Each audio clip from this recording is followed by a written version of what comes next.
making it to public. And there we go. Wait, did I put the chat in here? Test. Let's see if that shows up. Maybe it didn't. Maybe it did? I don't know. Hey, I think we're live. I don't know what's real anymore. We are indeed live. Hello, hi. How's it going, everybody? What's up? There we go. Okay, chat is working. That's nice. That's nice. Unlike my brain, this is working. My brain's on overdrive today. I'll make up for metal. That's great. Canadians picking up the German slack yet again for I don't know. Has that ever happened in history? I feel like it must have no idea. All right. Oh god, let me just finish this tweet here. God damn it, Metal. I'm sorry. I'm in pain. Okay. I am in pain. Because yeah, why not? So yesterday I woke up, I watched Arcane Chapter 3. Then I went to do the EFAB on Chapter 2. Then I woke back up again, and I rewatched Chapter 3 up until now with notes. And now we're doing this. I am in a bad mental state right now. Yeah, it's very understandable. I wouldn't be feeling good as well. Not Arcane happy. It's oh god, I don't even. Oh. Where do you even start? I guess there's people time to run in. I mean, you probably start at the beginning, but how are you guys feeling? How about you guys start? You talk for a little Brooks, bit. what did you think? we definitely got betrayed. Like, this is a betrayal of what they achieved in season 1, and I pretty much feel like everything I said from the first act came true. They don't understand what made this show good. They rushed the shit out of payoffs that should have been super impactful. There's a couple things I can appreciate about the third act in terms of seeing what we were supposed to get had this not been a rush piece of shit. I really like the idea of the final confrontation between Victor and Jayce, like the dynamic of the relationship changing drastically. But I just don't like how we got there with almost any of the payoffs that we got. And overall, super disappointed, and yeah, loved season 1, and it's hard to even say I like season 2. It's just something that there's certain elements of it that I found enjoyable, but most of it is superficial. Like there's no singular conversation or discussion that I'd want to go back and feel anything from, compared to season 1, where all the dialogue, all the monologues, every scene where someone opened their mouth was worth listening to. Where this is like, one of my biggest compliments was like, Big Werewolf was cool with the heavy metal music and the fucking, you know what I mean? Jinx versus Warwick was fun. I had like a couple moments here and there. I don't even like this anymore. I'm done with that as well. After yesterday, when it was put in a different context to me, I was like, oh yeah, that's not very good actually. No, I'm isolating just the superficial element of a werewolf fighting. That's funny because when Mala asked like, when Mala asked like, wait, you like this? And I was like, I was just happy there was no cringe French music playing or anything. I was just God. Yeah, that's what I mean. Like, I'm clinging to the superficial at this point. Yeah. Anything in terms of character is just fucking pincered. Yeah. So that's where I'm at. I pretty much agree as well, and I think this is on the same level as what happened to Game of Thrones. The difference is that that happened like gradually over time, and this was like, a very, very sudden shift between 2 seasons. Is this what a crypto rock pull feels like when you're involved in one? I have no idea what that is. I said the same thing to. Oh, sorry, go ahead. I was just explaining the crypto rock when someone makes you invest in crypto, but then the people just take all the money away immediately. It's like these graphs you see that go from like all the way up, and then the next frame it's just all the way on the bottom. But this is why it's scary to get invested in relationships, in television shows, movies, anything, because they always fucking burn you. Like you never, it's fucking just develop commitment issues after Arcane and these types of things. A standalone movie is pretty safe. If you like the character relationships in a movie that's just one movie and doesn't have sequels, I think you can feel good about those ones. Yeah, I love how you have to add the doesn't have sequels part, because I love Joker, and then you get a Joker too, and it's It's so frustrating, man. Because if they make a sequel, there's always a chance they'll fuck it up. If it's just a standalone movie that tells a great story with great characters who have great arcs, that's just it. It's over. That's part of the reason I prefer movies over shows, because shows, it's just like it's so hard to maintain quality over season after season after season. Values change, and Arcane is one of the most frustrating modern examples, because I never in a million years imagined that their values would change this much in one fucking season. Yeah. Just like flip. No. They completely went, and I thought I was being harsh when I gave them the Boba Fett, or the Mando season 2, the Mandalorian season 2 comparison, where they just fucked any potential that character had to branch off and do the Ahsoka spin-off and Boba Fett and all that, and that's pretty much what we got. I think it's similar to that. I said the same thing to Platoon when he said Game of Thrones season 8. I think that is like the top of the, like, to invoke that. I'm not sure this is quite that. I'm not sure. Like, there was moments of this. Not for me. No way. There was moments of this that you enjoyed even in isolation. The Game of Thrones season 8 doesn't have any of those. Like, I think this is recency bias. Game of Thrones season 8. There was one episode in season 8 that was like decent. No, the first one. When people talk about nobody, that doesn't exist in terms of people mention. When people talk about Game of Thrones season 8, they're talking about those last 4 episodes. Sure. Nobody talks about how fantastic the first one is. We all know that was great. So excluding that, those 4 are a special kind of bad. And well, I don't think it's reached even, that. Even season 8, episode 1 is still built on the foundation of episode 7, season 7, which isn't exactly rock solid on its own. Yeah. So. Yeah. But I kind of think it is on that level, to be honest. Like, the only good thing about this season is the visuals. I don't find anything else good about the season at all, pretty much. Well, I mean, I guess then, like, I probably thought that this was the best of the 3 acts, and fuck off. No way. This is the worst one. I mean, really? I'm not sure. I think the pacing. I think the pacing worse. is like episode 7 was a bit better, but that's about it. Like, well, also, the rest of it is on par with I'm sorry, I feel very strongly about this. I mean, okay, so I just need to throw this in real quick before we move off the Game of Thrones subject. I need you to remember, pretty much every fucking character got obliterated except for like Tormund. Tormund, and he still got Flanderized. Like, Tormund is like one of the only ones who made it out without being completely demolished. Is there someone in Arcane, though? Like, everyone's fucking destroyed. That's what I was going. Is if there's one salvageable character in Arcane, then that's better than Game of Thrones, even in season 8. Singe just been untainted. There we go. I mean, Singe I could give an explanation for that take as opposed to no, you're fired. Leaving it cold and getting it torn. Okay, so like I think there's a universe in which if Act 1 and 2 were like their own season, or maybe even more than one season, that we could have used a good chunk of Act 3 and come to a satisfying conclusions. In particular, I think Chapter 9 was overall not all that bad. It's not an unsatisfying ending, I think, for any individual like element. However, the fact that like the foundation for it is built out of fucking popsicle sticks, not even, more like toothpicks, really makes it hard to enjoy it as much as one might. So like I think honestly there's probably a good project where if someone wants to do a fan fiction to like rewrite Act like 1, 2, and episode 8, then I I think that maybe we might be able to get to something. Also, I think that episodes 7 and 6 probably should have been switched around. You'd have to rewrite way more than that. Like rewire Vi's brain. Bitch was bent this entire season.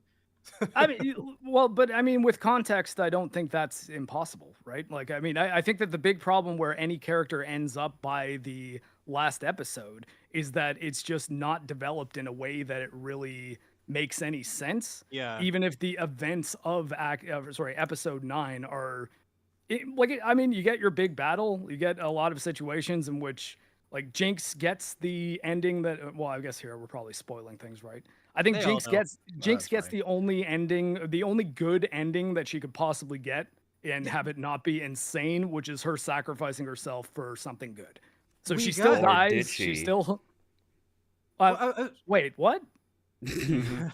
Well, I'm just going to add to that. Like, it's similar to what I was saying, where in terms of some of the payoffs that we got, like, yeah, I could see how this would have made sense, but how we got here is fucking bullshit. Like, this needed to be fleshed out and properly written. No. Hold on. I need context here because I watched it twice. When is she alive? I don't get it. So remember when Jinx in season 1 said, one day I'm going to be on one of these blimps and going to fly away or something like that. I'm paraphrasing here. And then when you have the ending, you see Caitlyn look at the blueprint of the tower, and she sees like some air vents, and she does a little smile, and then the episode ends with one of those blimps. But she was like her body was like in Warwick's fist, and she pulled a grenade. Yeah, it's bullshit, but that's what they're implying. Before. Okay, I did not catch that. Like, I sort of thought that ending scene was just like her and Caitlyn and Vi just being like, yeah, happily ever after kind of deal. I mean, it's like the 12th time someone has survived a massive explosion in the show. Like, it's just par for the course at this point. Okay, I'm gonna say it right now. Warwick did not die from this. He's Metal Super Warwick right now. He's somewhere roaming around. I would be more okay with that than Jinx living, because like. Yes. Okay, now I'm Jinx is literally invulnerable though. Like, this is why you guys like stunned me into silence here. I didn't fucking know that. Well, this I mean, cause bullshit. What do you mean she fucking lived? That's fucking ridiculous. Are you fucking? Okay, so that at least it was wasn't Jinx? just me. Yo, that is fucking horse shit. I didn't notice that.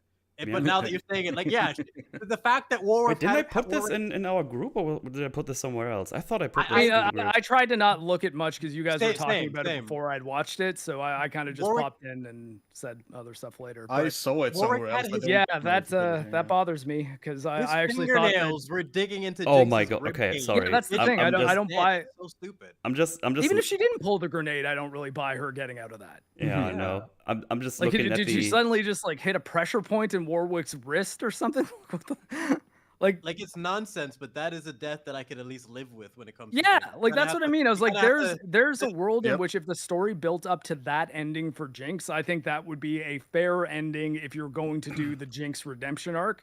Because like Darth Vader, I don't think there's a world in which they can just be happily ever after and he's a good guy. You can't do that. No. She needs to die for sure.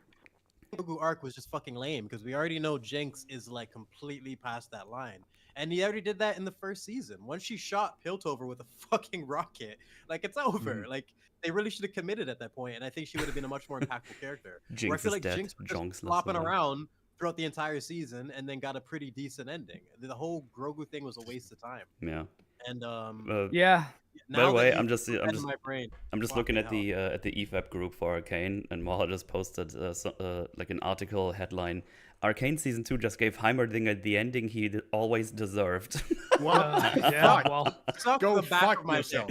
That back of my dick, you fucking piece of shit. Oh, like bro, his death was so stupid. I didn't even notice. I'm like, what do you mean he's dead? My friend had to explain. You know, he died in that scene. I thought he stayed there, and I'm like, why didn't we get a scene of him living life? And I wanted to know why he was making it. And he's like, what do you mean he's dead? Yep. I thought I didn't even notice. Okay. I thought if they were going to go down, let's slow down.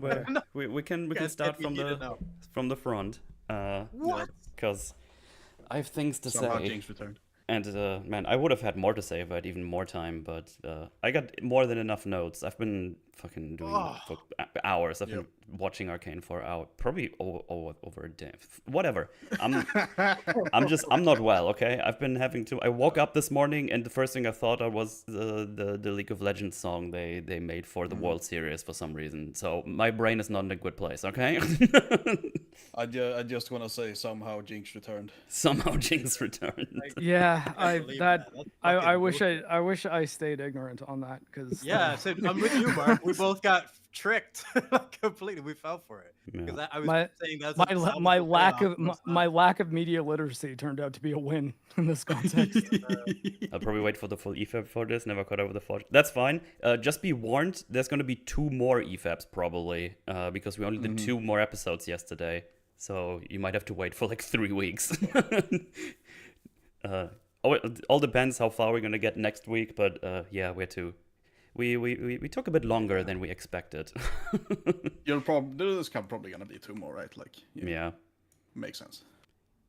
Anyway, hey, should we jump into episode 7? Which we should get going. No. Okay. Well, that's it for today, guys. Thanks for joining. Wrap it up. Yeah, this episode is all about what's been going on with our boys in the Arcane. We're catching up with Jayce, with Heimerdinger, and Echo. And yeah, we see in Echo looking through some notes, and all of a sudden, oh no, the Arcane is flooping, and his demeanor shifts. He checks himself, and oh no, Jinx is here. Oh my god, what's going on? Obviously, this is our Echo. He just took over the body of the Echo of. He's this Echo now. We'll talk about later what this means, possibly could mean. And he's like, oh no, Jinx. And he gets like spooked and tries to throw shit at her. And she's like, whoa, did she throw this at me? What is going on? And then all of a sudden, Benzo arrives. What? But Benzo is super dead. We saw that happen. And then he can't believe it. And he gives him a big hug. And Benzo is really confused. And so is Jinx. And we roll the title music. Well, I think Jinx being a Goodman was enough for me to like understand that this is a different timeline that he's in. Oh, absolutely. Oh, yeah. I also don't even think Benzo was the reveal. It's like that was the only thing that made it so that Echo stopped not realizing what situation he was clearly in at this point. And the difference in Benzo's age from when we saw him. Yeah, that works as well. So. But yeah, hooray, multiverses! Aren't we excited? Yay! Kill me. Love it. I mean, I did expect something like this, but yeah, not happy still. It's Freddie. Yeah, go ahead. The friend I was watching with, he was saying like, I really hope they don't do another time skip. Like, no way we'll do anything like that. I did not anticipate some multiverse fucking shift. Like, that's the only other thing they could do. Like, yeah, oh, so yeah, he has been transported into another dimension / reality, whatever terminology they like to use here. And this is so fucking lame because of all the things I thought we were gonna do. I thought they're gonna have like some crazy adventure and like a weird arcane, I don't know, not even dimension, like in the plane, like the arcane plane, whatever, like the thing that would be next to the normal world would be, that would be the arcane. I guess dimension would suffice. More like a like a weirder dimension than just an alternate timeline. Yeah. And then they have like to, I don't know, have like their adventures there, which could be a whole nother season, by the way. And no, they have to find each other or something, or they all have to do their individual thing to somehow get back to their reality. But no, we're just doing multiverse, and we go into an else world, Piltover, or Zaun rather. That's all happy-go-lucky and really epic and cool. Oh, well, yeah, it turns out that every problem in the series would have been solved if Vi just died. Yeah, which is okay. Jayce as well, but yes. I mean, yeah, I guess all the options they could have went with, this felt like they went with the safest one, just like playing with nostalgia. Yeah. That said, I think with the brothers. I think if you're going to do any timeline fuckery, it being Echo is probably the way to do it, because time is sort of his thing. I guess. I guess. Yeah, like I said in the thing, I think he's the only things I really liked included him. So, like, what can we do for this act? There's not much else to salvage it. Let me get the visuals straight, because we're gonna go explore this place a little bit. Let's see, where's my... There we go.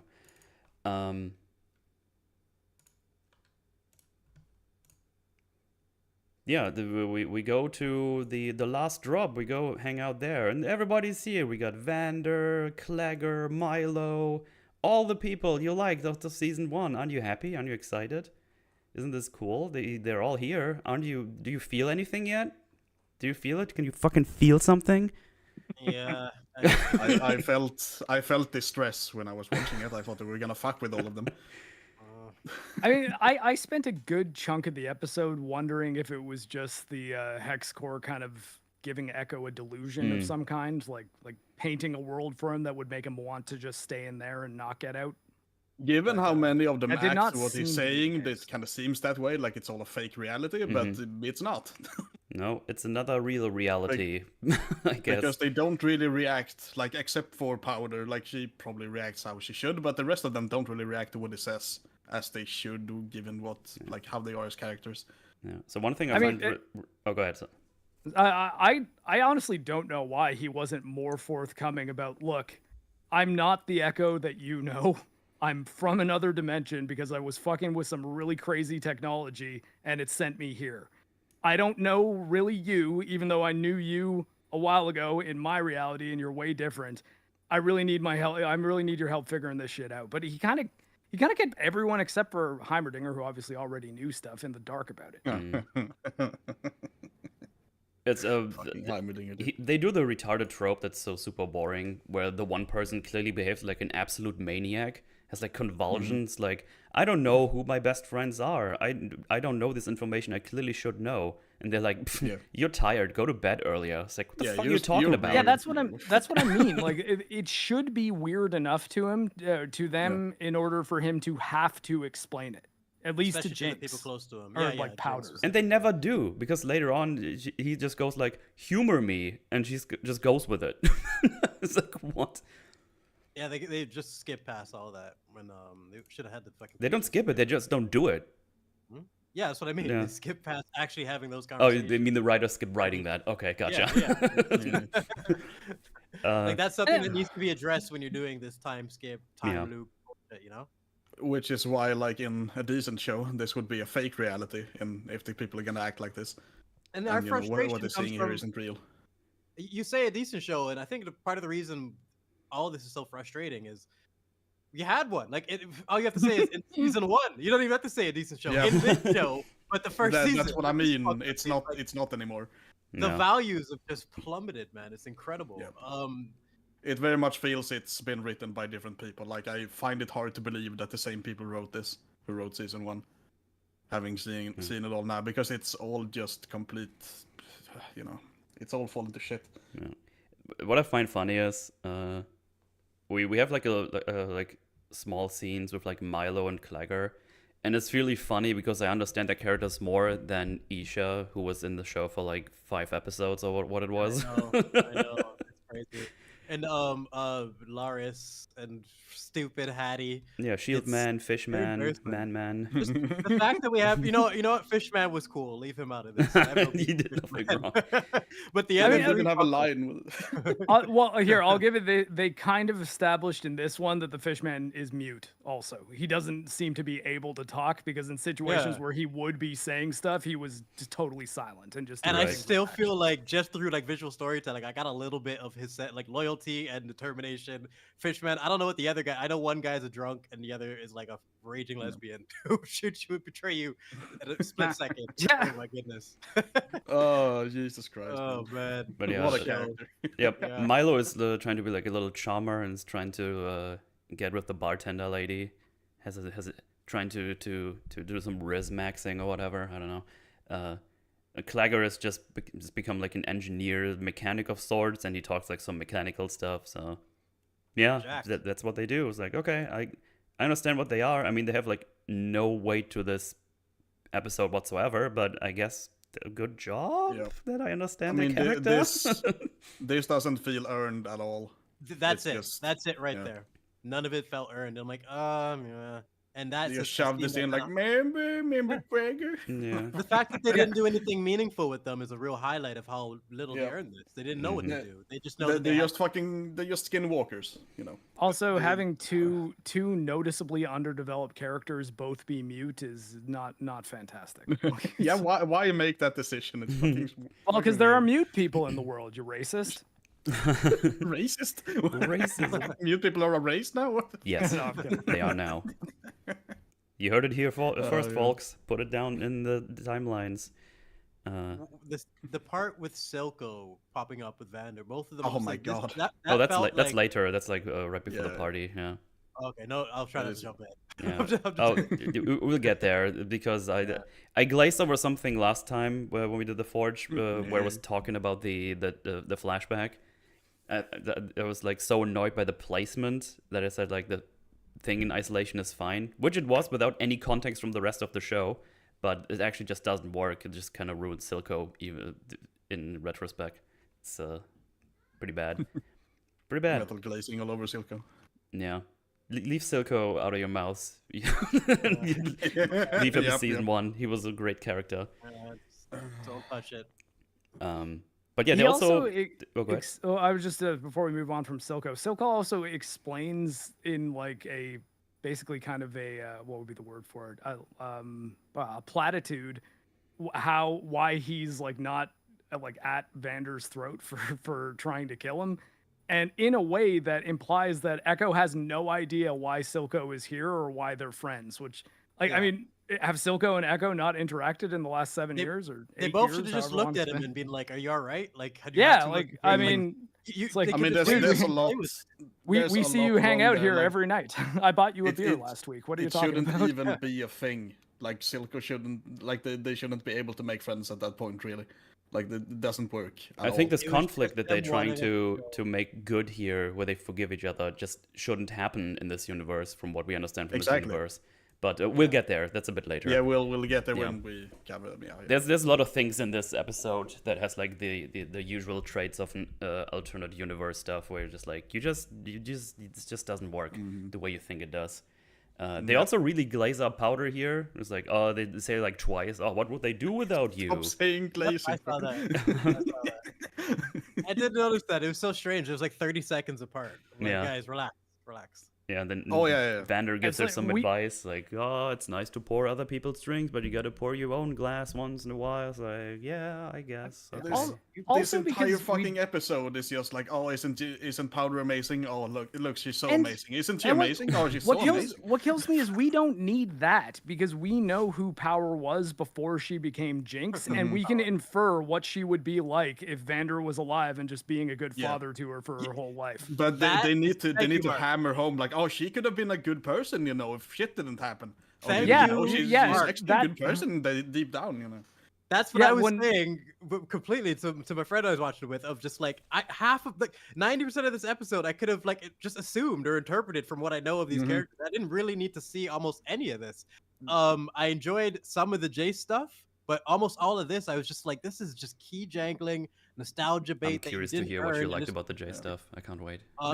literally just him trapped in the hole, just in isolation. You like this? That's the most retarded shit in the whole episode. We'll get there. I'm sorry. I can't. Whoa! Didn't say it made any sense. I have plenty of questions for what the fuck. Is Oh, I going on. know. I just in terms of like my like for the setting itself, just none of the writing works for almost anything in the episode. But, Sorry, but yeah. my main question for this one was just one question was, Oh yeah, good. do you think the stuff with Powder here would have been more effective had they committed to the Powder from episode 9 of season 1 instead of had her flip-flopping throughout this season? If she really committed to You like, mean actually in being evil. the main timeline? In the main timeline, had they committed to her legitimately being evil throughout the season, like we got a proper Jinx this season? Well, do you probably think these Powder because it would scenes be have been more effective, right? it would would be be it would have been better. much more of a contrast, which I The think would have prob- made it more effective. The problem is that they spell it out and they do it multiple times. Like it's not subtle at all. Yeah. Oh yeah, And for- subtlety is gone from this Yeah. season. It's incredible. Also, and for the it's- record, let's go ahead, Mark. it's very bizarre that she has the same very evil lair-looking place where she lives. Yeah, that's where she hangs out now. Yeah. No idea how true. that happened. And but I was sure. gonna say, for the record, since Act 2, I was saying don't take me totally seriously when it comes to Punish Jayce. I definitely have a blind spot when it comes to him. I just like it. I just really like everything about it. But nothing. Well, I mean, I every like that time at you least think has a about it, it little makes sense. context now. Like when we first see him, it's just like, who the hell is this guy? What the Like, fuck's going on? Where's the beard? I mean, it's good that we got something. Sure. Yeah. We- Yeah. it's better Surprised than we nothing. went there at all, I guess. Yeah. Bro, Matt, like clutching at straws there. Yeah. But yeah, as I already said, while all of this is happening in the bar, Echo is just fucking struggling. No one is reacting to it. It's like Powder in the beginning is like, oh man, that's what happens when you stay up all night. It's like, not really. Yeah, I've she been just up all. she just gives him some weird looks and yeah. I've been up all night before, and I mostly remember all my good friends and what happens and where I live, and if one of my friends is dead. It's like, yeah. I mean, like that's another thing. When we see the Vi memorial, that had to be the moment where, especially what he was saying to Powder, he would have to be like, "Look, I've got to be honest with you about something. Yeah. There's some crazy Yeah. shit going on, and you're probably not going to believe it. But you have to trust me. I'm not lying to you, and that's why I didn't know that Vi was dead until just now."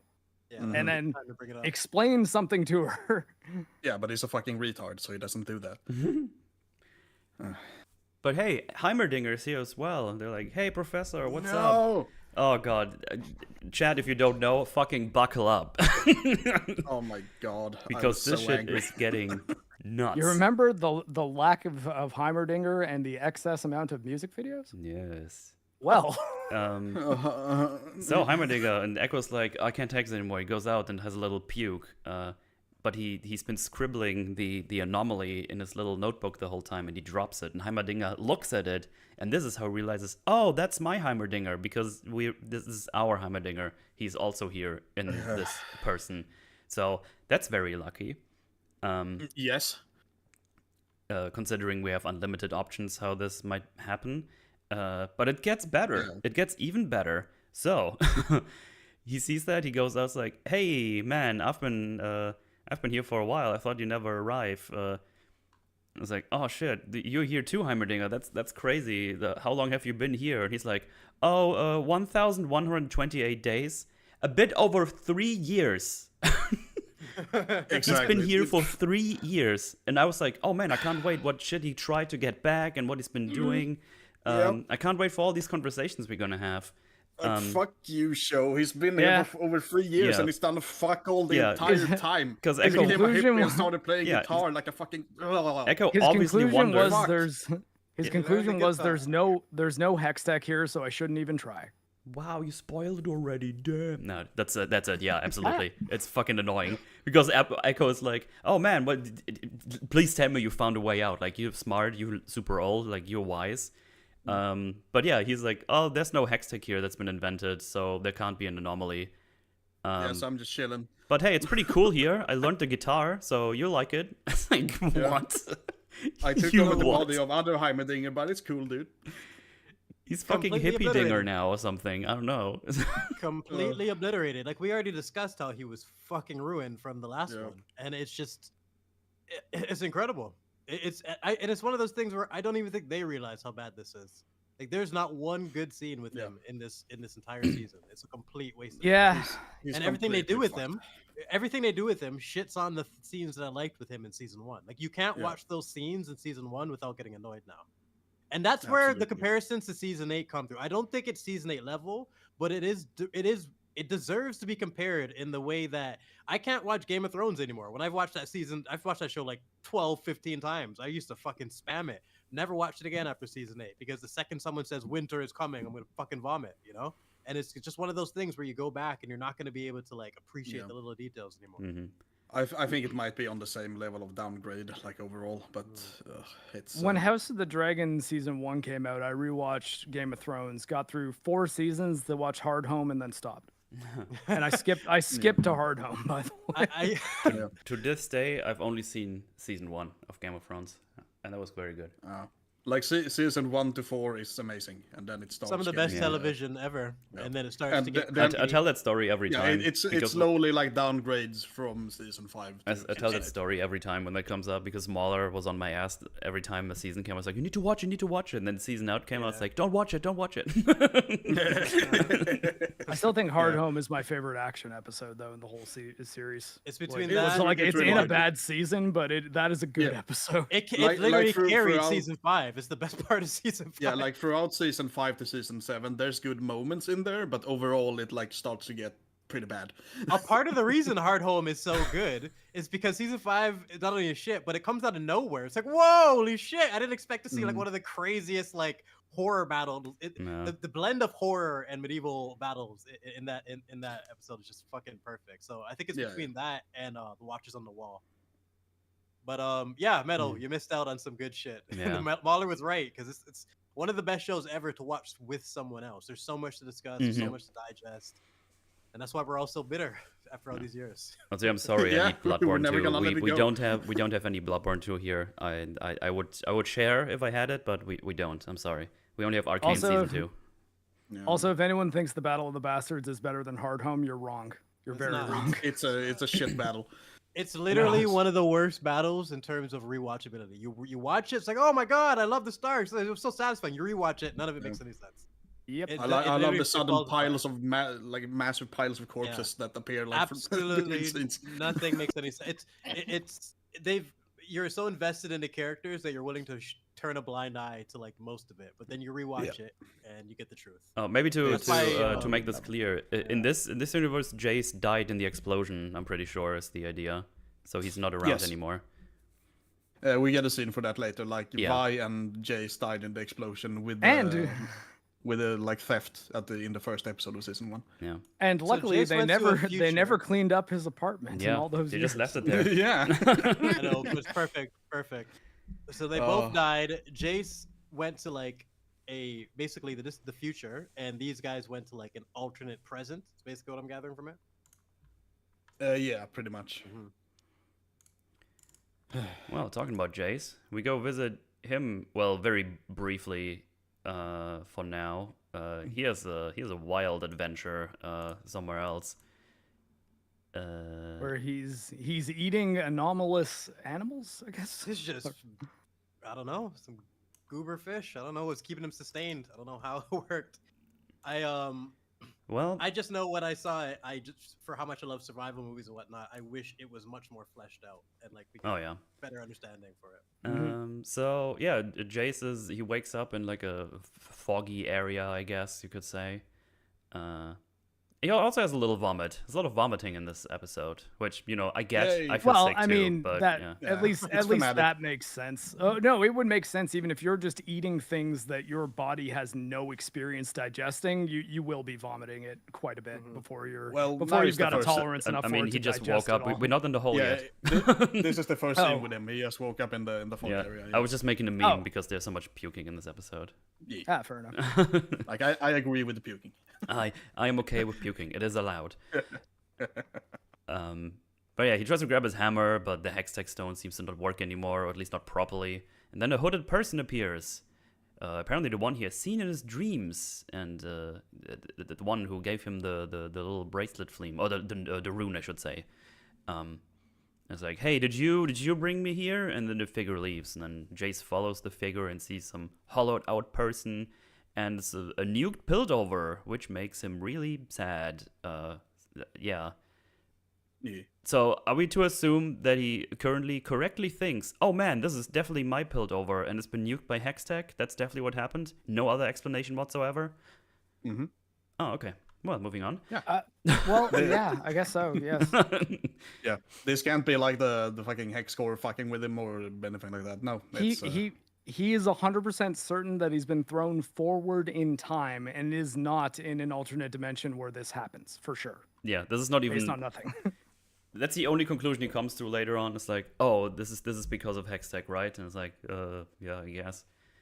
But there's like no real reflection or anything about where he currently is or what this might be. It's just weird. Maybe it's only because of the multicolored goop being kind of like what's in the hex core. Like that's what I was asking. the only. Is there anything that we know based on Jayce's knowledge that he can see and like determine where he would be based on the situation? Not really. Like, he just got eaten by. Anything he can determine from this? He got eaten by the anomaly and then woke up. Yeah, it's very random, but that's what I'm saying. Based on what we know, the information he should have. What can he? I mean, he can probably think, okay, this is Piltover. Obviously, you can see by the buildings. It's like it's been nuked. But there's Hextech group here, so Hextech is probably involved, but he doesn't. There's no inflection about, oh, is this the Hextech fucking with me or the Arcane fucking with me? Is this even real? He just goes around and does things and then comes to the conclusion that, yeah, that's the thing. Well, I guess Victor tells him in the end. Victor convinces him. He doesn't even need to do any convincing. Okay, I guess he does convincing in a weird sense, but we get there when he's in the hole. I wish if there was... There's no one there for him to talk to, so it would be easier to be able to bounce back and forth in terms of his thought process. My big thing with it is... whether it's the future, an alternate universe, or any interpretation, I think just that visual enough would be able to get an extreme reaction from it. But what, like you're saying, he seems completely like set on it being this one path when he doesn't really have any confirmation. That's why I was wondering, like, were they talking telepathically to each other? Like, what was going on there? I feel like they were missing dialogue. No. So I almost have this headcanon that he was talking to him in his head. That also might have been... makes it work. That also might have been a very good reason to have Heimerdinger and Jayce be in the same reality, so that they could kind of work out what exactly has happened. Seeing Heimerdinger's reaction instead of doing this, nothing. Hell yeah. Oh my No, but God. Heimerdinger needed to sing a country song. That's Oh my God. Instead of him doing fuck all. Jesus Christ, you're so right. I'm so mad about Heimerdinger. And I'm also gonna say Victor is a fucking massive asshole here. He just lets him suffer in a hole for a bit. Oh yeah, I would have mentioned that. Yeah, when what we, was that when we all got about? There. Yeah. Like he could just have told them like when he sees the city, he could just like come up behind him and say like, yeah, this is what's gonna happen. Like he didn't need to walk around and almost die several times. I guess they're treating it like a test, but none of these things are like clarified. All this is just like stuff we have to fit in without writing ourselves. Yeah, it's just complete bullshit. Like there's no. This is what I'm saying. I will still say I liked it. I just wish it made fucking sense and it was like properly fleshed out. Like it was all fucked. What the hell's going on? I don't want to. I have to write way too much for this scene to make any like a lick of sense. And that's what I'm telling you. We need that fan fiction acts 1 and 2. Oh, yeah, God. I'm gonna say it now because it becomes clear. So, the difference between what happened to Echo and Heimerdinger and Jayce is the two went to another dimension. Jayce just did some time traveling. Yeah, Heimerdinger went there 3 years back for some reason. Yeah, that's why I was asking. So now we have time travel and multiple dimensions. That makes me double happy. Yeah, two things I can't stand. Man, I really hope we don't introduce core beings into this story. That would be cringe, right? It's also very not clear that Jayce isn't just in an alternate timeline in which like all this stuff happened. Like that's what I mean. It's like if we're dealing with alternate dimensions and stuff like that, it's like how do you know that all the stuff that you set in place is what led to this? Yeah. Like, that's why I was asking. Was he in an ultra?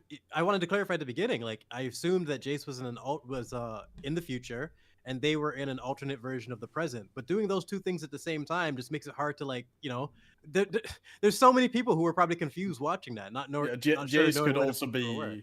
He could also be like in an alternate present. I don't actually know. Like, yeah. I mean, also like just have him look at a calendar, maybe. Like see a calendar with some X's on it and realize what day and year it is based on that. It's implied. Would have been fun. It's implied through dialogue later that he is somewhat in the future. Like how he talks to like during the fight, like we're supposed to lose this fight and all that shit. Yeah. Considering the state of the world, though, that he's in the future, but considering the state of the world, though, he could be a year in the future or 500 years in the future. Yes. Like it's I think it's it's pretty far into the future because Victor later says, "Oh, all equations have been solved and nothing is going on anymore." He basically says this is fucking boring and I want to reverse it. He also travels through time, so he could have done that at any point. Like. Oh, now you're shooting all the bullets already before we get there. Yeah. You're just ruining it all. I needed to add that to what you said, though. Yeah, because you're obviously right. Fucking time travel. He's a fucking oh god. Yay, time travel. I didn't mention. Heimerdinger said before we go to this one. I think Jayce is not here because the anomaly behaved differently to him.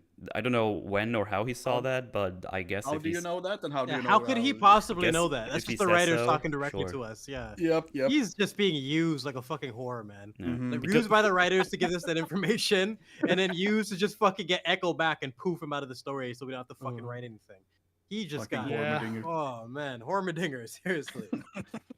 Oh god. Yeah, it's that's just some complete bullshit. Like he has no way of knowing what happened to Jayce, and like Echo showing up here should probably cluing him to like Jayce might actually show up here like in a few years as well. I have no fucking idea.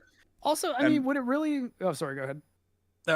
We have no idea like how the thing works, and it might be like insanely lucky that they ended up in the same place, or it might have been inevitable. We have no fucking idea. Yeah, it just happens. How the fucking thing? Yeah.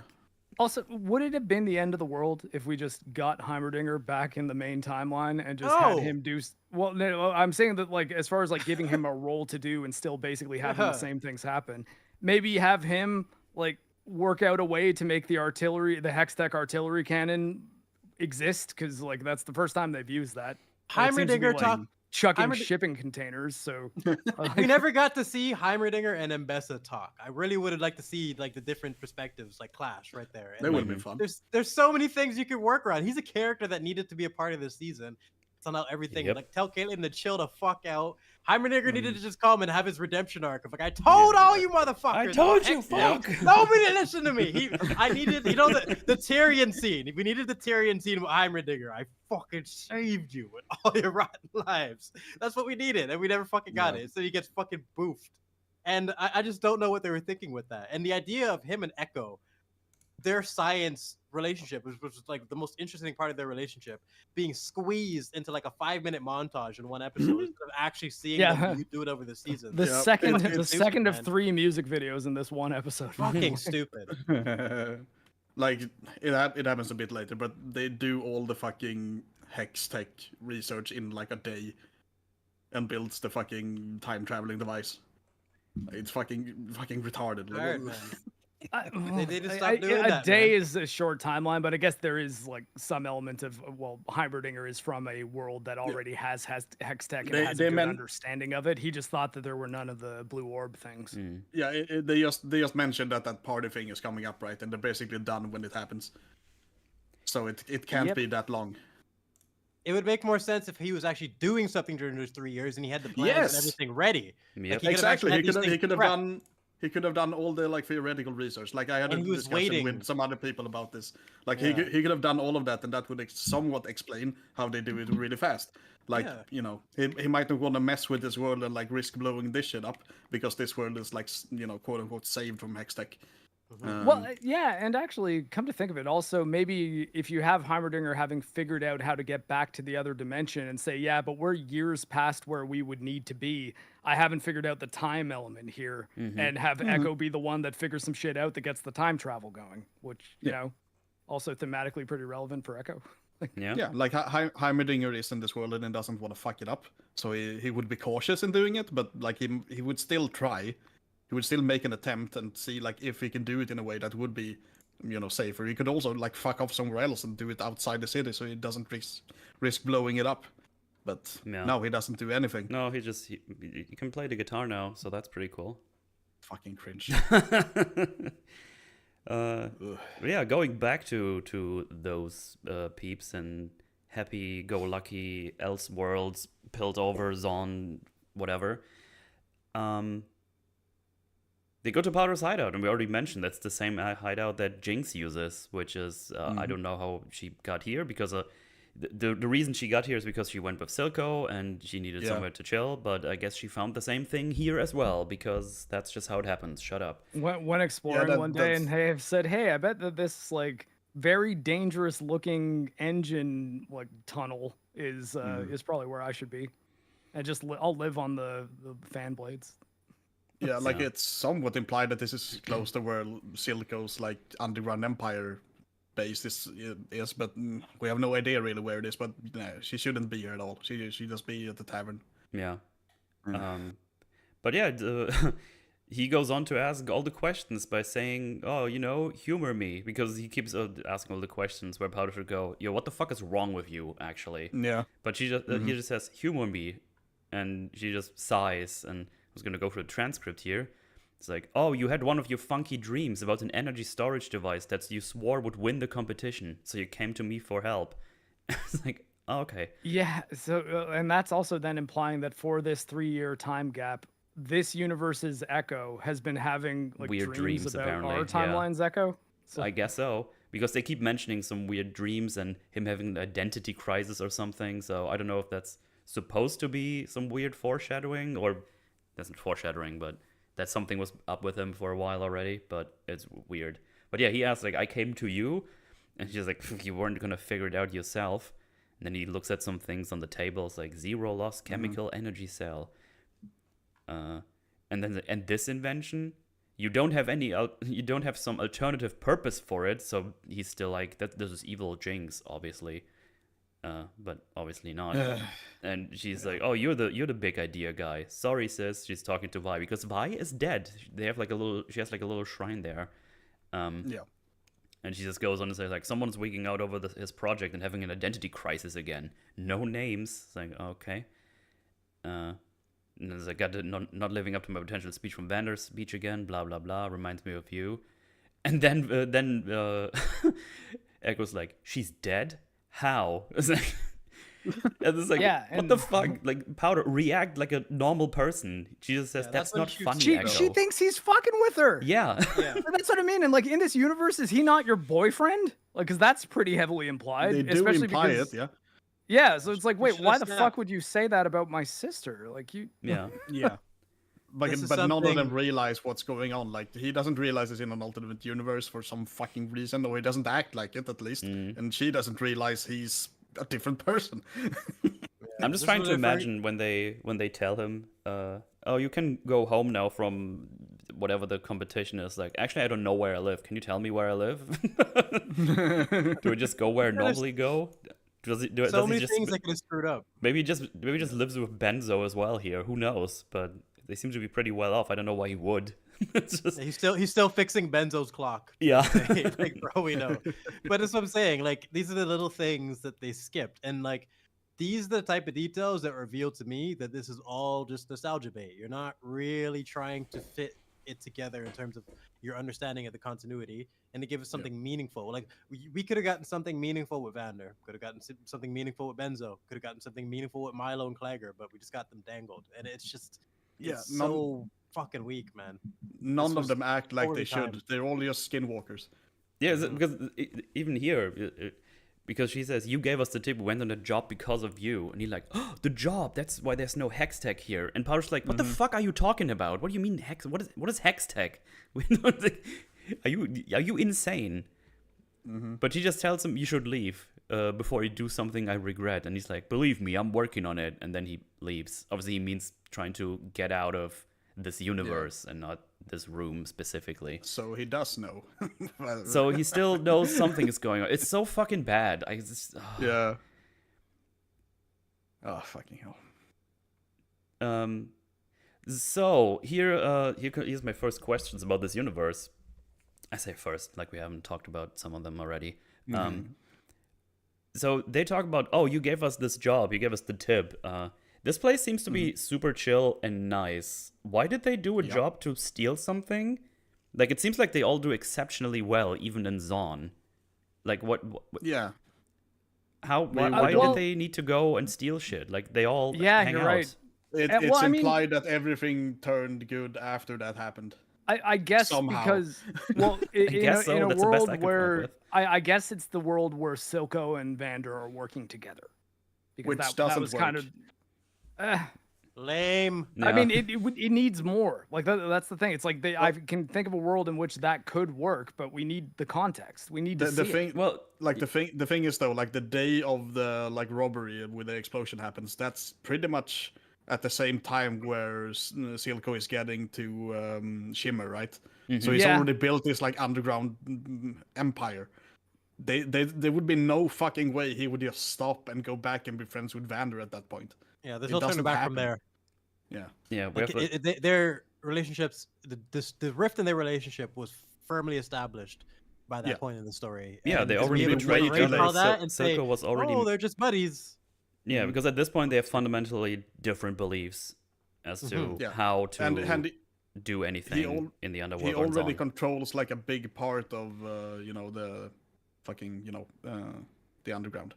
It's a slap in the face to their dynamic and their story in season 1. It's just like, leave it alone, man. At this point, we have to assume there are other like divergent events in this universe and not just Vi and Jayce dying. So in season 2, which I mean, that's again, the problem though. We have to assume, like well, I mean, I'm not using that as a defense. I'm saying that's the problem. Yeah. That it seems. No, I wasn't implying you were. I was saying that's the problem with this show and this season of just like the amount of assumptions we have to make just to make it like be a baseline makes sense. It's too much. Because we know that they tried to kill each other. Like that's confirmed. So that happened.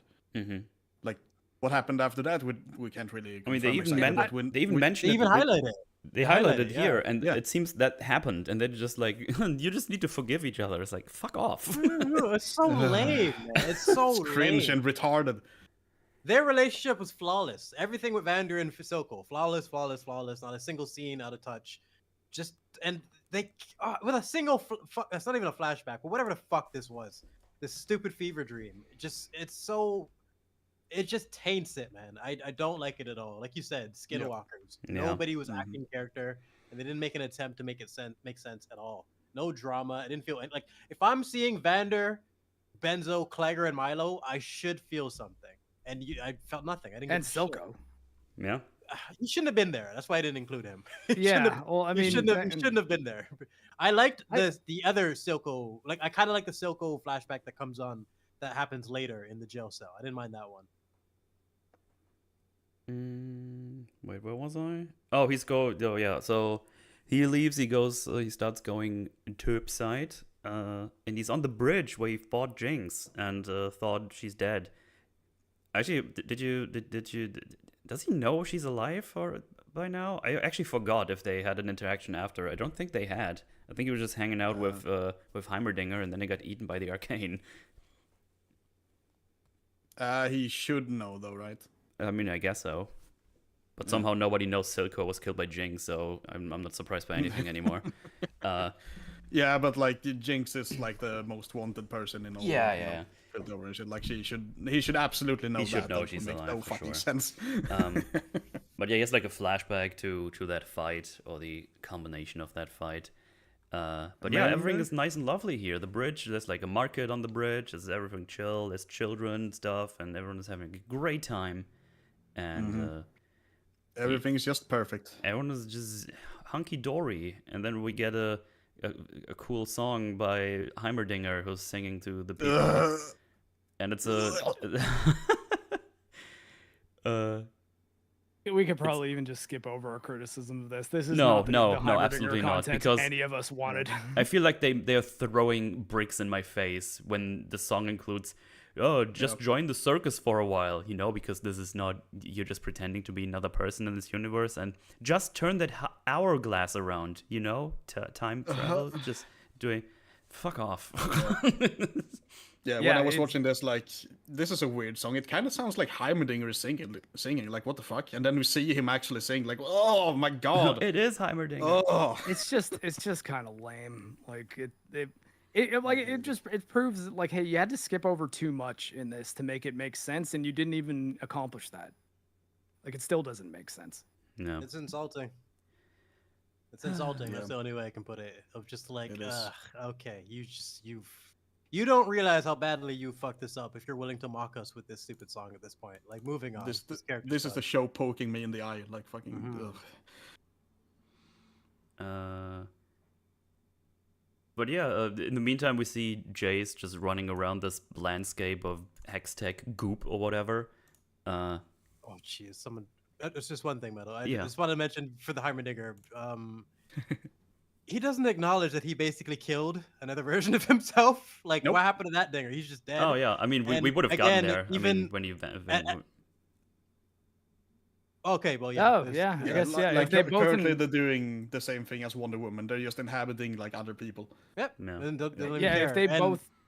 If they both share the same body when our Heimerdinger's in the alternate universe, then yeah, I guess that body's gone. So. Yeah, I mean, he kills him. We would have gotten there. His consciousness is just deleted when they leave. But yeah.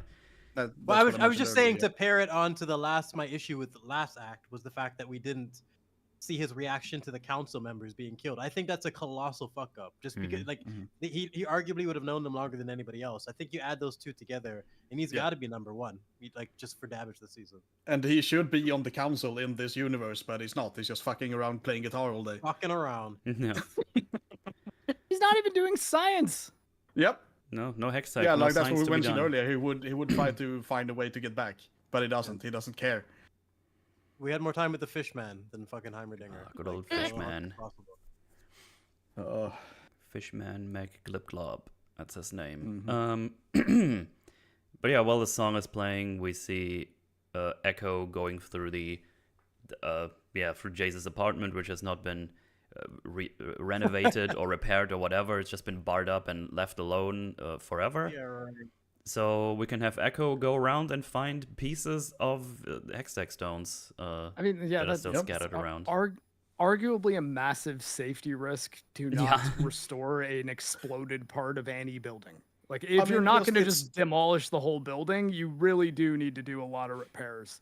And It's especially all not the cleaned tech- up and like rebuilt in like 10 years. All the What? tech and things that would be in Jayce's fucking place, like there's just no way they wouldn't No. thoroughly fucking clean that out and like clear it out fully. Yeah, mean, this this- is like a nice neighborhood as well. Like they would absolutely rebuild that shit. Absolutely. It's prime real estate. Heimerdinger, that's funny. Heimerdinger, yeah. Yeah. Oh man. Warmer singer. But yeah, he finds a bunch of blue stone fragments and puts them in like a container that he stole from Powder earlier on the workbench. Yeah, very cool. And then he goes to listen to Heimerdinger's song, gives it a little clap, and they're gonna have a little talk here soon. In the meantime, we go back to Jayce and look at his adventures. And oh god, this fucking scene, Jesus Christ. He's looking around and he sees some weird hollowed out people that behave like puppets and stuff, and they start chasing him. So he has this big old hammer. He just runs around. We have some, as always, nice visuals. You know, it looks good still. I'm not going to mention that a lot today because I'm very salty. I have so many questions about this part too. So Like he runs visuals away throughout the from season the. still looks good. He runs away from the puppets. He steps on a skull or something. He trips. He drops his hammer. He starts falling down a hole. The police is coming. And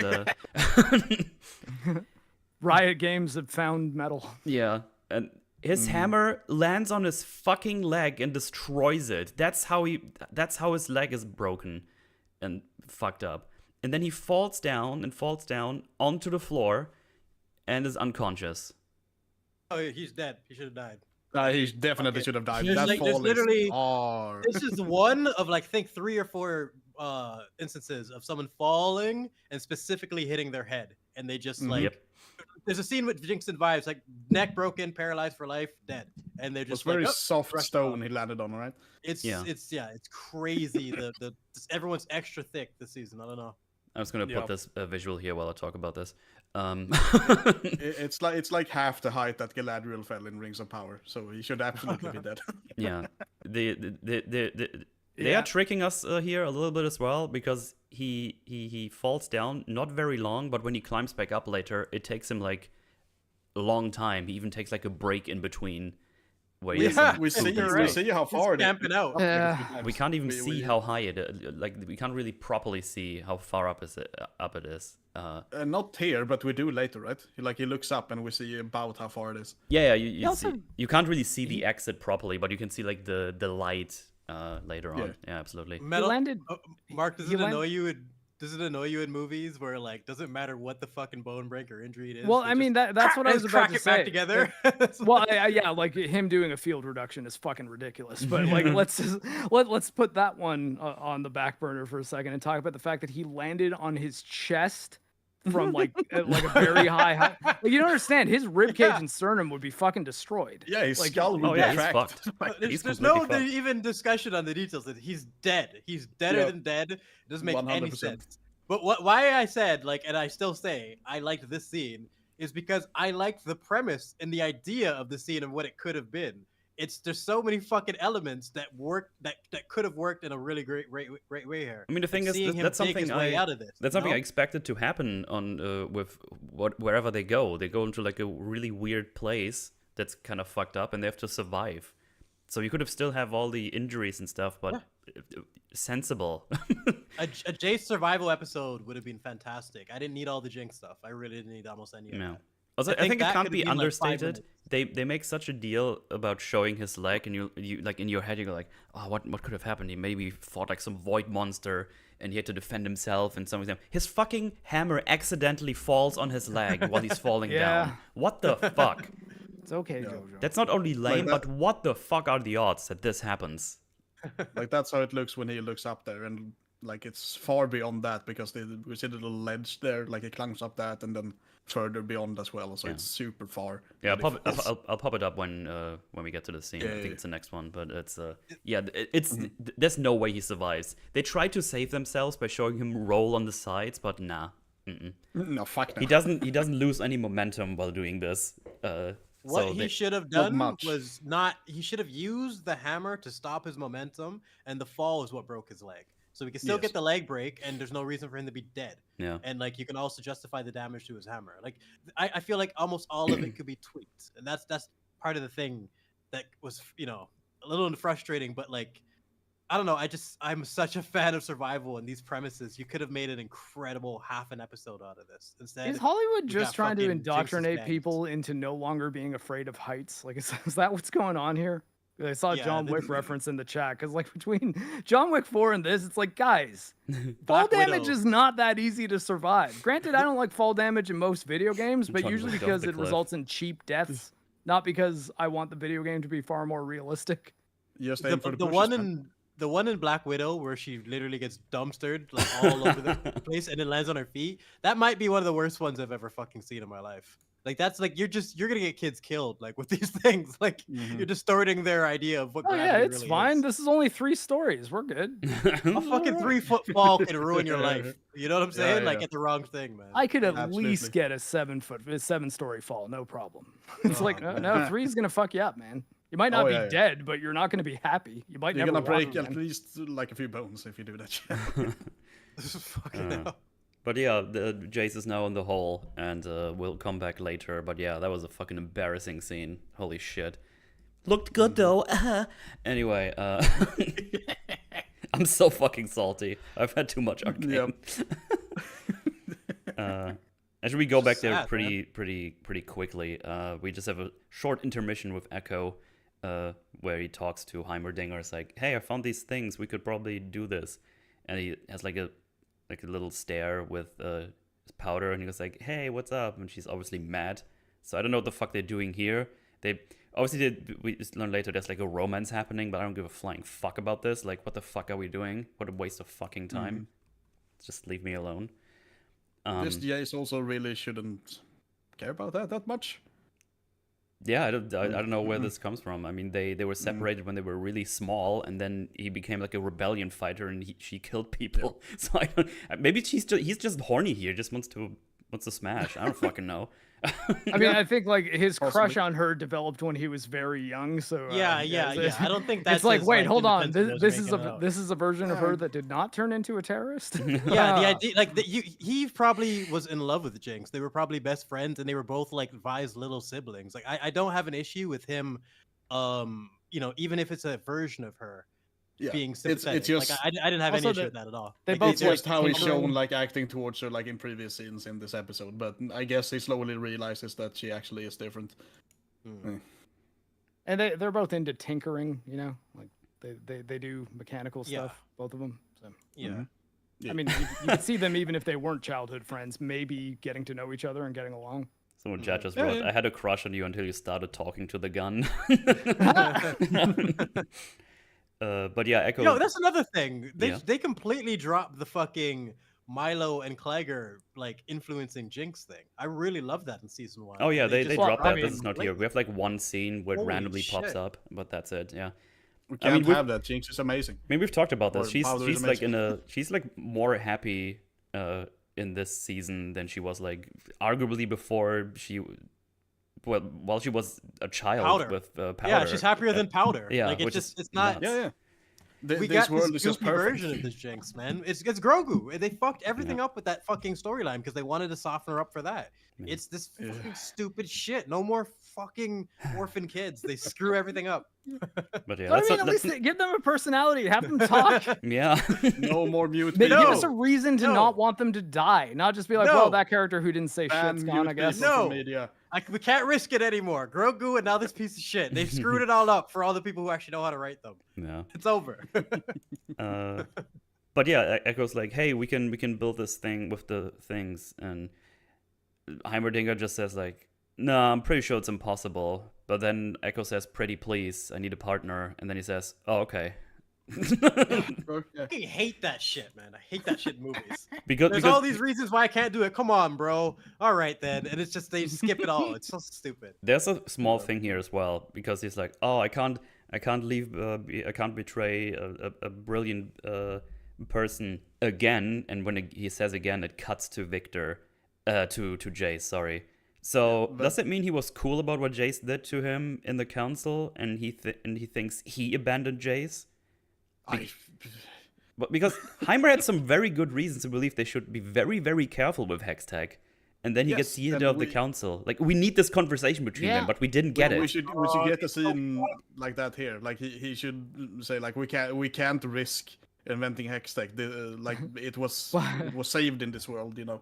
But what if Echo develops a short-range time machine that if it goes back 4 seconds, it kills absolutely everything around it, and Heimerdinger, without really explaining anything, just amps it up during a party? Yeah, but now Echo has all the stuff from the game, so shut up. No, he doesn't have a sword yet. Oh, shit. Sword comes later. Honestly, though, when he was going in that final battle with a pipe, I'm like, you didn't maybe want to find a gun or something, man? Like, I did like the music for that scene. But yeah, I guess Heimerdinger thinks he betrayed Jayce and feels kind of guilty that he didn't help him. Which, I mean, yeah, you probably should have gone back, but they also didn't really ask for you ever again, and they didn't care that you were gone, so... And you never... Okay, later. Let's back to Jayce in the hole. He shouldn't feel guilty about Jayce. He should feel guilty about not trying harder to stop them doing their fucking shit. Yeah. Like that's what he should feel guilty about. Yeah, he should feel guilty about the council members that got killed that were friends of his, and he could have prevented it had he had a fucking pair of balls and actually stood up for what he believed in. Yep. We should have got punished Heimerdinger, revenge arc, like literally fucking fuck the science, coming for everyone, like blowing up him and Mbessa. He should have been like, you know what, Mbessa? Fuck all them bitches. It's just like, let's just go Darth Dinger, man. Like we could have done so much with it. There's so much shit we could have fucking done. Instead, boop, he gets poofed in a way where I didn't even fucking notice it until my friend mentioned it later. It's so shit, man. I did notice that, but immediately I thought it was lame, and I sort of thought he was still going to end up in the main timeline, like as if it was like, oh. Like he thought he was sacrificing himself, but actually he just got sucked into the thing anyways, the anomaly. But now he wanted to stay there, and I'm like, if you want to stay there, you got to explain that. And like that would have made sense to me, at least to some degree, if you can have a perspective I can like. You know. But I would not be surprised if he shows up in one of the like spin-off series that they're gonna do. You're probably right. It's multiverse. They've pretty much copied Marvel, where it's multiverse. They can do whatever now. They can do whatever. They've worked so well. Story. Yay! It worked so well for them, didn't it? It works so well for every other franchise that tries it, doesn't it? You know, all those great multiverse franchises, like. Yeah, that's what I'm saying. I didn't expect the people who make Arcane to be this out of touch. I thought they kind of were in their own bubble of like, okay, fuck all this shit, we're doing our own thing. Definitely seemed that way, didn't it? Yeah, because I think I mentioned this before, but like when I heard that it was 2 seasons, I was excited because I'm like, yes, they have a fucking story, they're gonna commit to it, and they're not gonna fucking stretch it out. That's they're what I not thought. Gonna overdo it and like stretch it out. And So I was excited. I'm like, yeah, I'm knocking out the park. Let's do it.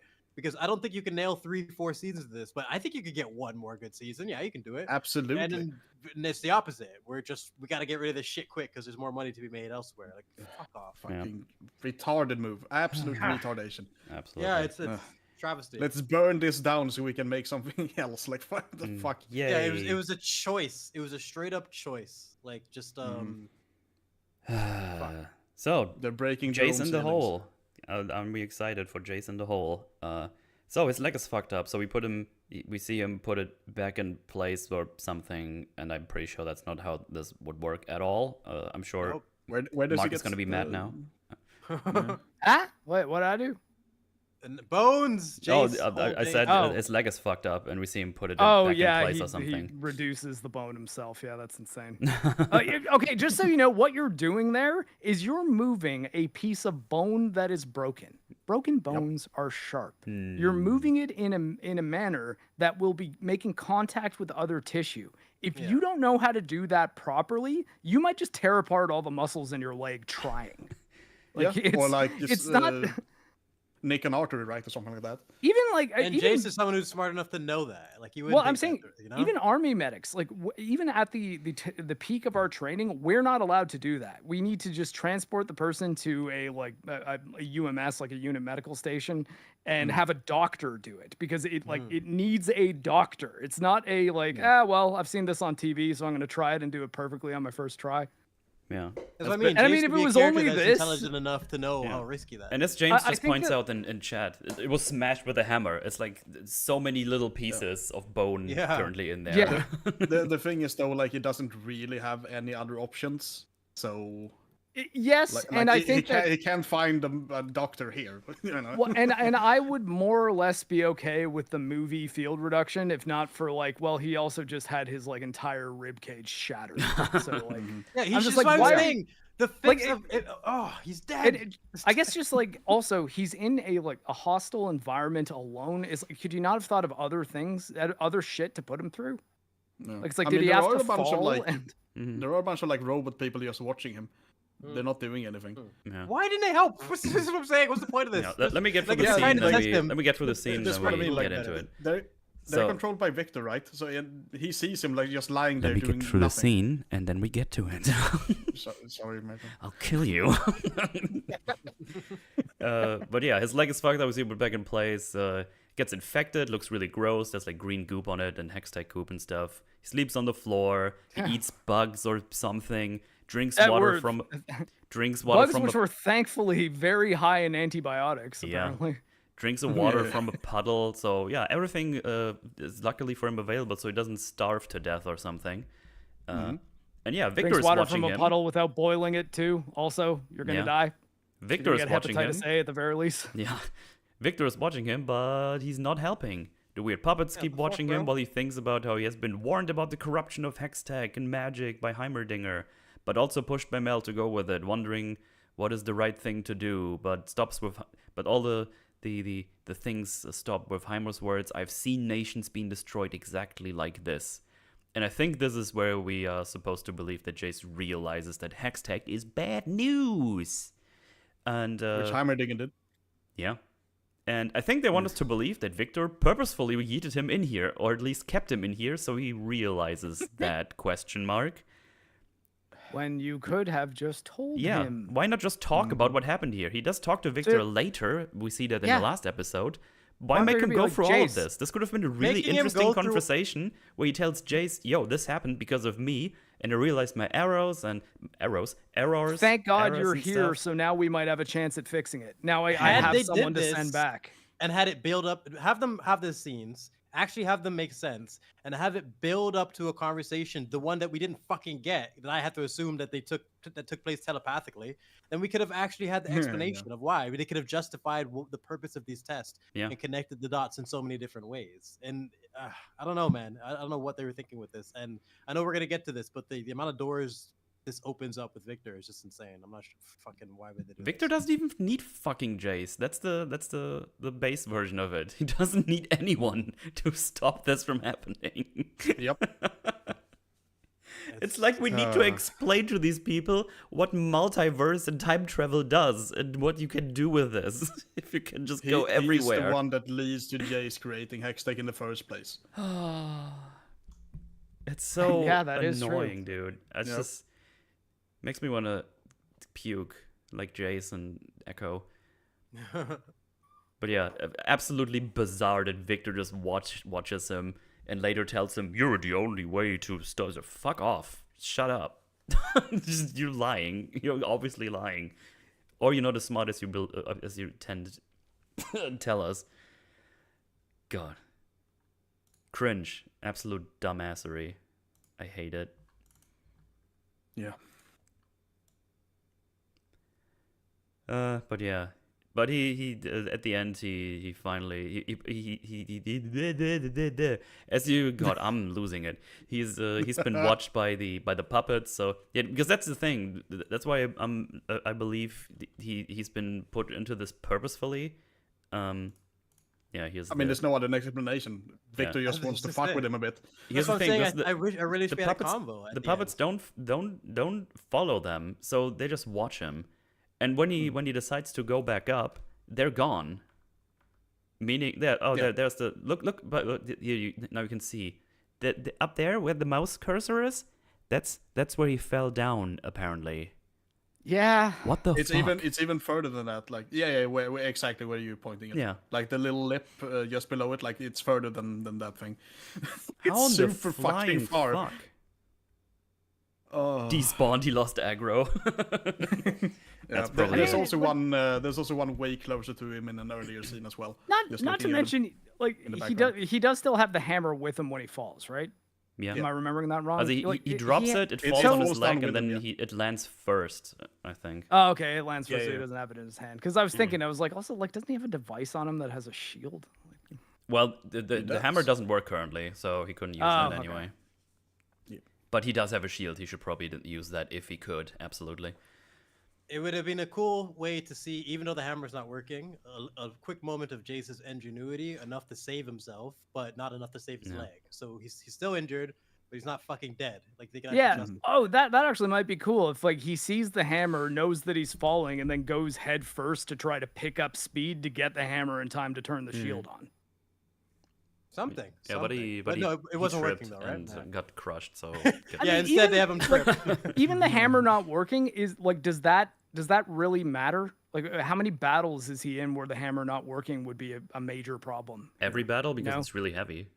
No, but like, you can't pick it up. I mean, so him carrying it around too is a little silly. But like, what I mean is, like, what is the narrative reason why the hammer doesn't work in this dimension? Like, what was that set up for? The setup would anything have changed if his hammer was just fully functional and he at least knew, okay, well, at least if anything attacks me in this universe, I have something with which to defend myself. He probably wouldn't have needed to. He wouldn't have ran away. He would have fought those guys. Without. Yeah, he would have fought. Why were those guys chasing him to begin with? If Victor controls them and Victor's helping them, because Victor's scary dimension, Mark. That's why scary dimension. Like was Victor just trying to motivate him? Like what the hell? It's just Victor fucking with him for some reason. Like I have no idea why. Did they become autonomous once Victor decided that he didn't want to fight anymore? They're like, well, we do want to fight, so fuck you, master. Also, by the way, I just realized something that has nothing to do with Arcane. I was so focused on Arcane. I'm at 10,000 subscribers since last time we were on the Forge. Yeah, so that's awesome. I just realized that was a thing. I didn't even mention that. I meant to, but I forgot because. Congratulations, Moodle Man. Thank you. And here's your fucking congratulations, retarded Victor. Yeah. And retarded my obliterated Dinger. Yeah, I meant to mention that at the beginning of the episode, but my brain was just like, I need to get over with this. maybe next week we should just try to cover a really good movie, like an older one that we know is good. Yeah. Also, the Dark Souls 2 playthrough is when I'm over at Maulerland. We're gonna play it hot seat while having drinks, and we haven't decided on the rules yet when we're gonna switch around the controllers and stuff, but it's gonna be fun times. Maulerland, yeah. The big long. Picturing a theme park with his mask everywhere. Yeah. But yeah, I thought I'd just throw that in here before I'm getting too mad. But yeah, also someone said this looks like a vagina. I guess that makes sense because he comes out of here born as a new. No, I'm just not even gonna do the meme. Never mind. Sure, it's thematic. Looks like a humanity from Dark Souls. Yeah, but here you go. Like there's one like right next to him as well, like in the background there. We can see him move a little bit in the scene. Yeah, he moves a little bit. Also, let me get also he at some point he disassembles the hammer. And he makes like a leg brace of it, which he somehow does. I'm not really sure how that helps him that well, but he does the tinkering, so yay. That's all I got. That's what I'm saying. Like, everything could have been good. I like the idea of Jayce, like Iron Man style, having to deconstruct some shit and build his way out of this cave. They just fucking skipped over the components to make it work. Like, you had the character to make this really, really interesting. Like, this could have been awesome. And I'm tired of this season making me have to fucking like write and like headcanon and everything. It's not the way. Yeah, it's pretty lame. But yeah, he makes it out there. As I said before, he has to take like a break before he gets all the way up, so that tells you something about how high how far he's fallen down. It's insane. Yeah.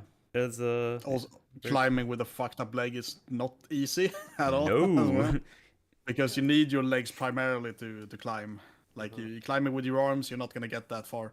Unless like a free climber who has like muscles in his thumbs or something. Yeah. Yeah, if you've done it your entire life, you could possibly do it, but not that Jayce. distance. Not Jayce. Yeah, no. He does rest like halfway up, but still, no. Fuck no. How did Jayce catch the lizard street with a broken leg? Magic. I don't know. They're very docile. They're like dodos. Yeah, You can there's just like, grab them. ooh, who's this fella chilling out? Oh my god! Ah! But yeah, he made it out of the hole and continues his test, adventure, whatever. And another thing, it's the fucking music. It's highly carried by the music. I did like the soundtrack they chose for it. But that's, again, is just there to distract you from the things that make no sense. You kind of skip past it. You know? That's a lot of what they do in the show. Then we get a scene with Powder and Echo, where Echo basically like apologizes because earlier he went to the tree thingy where he built the firelights. Firelights. Firelights. You always want to say firefly. Yeah. Rolls off the tongue better. I don't know. I did the same thing when before. And he painted like a Vi on the thing, and he the way he says it to Powder as well is like, well, I had the dream. Where is it? Oh yeah, Echo tells Powder that he had a dream where Vi was still alive and Powder was Jinx and doesn't really help anyone, and basically tells her that she's really cool and stuff, and she can change worlds with her things and stuff. And I don't know, Yeah, he's she's horny amazing. and needs help with the project, and yeah, I don't know. It's another Powder is amazing scene. Fucking hell. It's I don't fucking know. I've written down here, check the transcript, but I don't remember what. That was like 6 hours ago. Do you have a like exact time stamp or something? No, I just wrote down check the transcript because I have like the lines here. Yes, just check the dialogue. Yeah. But I didn't. My past brain didn't write down what I need to check, so that was smart. Let's see. Oh, I think there it is. Oh yeah, he says like, you're the kind of person who helps other people. You aren't the kind of person who helps other people in their project. And she's like, things are good, Echo. I like my life. I don't want to lose what makes me me. Chasing some wild dream. And then Echo says, sometimes taking a leap forward means leaving a few things behind. That's like a parallel for what happens at the end of the show. Yeah, I don't know. And then she's like, all right, okay, tell me what you want. Speak out, tell me what you want or something. Yeah. I don't know. They have like some weird dreams all the time, I guess. It's really weird. This universe confuses me. I kind of want to see what the old Echo was like if he was just as insane. It's like, I've dreamt about you being an evil man, Powder, and your name was Jinx. Oh, Echo with his this is delusions. not alarming at all. Should probably see a doctor, dude. Like. Yeah. Oh yeah, then we see another scene where Jayce goes through things and sees more of these puppets and children being gooped up. He also goes through like a swamp with his infected leg. That's probably a good idea. Yeah. I don't see a problem with this. Okay, yeah. No, it isn't. You don't think it's a good idea to go through dirty water with your infected leg? I don't even know why. It's not a good idea to go any length of time without having it cleaned with very clean water or preferably normal saline. Maybe he spat on it or something. While taking Keflex. Like, it's, yeah, you're that can kill you, by the way. It's not like just you might lose the leg. It's like, no, you can actually die if you get septic shock. Yeah. Oh, yeah. That shouldn't be news. He was down in the hole for quite a while. Maybe it healed. But yeah, they're an ultra immune system. They're just hanging out in Powder's hideout, and they start making the machine, and it's like a montage music video thingy stuff. I mean, I don't really have a lot to say about this. They just build the thing. That's basically what they do.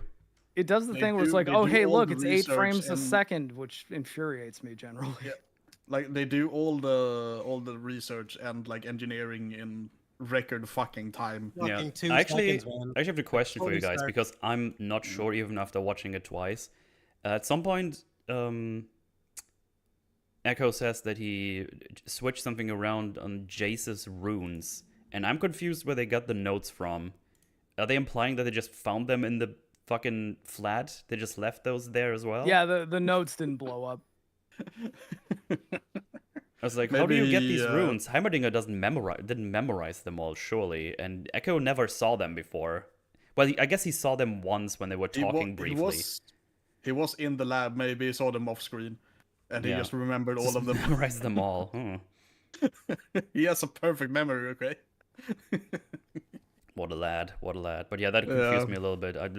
Maybe I need to double check. I guess triple check because I watched it twice, but I don't remember them explicitly stating that they have the notes or something. It's weird because they still call Heimerdinger professor in this universe, so maybe he could just go into the library of Piltover and just grab stuff, which would be just nice to tell us. But from what I know, Heimerdinger is just a hippie that plays the guitar for people outside. I don't know. Yeah, he should be like head of the council, but he's we fucking don't know. homeless. Homeless with a guitar. That's what we're shown, yeah. Like, why the hell did they do this to him? Ugh. I mean, yeah, I guess we don't know. Like, was he just hanging out in Zon right when he got there, or was he on the council? It was just like, yep, this isn't for me. He's had 3 years, and look where he is. Like, he clearly fucked up and made the wrong choice, and he just didn't fucking do anything. I mean, he flat out decided to retire. He's just like, well, yeah, no, I'm not. Seems that way, yeah. No hex tech, maybe no perspectives, council. no comments, no nothing. Doesn't care what's happening in the other dimension. He doesn't want to see what happens with Victor and Jayce. Just nothing. He just abandons everyone. I don't even think we've really untapped all the layers of how badly they've screwed him up and how much it like splinters back to season 1 and everything. Yeah, like, he's so far beyond redemption. It's ridiculous. Like it's because there's nothing to fix him.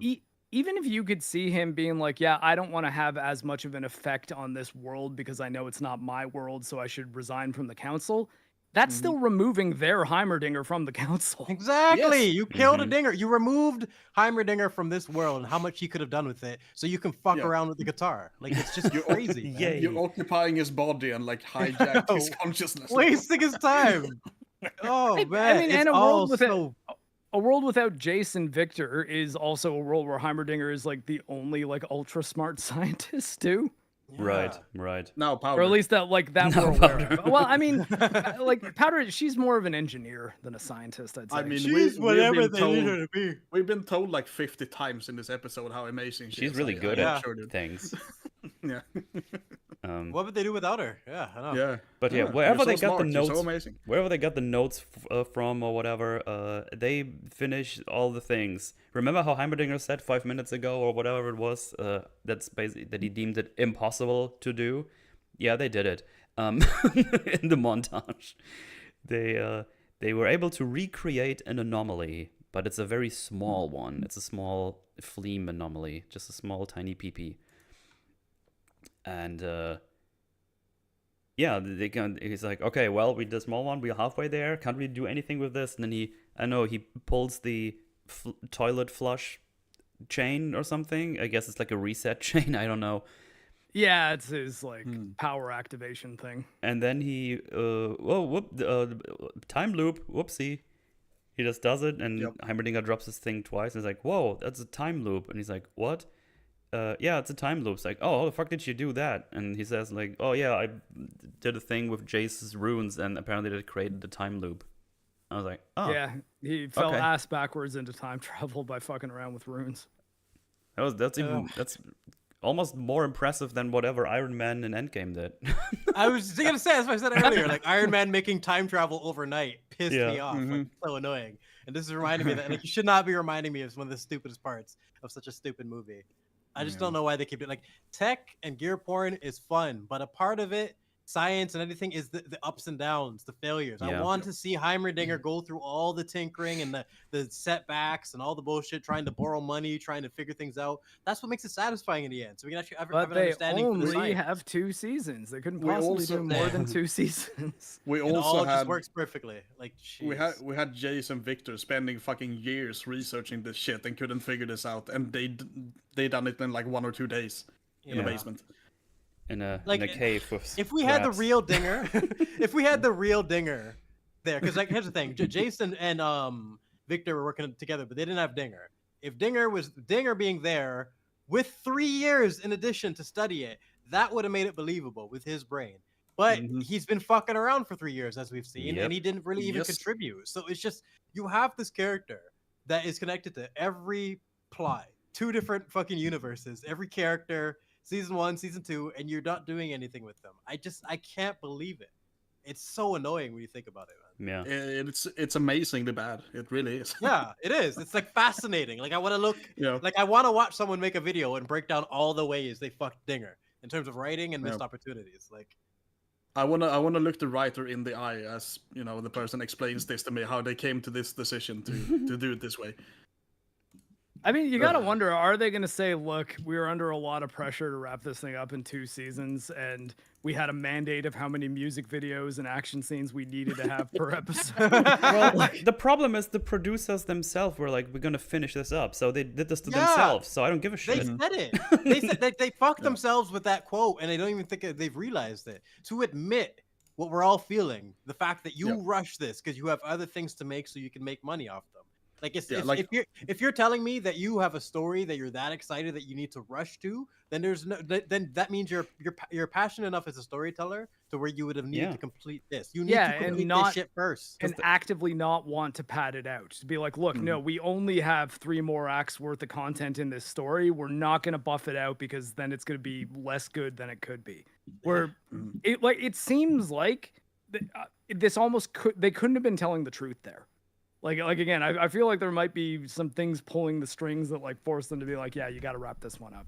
Yeah, like we don't know exactly who is to blame, but it seems like it's the studio itself from 100%. Yeah, because they already said they're apparently already working on new shows, and it's like, couldn't you just finish this one properly? Yeah, it's not like there's not enough characters in this show from League too. Like it's not like you have to go to other places. They came in with a big bag of cash and basically explained to them, okay, we need these like every 2 years. We can't do the whole 7-year art thing. Like they get like all the refinement that went into season 1. That doesn't work for the when it comes just to the dollar. Like that's not really that gap is not manageable. So they're basically shredding the quality to try to pump this shit out. It's basically what happens to every product you could think of. You know? The thing is though, like it could have been done in 1 season. They just went the complete opposite route of what. Yeah, they just went the complete opposite route of what they should have done with the storytelling. They could have literally finished this season, nailed it, had an incredible story, and then go take your risks. Then go take your risks. You know like it might have felt a bit rushed. It might have felt a bit like meshed together or whatever. But it could have been way better than what we got. There's no reason why it should be this fucking bad. If they nailed this second season and it was like on par with season 1, and we just got like one of the best shows ever, and they were making other shows and coming out, we would all go into them not expecting them to be on par with Arcane. So we wouldn't be as harsh for a lot of things. But we went into this expecting at least, on par with the quality, to at least resemble it. That's what's so shocking about it. If this was a brand new show, I think we'd all be a little bit less harsh. I wouldn't watch it if this would be the new show. No. If they nailed season 2 of Arcane and it was on par with season 1, you would watch it, of course. But you would go into it expecting there's no way we're gonna get another Arcane, but we'll see what they can do with this. So you wouldn't be as harsh in terms of your expectations. And Arcane as a thing would, in isolation, still be really good. Exactly. You can always go back to Arcane. Instead, it's fucking tarnished now. Like it's ruined. Now season 1 is its own thing. But look on the screen. Heimerdinger looks how metal feels. Yeah. Someone said, people saying this should be the thumbnail. The problem is the way my thumbnails are, this doesn't fit. I want to use this, but it doesn't You would have fit. to squish it, yeah. I had to put a couple images on top of it. The one I'm using right now with Jayce is also stretched, but it doesn't look awful that way. So sometimes you can get away with it, but this is too wide, unfortunately. So it's too zoomed in. But I would have loved that to be the thumbnail. This was his writing this season. This image just summarizes it completely. Put it sideways. That could actually be funny. I think you should have used this though. Oh yeah, that's a great one. Probably my favorite part of the entire act. I laughed. It's the best part of the season. I laughed. Don't say it. Don't say it for people who don't know, because it's fucking funny as shit. We'll get to it. Oh my god, that was great. That was so great. It's all worth it now. It's all worth it. I watched it on repeat a few times. It was fucking fun. But yeah, Echo basically has his ult now, but he can only go back 1 second right now. So it's like, oh, how far can you stretch it?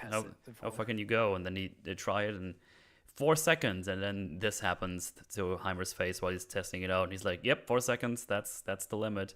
But he doesn't tell. How do you Heimer. know? Like, He's yeah, how do you know? I love that he Don't worry does. Like, he's like, no, I don't even want to tell you. It's like, why would you not want to tell him? Yeah, I definitely should tell Like, him.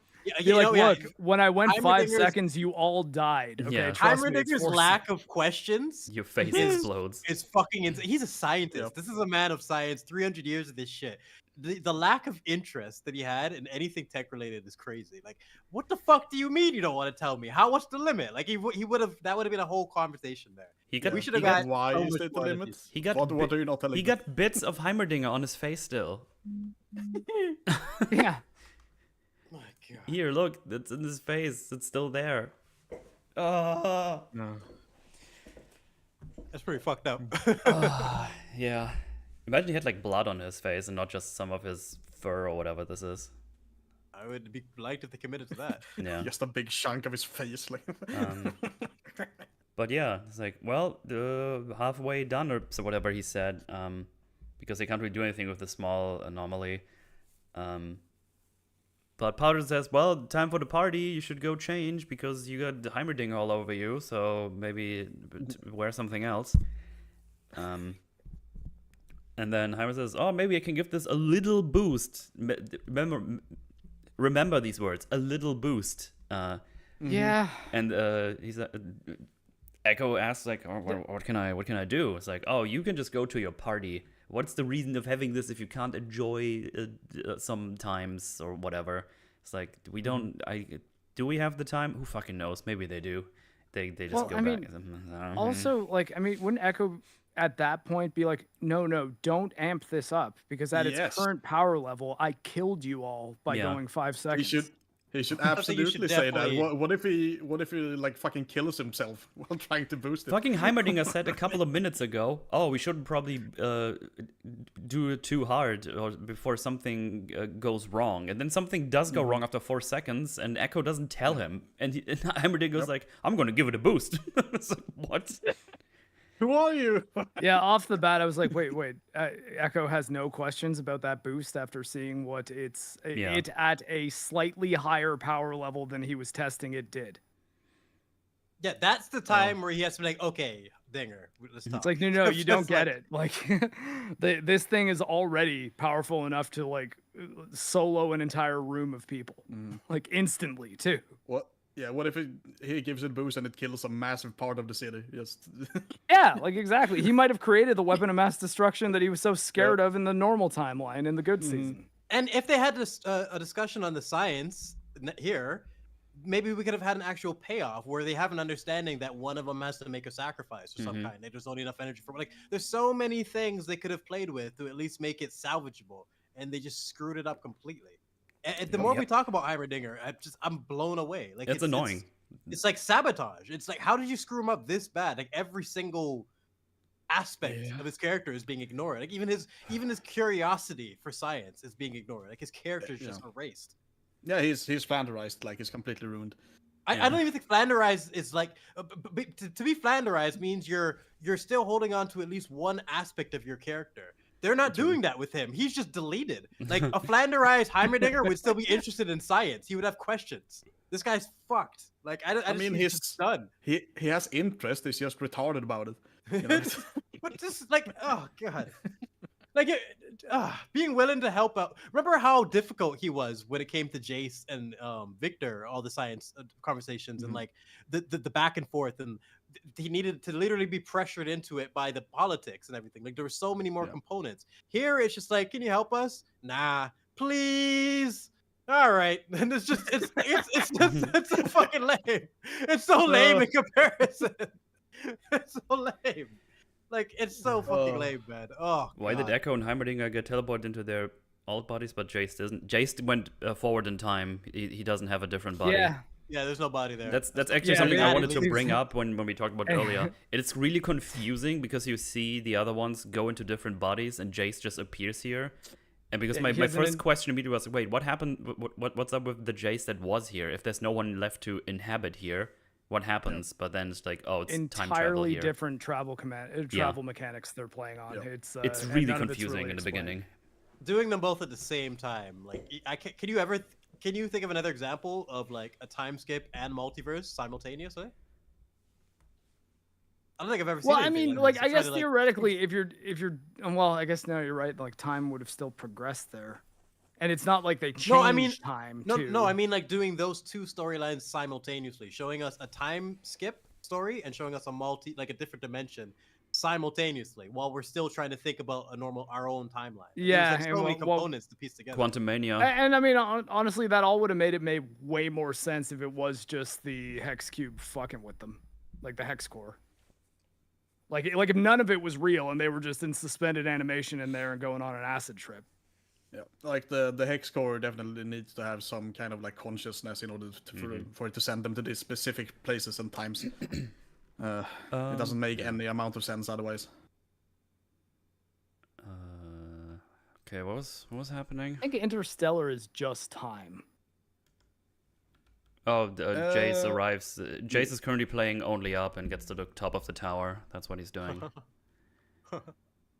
It's actually insane. How did he get to that floating platform? Fucking like, look at this. He's platforming right now. He's actually Yeah, playing how a did he video get game. there? Look at this. What With the a fuck is busted happening? leg. Yeah, he rehabbed. That his was the leg. shot of just like, yo, Super your leg easy is to fucking rehab be in a a like hospital bed, destroyed dude. leg. By the way, take it from me. It took me no How time. did he at all. get? I Like, was look platforming down. in no time. You don't even How need... did he start that? The leg is How not did even he the even begin? problem. How did you get up Yeah.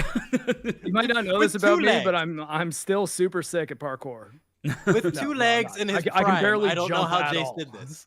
I have no idea how this fucker could have done this at all. Like this is even like Yeah. it's just physically impossible. Like look at the gaps there. It's like I know it looks cool, but it's so distracting when your brain immediately goes, "How the fuck is this like, possible?" I You can have to barely blend buy it. him. I can barely buy him jumping from the previous platform. Let Yeah. alone, like, where did he go from there? There's like nothing. Like, I think what they want us to Yeah. believe, Space. they float back and forth a little bit, so he has to wait until he gets to a place.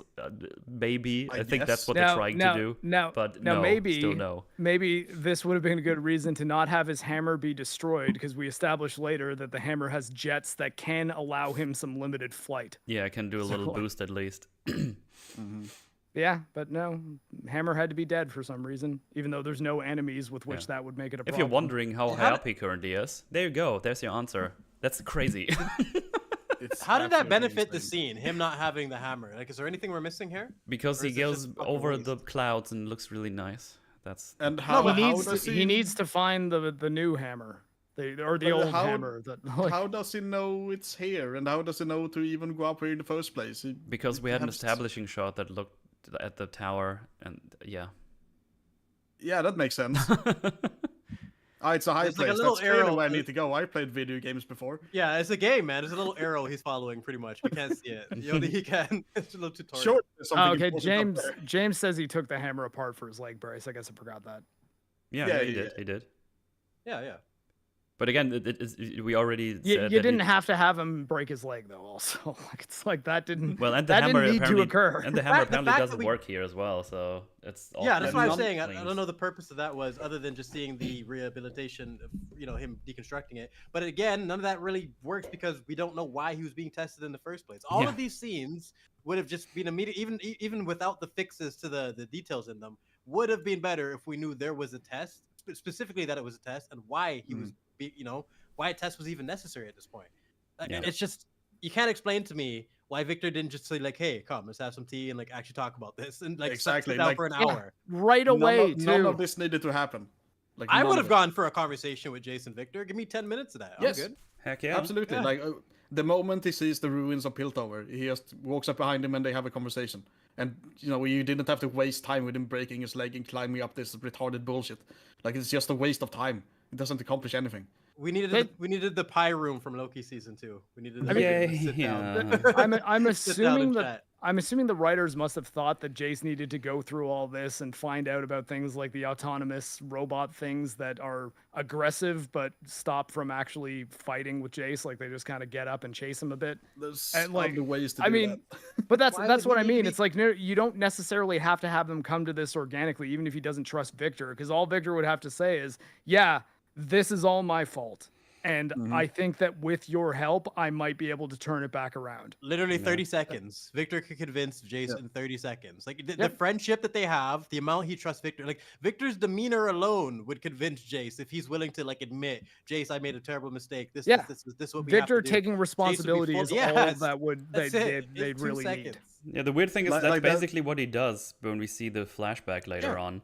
And I need a scene where like where Jayce was like, "Why the fuck did you make me do all this? My leg hurts." Yeah, why did I have to become punished Jayce before? What the fuck was the point of all this, Victor? Like, what the hell? Like, we need. Why did you go back in time and save me and like give me the thing to motivate me to build Hextech in the first place? But there could be an answer there. Like, there could be an answer. Oh my god, yeah. What the fuck? Well, I mean, Jay, you could have. I'm getting so annoyed. I suppose if he didn't, he would have died because he did kind of save him. He can save him and not give him the fucking rune thing. Yeah. Yeah, you're right. Hey, you want to see Silco? No. Well, too bad. We see him anyway. Yeah, you could just give him a warning there, like don't like pursue this like doing magicism thing. It's gonna lead to bad things, but it doesn't say anything to him. Oh. It's like it will lead to this. Now I'm gonna send you back to episode 1 of season 1. They're gonna do this was the way. By the way, to be, blah blah blah blah blah. It's fuck time travel, man. Yep. Pretty just bad. Stop traveling through time, and then your story will be better. Like it just fucks everything up. Also, get better locks for your window, and make sure your door is good enough that Vi can't just kick it down. It's a good idea. Good idea.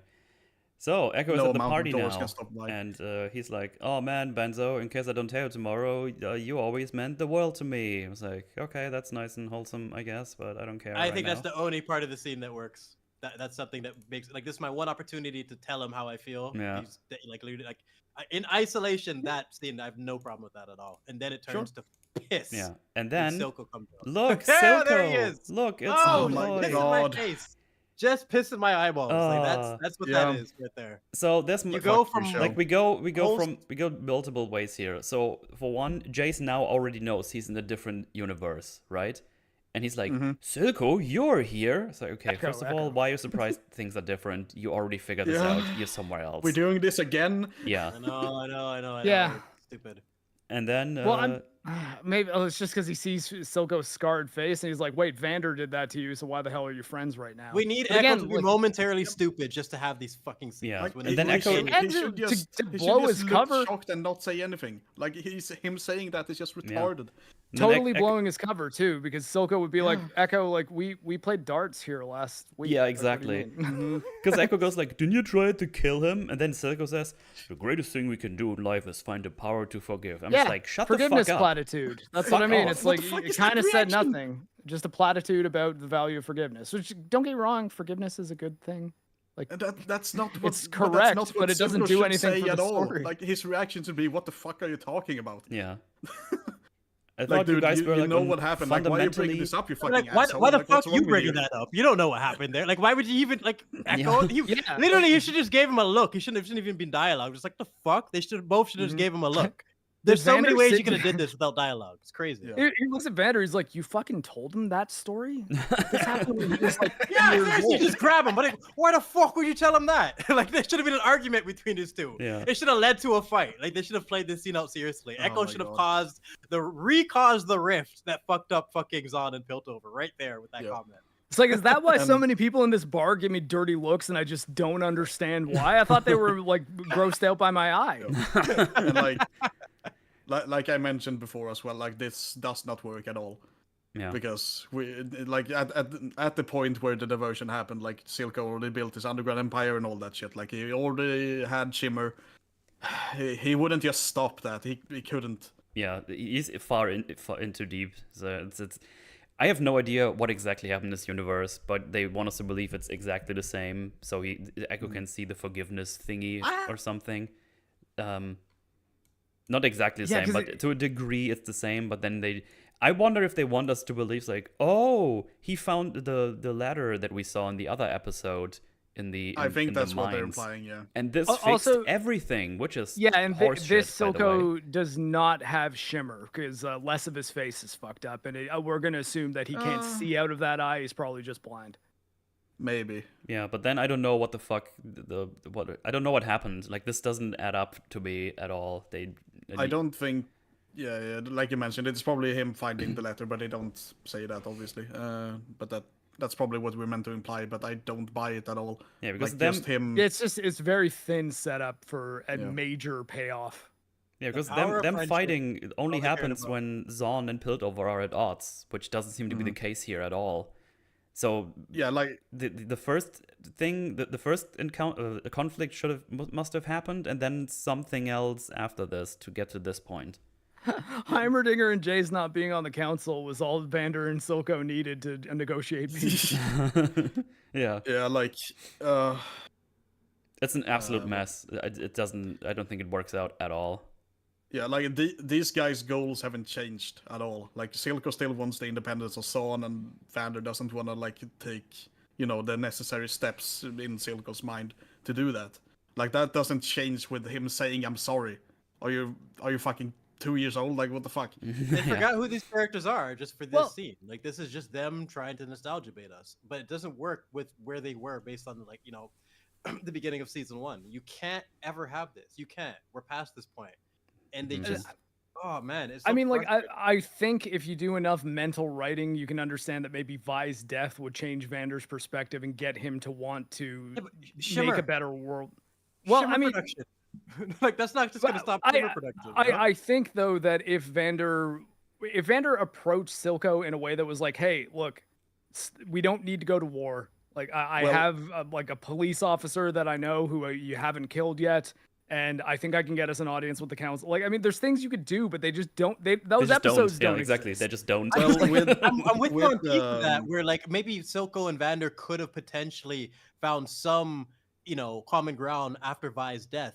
But yeah, because Vi dying, production and his business would just get shut down because of their relationship. I don't believe that at all. Silco had too many wheels in motion, too many associates, too many things. That's kind of what I'm saying. At least as far, well, I guess we don't know other things that may have changed in this world. But for Vi dying, that at the very least would be a significant enough thing to Vander to get him to approach things differently than he did in the actual show. They also did. Like, I think that's fair enough, but it's also like, but we need more in order for that to make any sense.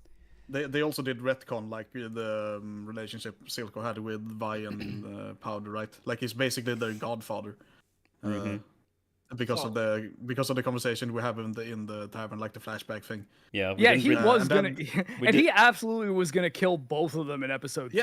Yeah, it doesn't make any we kind of glossed over this last time. We talked about this yesterday in the EFAB. I was like, oh fuck, they tricked me by making me angry in another way. I didn't catch it either until later, but. Yeah. Because I was so annoyed with the placement of that scene to make me feel better about the family stuff that I didn't even notice they said the thing with so yeah, it's awful. They said the thing? But you didn't notice what? Oh, in the flashback we get right before they have their happy-go-lucky family moment with Warwick Vander. They establish that Silco was there when they named Vi.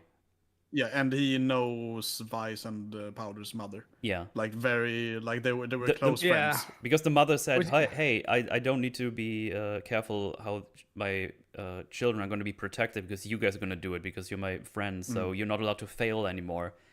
But in season 1, Silco just tells them to kill them, even though he knows them. Yeah, like he knew the mother, and you know. Well, I guess aren't we also kind of? Oh no, I guess they flat out say it's the enforcers that killed them. But something that Silco did directly lead to her death, the mother's death. Because that's why I can buy that. It's more that like he directly tries to kill Vi and Powder. Well, I know. That's why I said in episode 3 he does flat out intend to kill them both until he sees an opportunity in Powder. Do you remember? And he does that right before he kills her too. Like he's like, oh, okay, maybe not. The scene when Vi basically returned, it's like the sister, she's back. It's like from the dead, like the fucking like meme scene. From the dead. There's no way he'd be referring to her if he knew her since fucking childbirth. Like he knew her mother and whatnot. Like he refers to Vi like a stranger. So I'm pretty sure he calls Jinx little girl and not and not Powder. So it's just Yeah, it's fucking horse shit, man. I didn't even think of that. Yeah, I didn't. I'm just like, me neither. This doesn't sit right, but let's not think about it. But no, that's fucking splinter. Okay, I've come full circle now. That's what you were describing in terms of you're still distracted with the other bullshit. You don't even realize the fucking like the true bullshit. Like that's cheating. like we mentioned last time, it's gonna be things that we miss because there's so much bullshit in this season. That's just cheating, man. Like. Yeah, it's an absolute mess. But hey, Powder arrives, and then they commit the worst crime ever. They put French in Arcane, and I think that's not allowed. There's some French music, rap music, even that's not great. I guess I don't like. I actually don't know if it's great or not, but it's very out of place and jarring. Okay, no, not Spanish. The Spanish is in another place. Spanish. If Spanish and French. I think the whole thing was out of place in terms of being in the show, and like at this point in the show, it was out of place. I don't think the song was out of place for what they were showing in terms of the. I don't know. I don't know what the fuck they were saying. I don't know the fuck they were saying. Crazy, but I'm saying no one knows. Mark, you're Canadian. What were they saying? My French is terrible. Bonjour. That's it. You know, honestly. I could probably. Well, Brooks is from the same city as I am, so like he's as Canadian. You just got the extent of my French right there. Bonjour. People are making a connection to my line last night on EFAP because I said I was just happy there was no French cringe music. Yeah, that's why I was referring to French cringe music. I can kind of read French because like I know enough about how the words are structured and everything, but I can't listen to it quick enough to translate it by hearing it.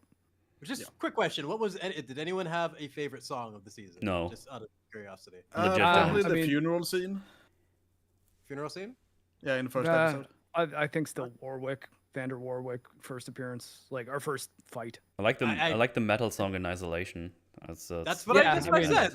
I mean, we're saying like our favorite songs, right? Like it doesn't have to be the event. It has nothing to do with the writing. Like I know. Like, when you said favorite, I was just thinking of something that stuck with me, but I was like, that's really nothing. But I guess I enjoy the song.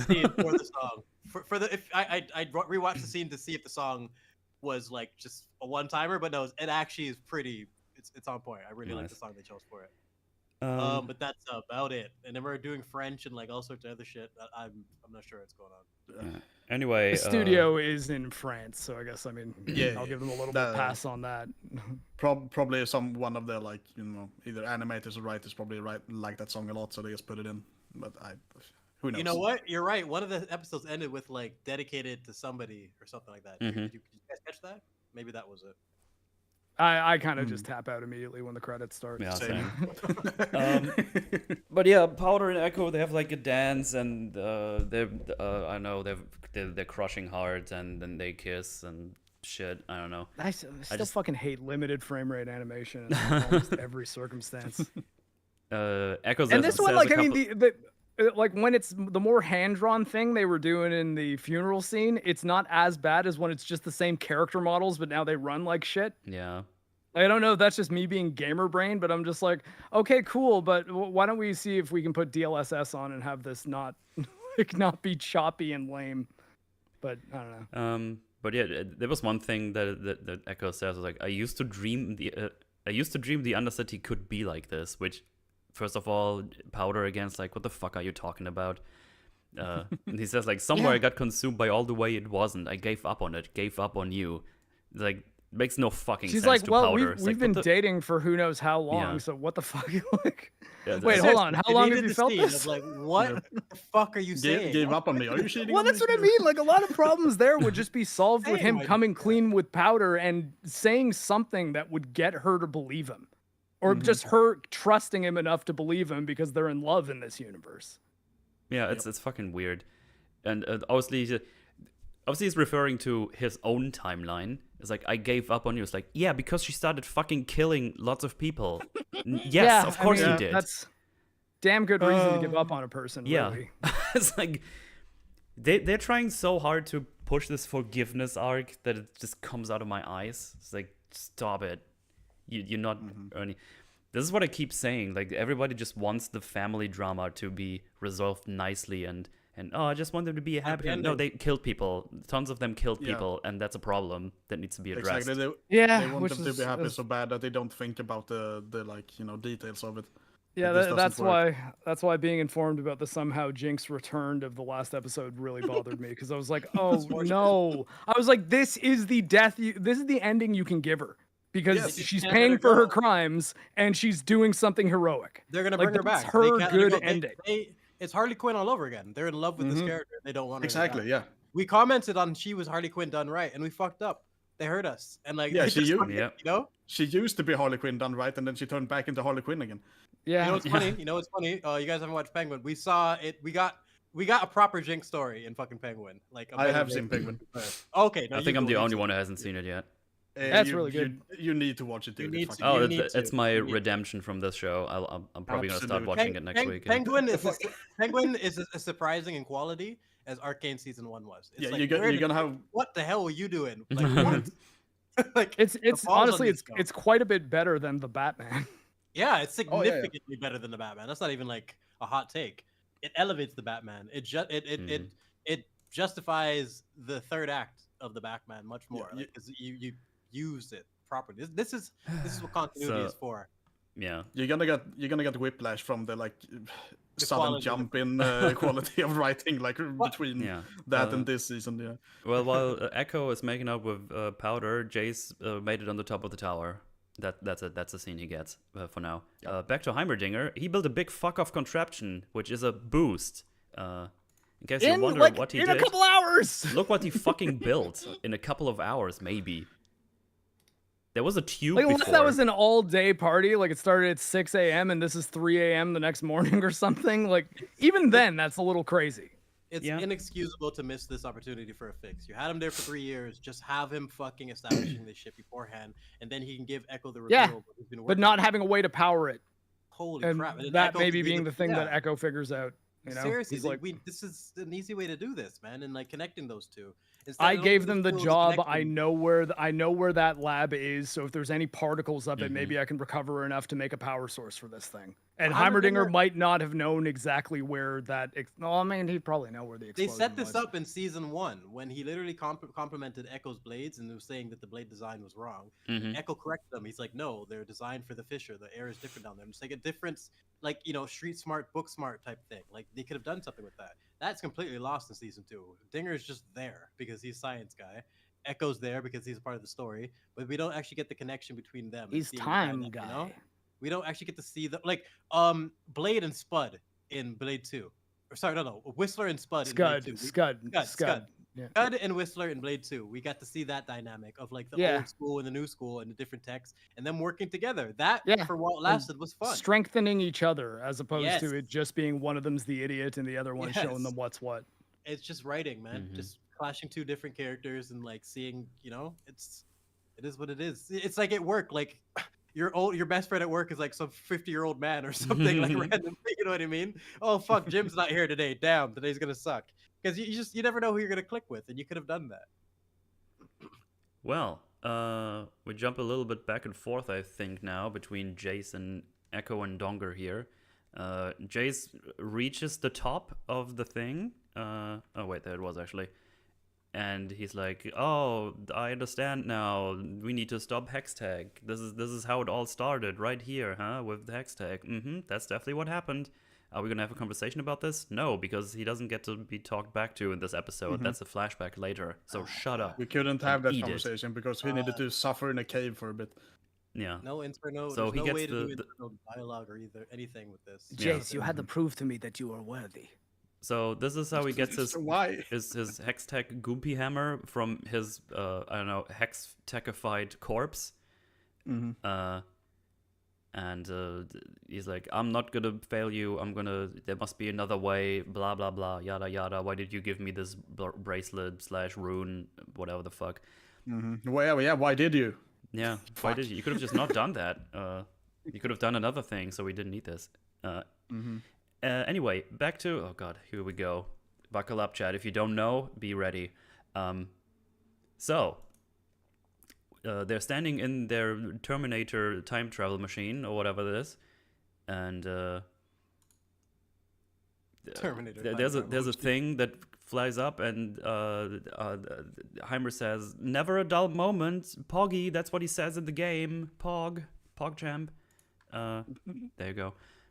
And he suddenly jumps out of the thing. Is like, hey, Echo, since I met you, I felt alive the whole time. It was pretty good. And I was like, no, surely, okay, why? It should be mentioned, he started the machine by having a long cable that went into the machine. I'm just gonna put that out there in a minute, okay? I'm just saying. Because he does this, Echo pulls the chain on the thing, he activates the thing, and they had like a cable that they always had to combine so the machine starts to work. Which I thought, okay, that's kind of weird. I don't know why they just build a button if they have to do it so long, but whatever, fine. It's just style over substance in a way. But yeah, Heimerdinger jumps out, has a couple of other knobs and levers to pull, which I'm just like, why did you need to do this now? Why didn't you do this differently with a remote control or something? You're very smart, you can do this. Why didn't you just power the thing down and then try again with the cable being more secure? There's no time. We have There's infinite no time. but there's no time. It's just so.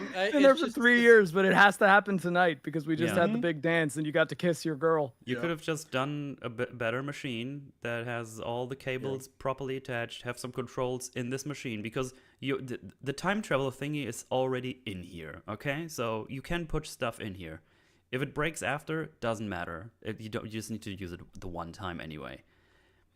So he jumps out, he connects the cable, and just gives Jayce a look. We have a big light, and Heimerdinger's gone. That's it. That's it for Heimerdinger. Rip Heimerdinger. He's gone. Rip also to this universe's Heimerdinger, who had no idea what was happening. He is gone, and the Heimerdinger that currently lived in this place is also dead. But we don't talk about this.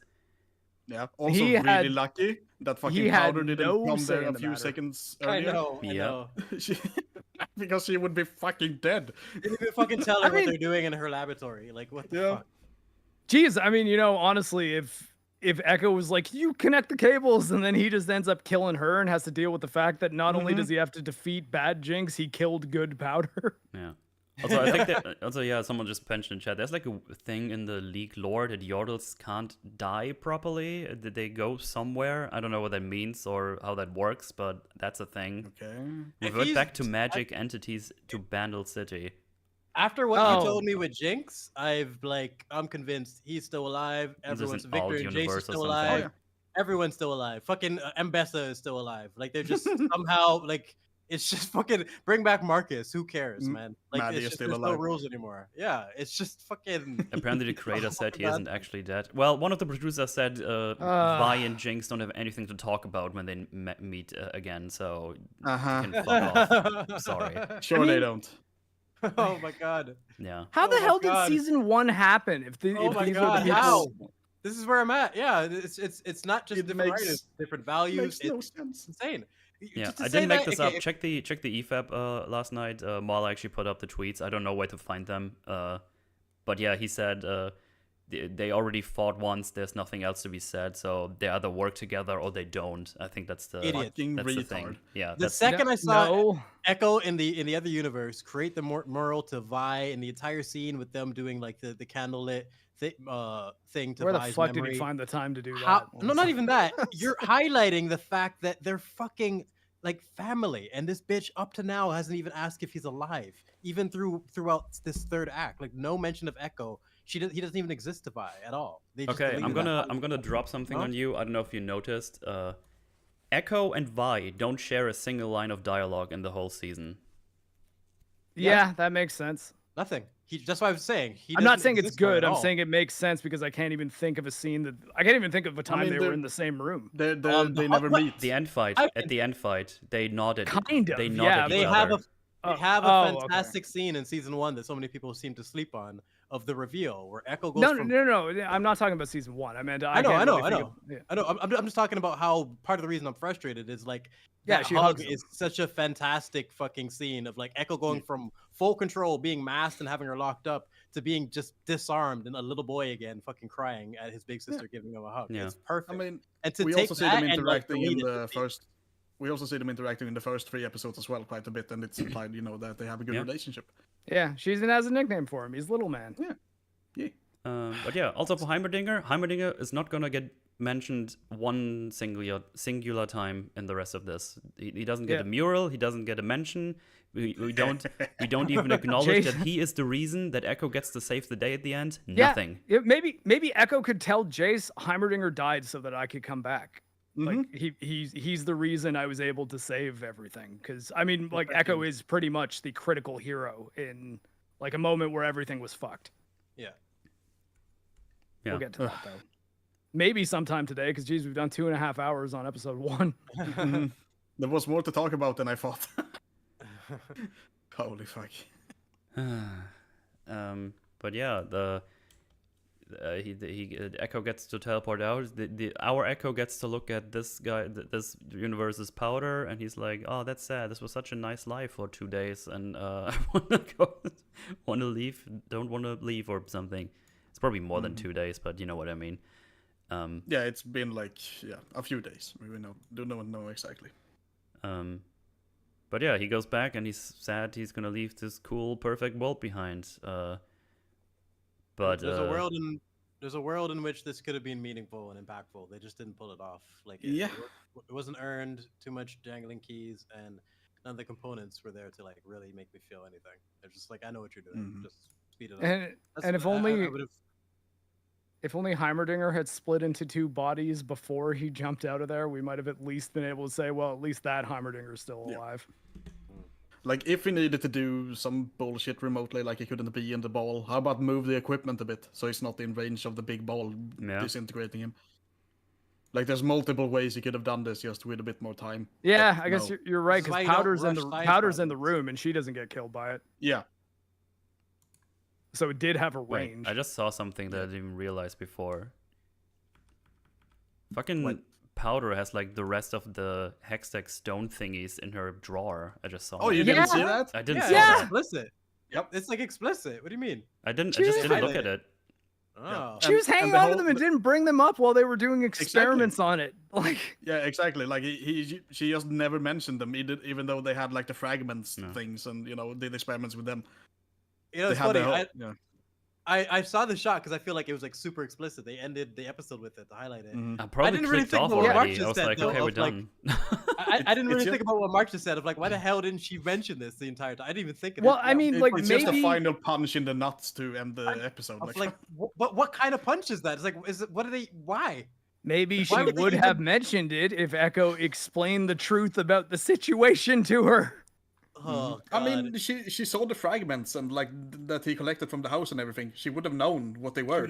Immediately be like, guys, I have a bunch of these. I thought they were just exactly. Yeah, you're like this. Well, I mean, I guess she wouldn't think they're pretty rocks because they did kill her sister, or one of them did. She doesn't know that's what happened. She just thought an explosion, and she saw some rocks. Oh, like, wait, really? She knows what the fragments are. Like they showed them in a like fucking montage explaining like what they're gonna do with them to her. Like, and she joins in and like doing the fucking experimenting and building the shit. Yeah, so, and saying these are actually a super big power source, and we got them from the room where your sister died from an explosion, and we're going to use them to power a big machine. It's like, well, I have a bunch of those in my drawer. Are you telling me that they could like blow up at any moment? Yeah, she's been using them as paperweights and shit, like just chilling. There's so much they could have done. So what did this add? Weird. Like that's why I said why. I'm like, what does this add other than confusion? Like, are you just a cunt? Like, why would you fucking like keep this away from us when we're scrambling? What I mean. It's just a punch in the nuts to end the episode. And like Mark said, it makes it even less sense that Echo didn't explain anything, because then she could have led to this and had a better understanding of why they're so desperate. It's just what what?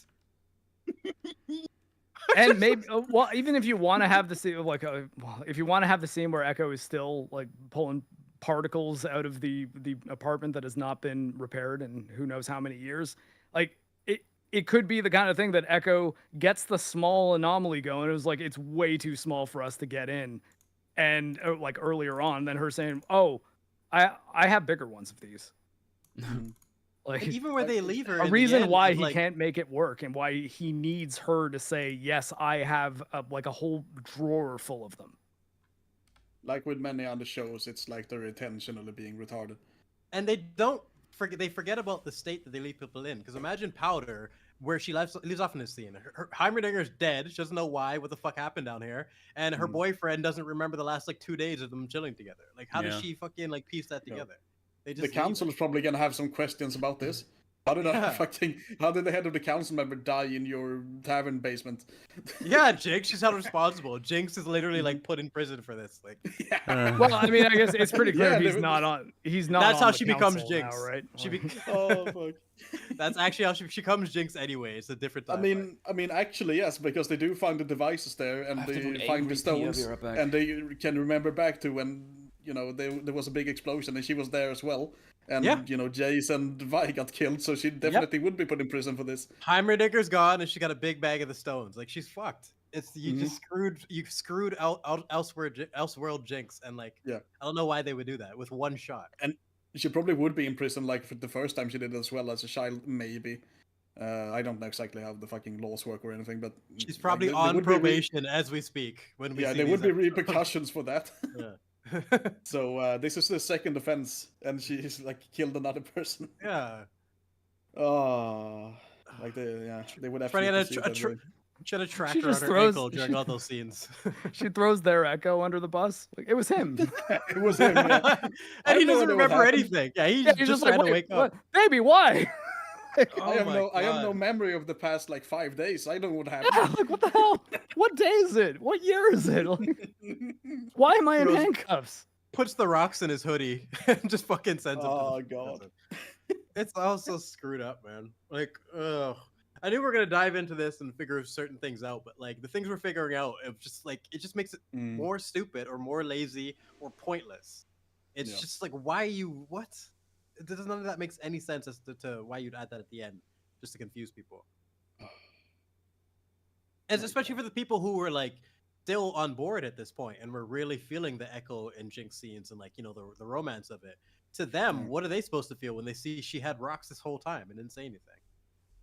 What are they supposed to imply? Like, I'm genuinely asking if there's any theories as to what they could do with that. I mean, even if you like I said, if she understands the power of the rocks, you could make it make sense that she hides it from them for a little while. But if she knew the truth, that could actually give her a moment where she's like, "Hey, I have something that can help you," and then says, "These things killed my sister. You better be telling the truth." And you better be sure this is going to work. Yeah, there should be some trauma there to be brought up, and like some discussions to be had for sure. There's actual drama to play with there, and once again, they just piss it away. It's crazy. And it just occurred to me, like we already clarified that like most people are probably not dead. They're just gonna bring back whoever they need. They have 2 different versions of Jinx to play with. Like they love this character so much they can pick nice Jinx or evil Jinx. It's so crazy how much this season has been carried by. Well, for one, season 1 and the hype for that, obviously. And also just the fucking crazy people online that just do all the shipping.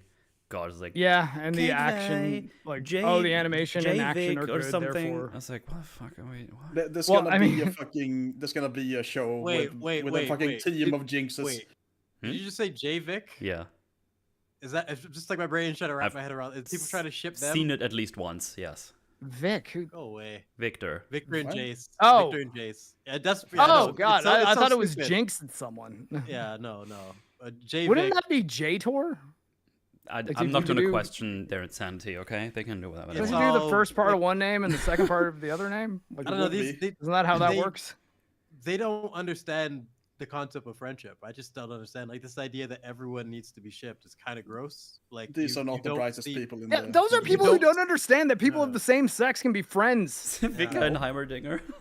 Victor and Jayce's friendship is one of the best parts of Arcane. It's like, oh, we don't ever know that either of them are straight. It's like, yeah, how about Jayce fucking Mel for all of season 1? How about fucking like, oh my god, just use your eyes, people. And Victor, like even Victor has a love interest. Yep. You can see how he felt bad for Sky. Yeah, he cares about her so much, he either creates a projection of her, or she somehow ends up in like the Phantom Zone, but like she's the only thing grounding him for all of this season. Yeah.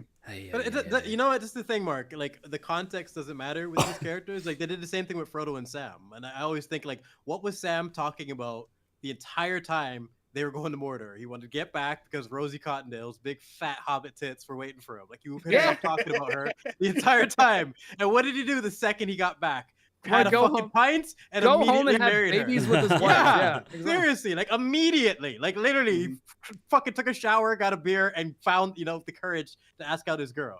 And they still call them try to ship those two, so it doesn't matter. that's Like, just- it's just crazy people. It's just cope because it couldn't get Frodo, you know. Yeah. Yeah. Just crazy people doing this Oh, shit. man. Shipping is so lame. Well, It is. ready for episode 8? I'd rather Yeah. kill myself, but yes. No, sounds great. There's some French for you. Ha. Oh, oui. But there's no dancing in this episode, so let's get to it. Let's go. Well, the first thing we do is we catch up with Mel, where she started using her power in episode 4, 5. In the last episode she was in, whatever, it doesn't matter. Yeah, sometime. But yeah, Super she Saiyan uses now. her powers to free herself of her shackles, and she's greeted by a Black Rose sister, because they call each other sister or something. And she's basically like, hey, welcome to the family. Your brother is dead, actually. Your mom didn't lie about this, and she only has kept you around because she's evil and wants weapons and power. Anyway, here's a necklace. You're one of us now, and you can go back home now. Bye. Yeah, this was done pretty quick. Yeah. It's So, like, here you go. what was the point of the weird mirage Yeah, cage I mean, with the honestly, it's like, puzzle? could this not just have been, hey, she wakes up there and this girl's like, look, I'm your sister. You have a power that you haven't really unlocked yet. I'm going to help you do that. It wouldn't look But I cool need enough. your help getting mom. That Your wouldn't get mom. repost. That wouldn't get retweeted, Mark. What are you thinking? The best way to do this was obviously trap her in a fucking cave and then like shackle her to Yeah. some insane Give like her Yeah. zero reason to trust her at all. Like, I mean, she doesn't even mention her friend that died. They killed her Yeah. assistant Oh, slash God. friend. oh yeah. Doesn't even That's the mention first that. thing she should say. Where is whatever the fuck her name is? Like, Yeah, Alora, did you right? capture First her? thing. Like, that's the big elephant in the room during all these scenes of like, even if they have a goal for her, like she's just sleeping on her. Like, oh god. and her brother as well. You can't do Yeah. that, man. This is what I'm saying. It's how many we should keep count. Like, Vi and Echo is the most outrageous one to me, just because of their history. But this is another one. Like, you can't have people just forget these fundamental things, man. It's so brutal. I mean, I suppose she does betray her, and like maybe she needed a reason to do that, so it didn't totally come out of nowhere. But Wait, who betrays who? Mel betrays the fucking Rose Thorn. Yeah, she kind of does like her own thing later on, but Okay. Yeah. With that, it's like, Well, also, maybe, I mean, but her it's- she manages to feed her in the person's still pocket doesn't- dimension, and like doesn't That's have the- any worry about whether or not that's actually gonna work. that still doesn't justify why she doesn't ask here now, because by then she could have developed a plan and like made peace with what happened, and this is what she's committed to.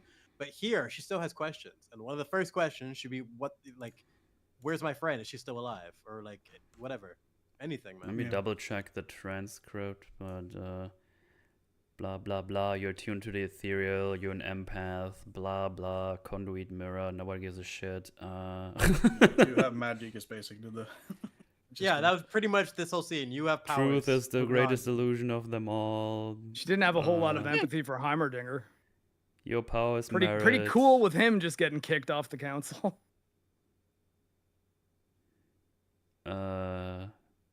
truth. Where's my brother? Well, they talk about the brother at least, and then it's like, Yeah. this is a test, whole charade. Your talents developed quickly. Arcane is waking up apparently is a thing. Yeah, sure. I was trying to see if in this thing they talk about Alora at all. I'm pretty sure they mentioned her at some point, but I think not here.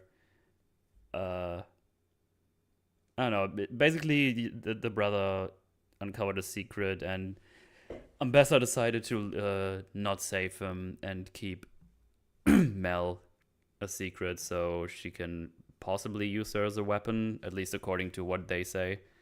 Yeah. Yeah. I don't know. Well, this whole Black Rose thing doesn't really have a really satisfying conclusion. I'm getting a feeling we're just we're setting up Set up. another show with Set with up. her. Yeah, it's Yeah, like, it's I mean, that's mainly the just thing, it's like- confusing. We Mando don't know season 2. nearly enough about this faction to have Mhm. any of this really make sense. Yeah. It's just confusing, all of it. Like, it doesn't make much sense. It's just from what I know of League, the amount of factions that you have to play with, they're too tempted to not just branch out and do all these sorts of things. Also, what's your guarantee? What's your guarantee that putting on that necklace that says putting this on will make you one of us isn't just going to totally overwrite your free will and make it so that they now control you? Yep. Nobody has any fucking questions this whole season. They're just going through. Like Jayce is going through the tutorial with no questions. Heimerdinger's got nothing to say. Yeah, she kind of just keeping his mouth shut when he shouldn't. She kind of just goes with it here, and then she has to walk back to Piltover. It's really funny. It's like, can you just teleport me back? It's like, no. You have to walk. This is like an overarching, This pilgrimage question. Is part of your journey, part of your awakening. This isn't like down to any Oh, go ahead. Sorry. Yeah, like how far away is this? She makes it back pretty fucking quickly. Yeah. For the next scene, she's already there. Who knows how much time has passed? I don't know. Yeah. How far is she anyway? I have no idea where she is.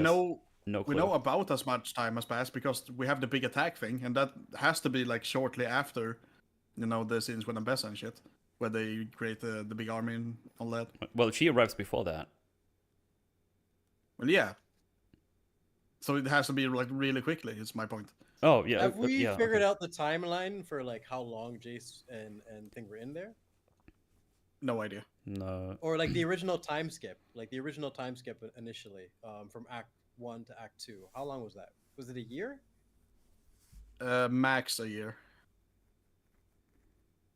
Couldn't have been that long because the child doesn't age. It's mentioned episode 5 to Kino that they killed my friend. Oh yeah, but we're talking about this conversation specifically with her. She doesn't mention it. It's like, hey, this was a test. It's like, yeah, but you killed my friend. Fuck you.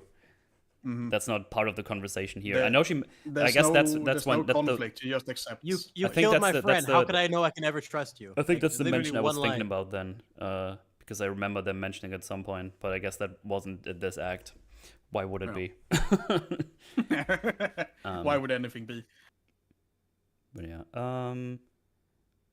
But yeah, she's on their way back, and she arrives by boat, so she's somewhere, and it must be pretty quick-ish. But we also don't know at what time this takes place. I don't know. It's just all fucked. This place she is at has to be like really fucking close. Is my point. But yeah, she's on the way back. Intro sequence. Hooray, cool. Skip it. Misery and stuff. Let me see. Oh yeah, Rictus is getting a burial. At least my boy Rictus gets some respect. I was really happy to see that.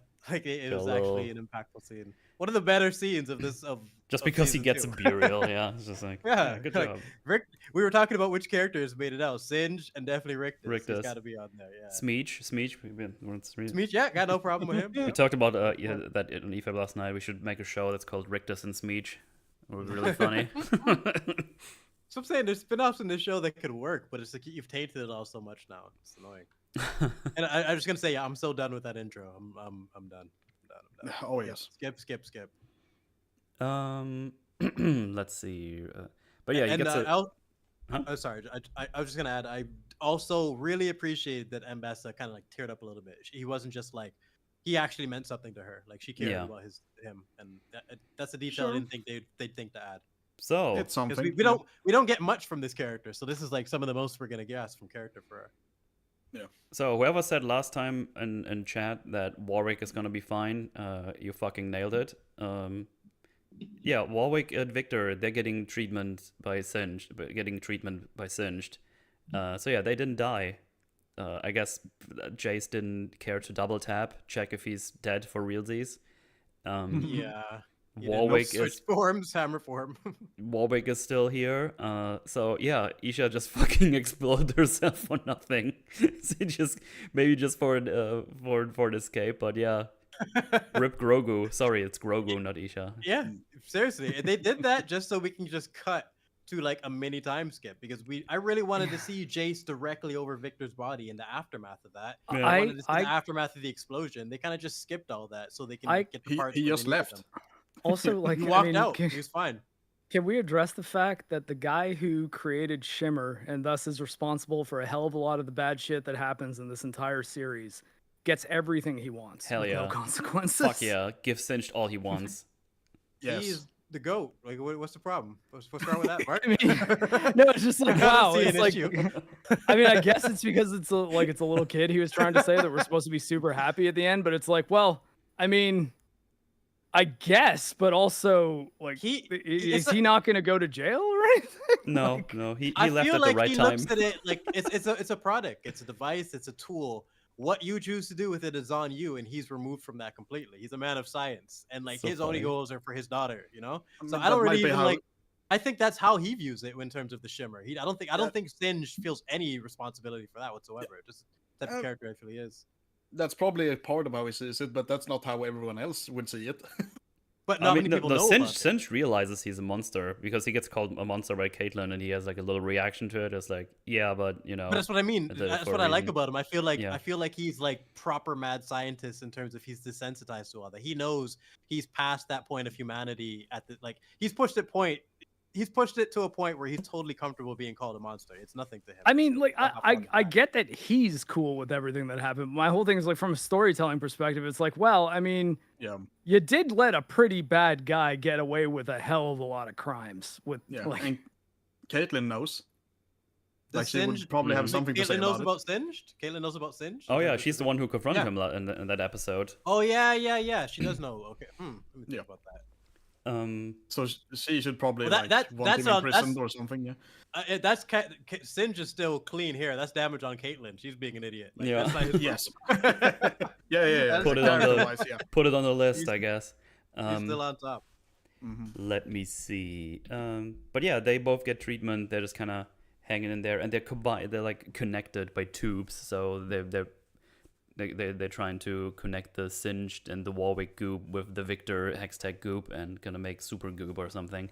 Yeah, that's just the point where I just give up trying to understand what's going on here. You guys are just fucking around. They make sure Yeah, to it's say science liquids. Don't think about it. Fiddling with all the knobs. It's just Yeah.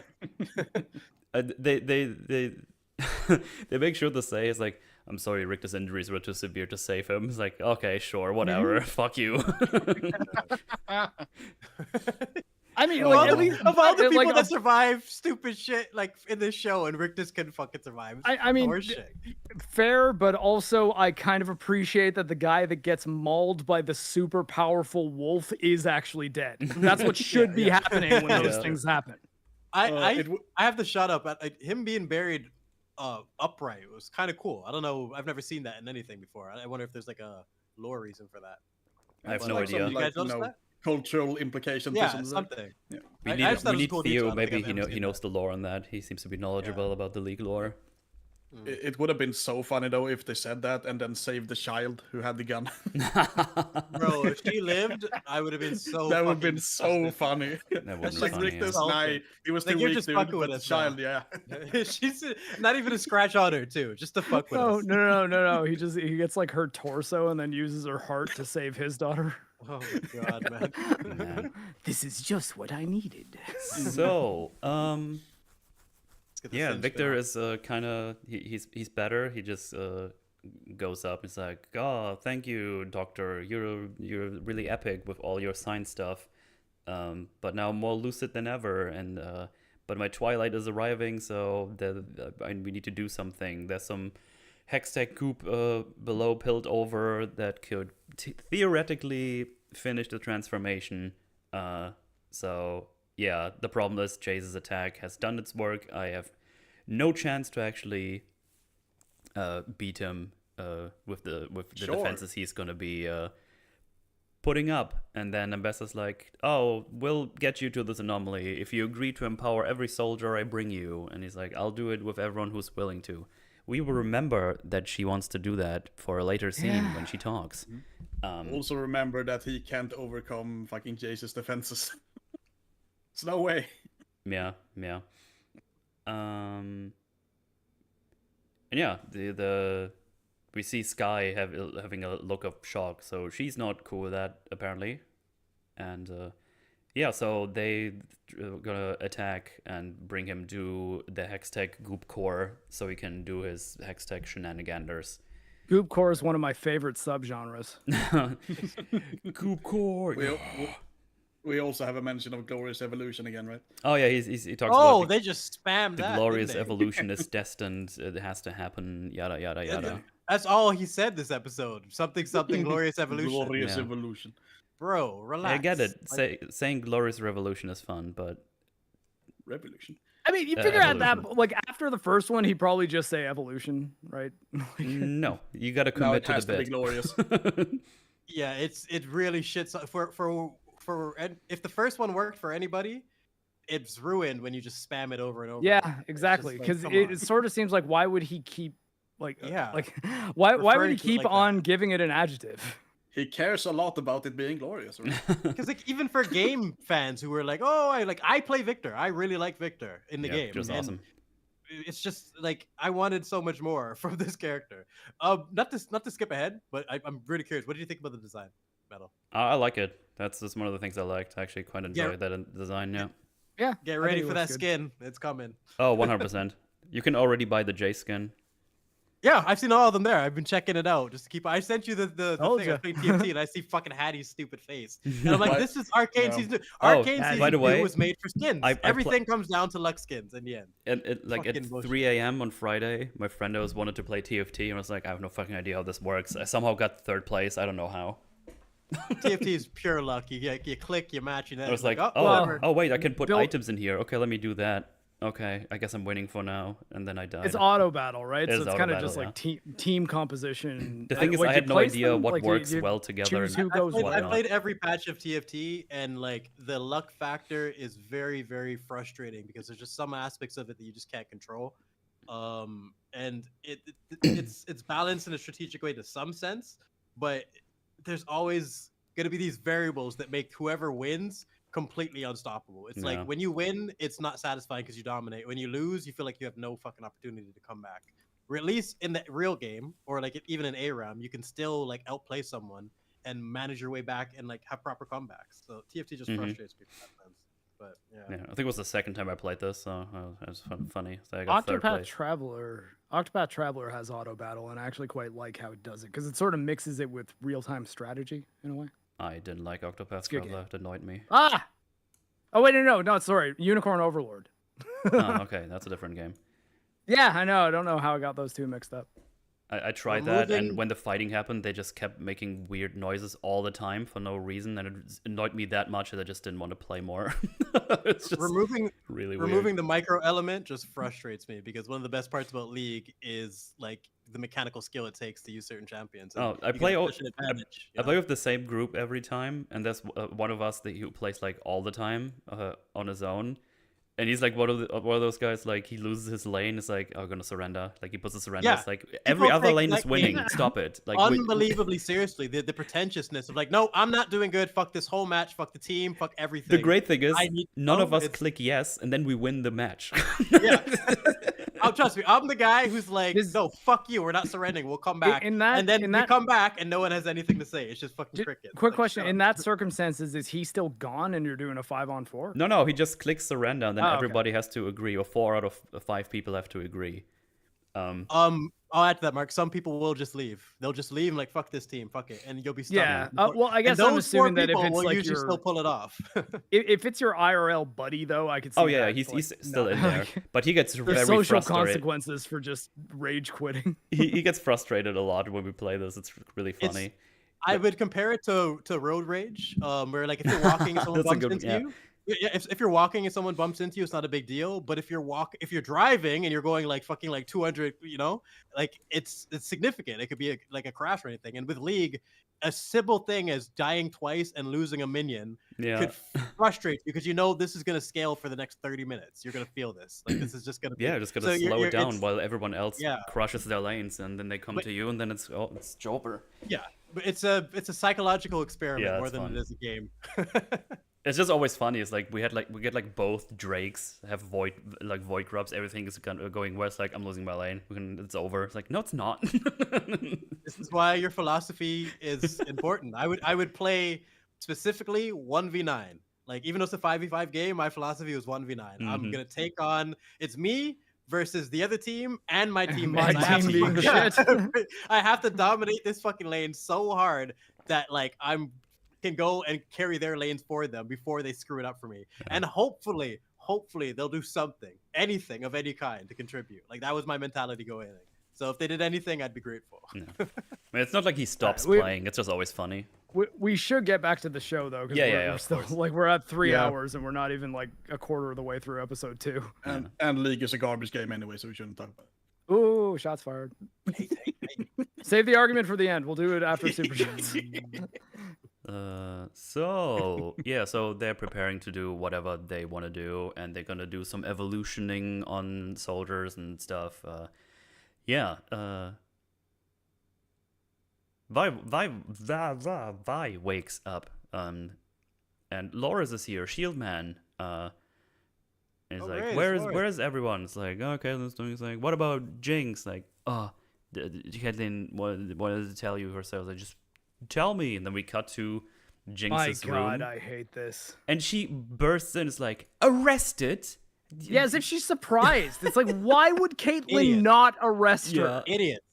Like, what reason would she have to not arrest Jinx? Even just to like keep her where she can keep track of her. I'd be like, look, we gotta figure this out. Like, yeah, is she gonna be an asset in the fight we have to come? Maybe we can talk about giving her a conditional release, but realistically, there's no place she should be other than in custody.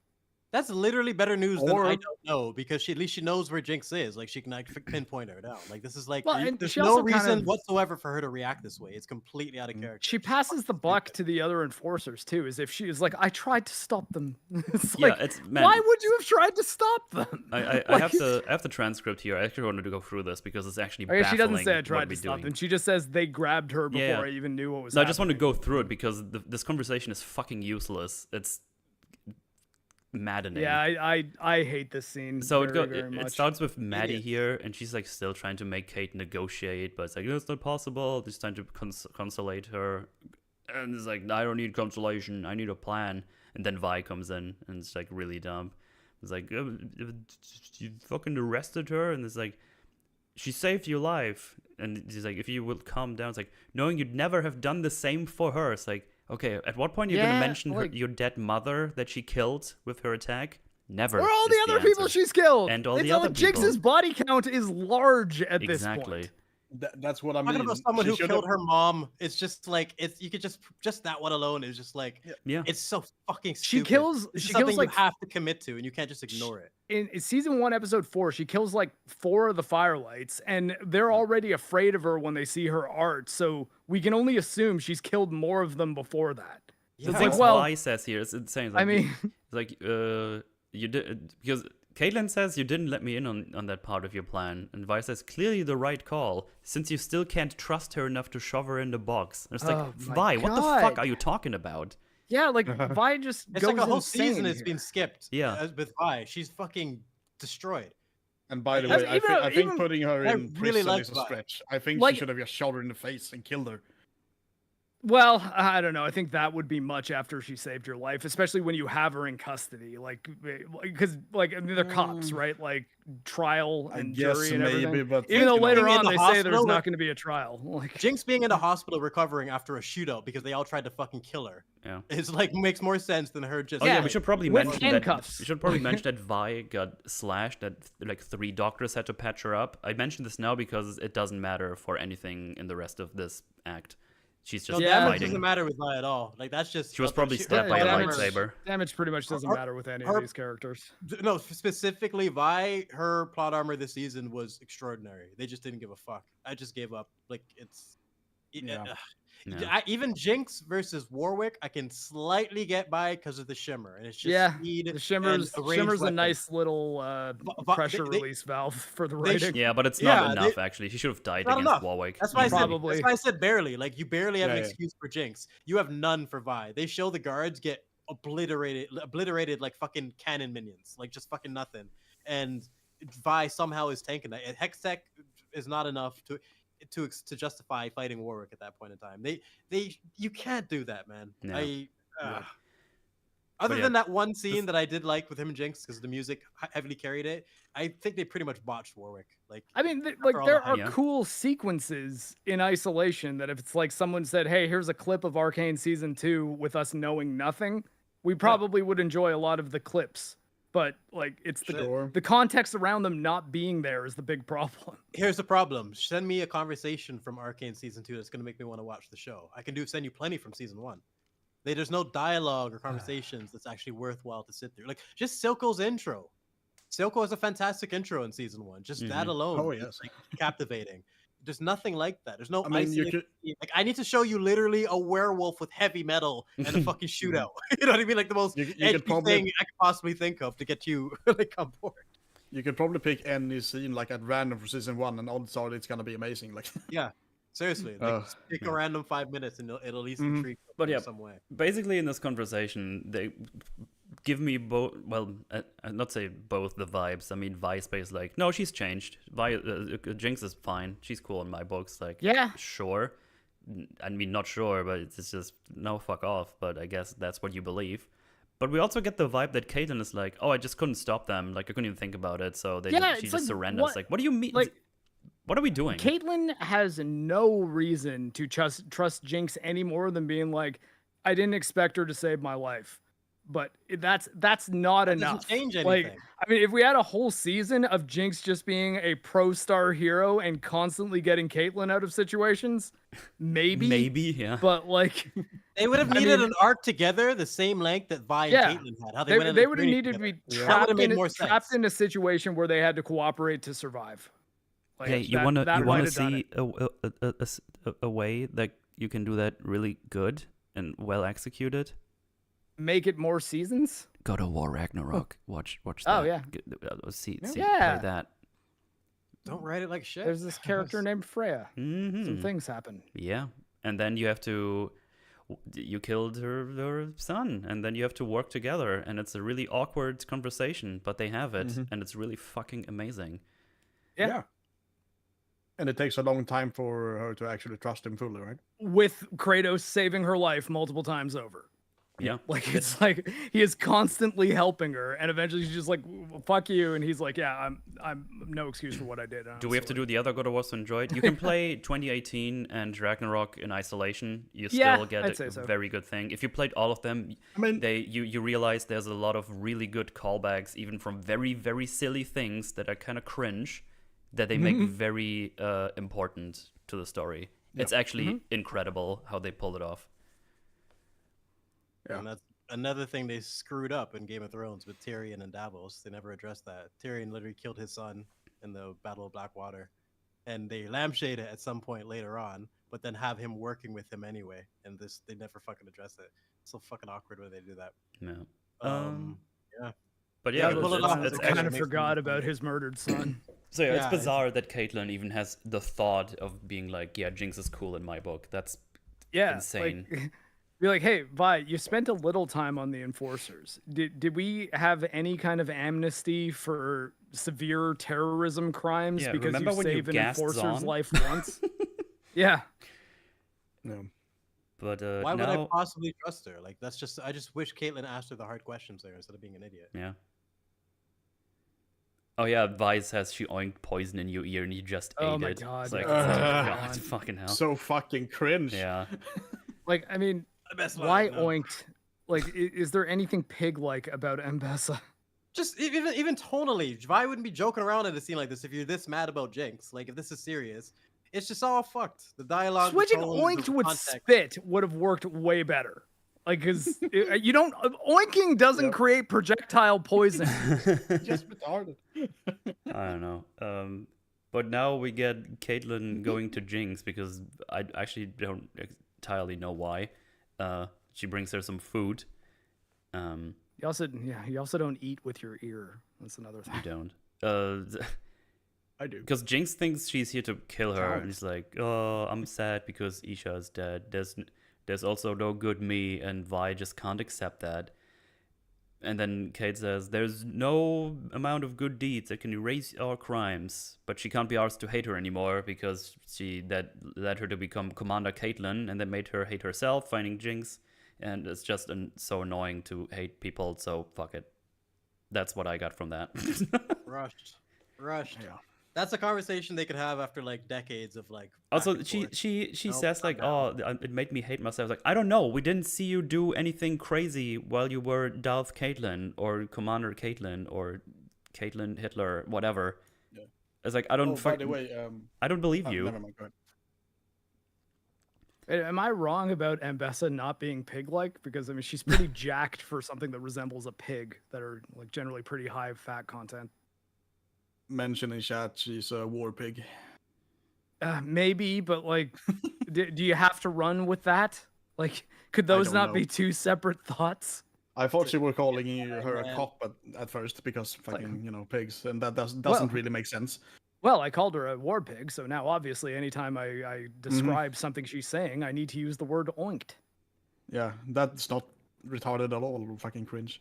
Does But, oinking have like a different meaning at some point? No.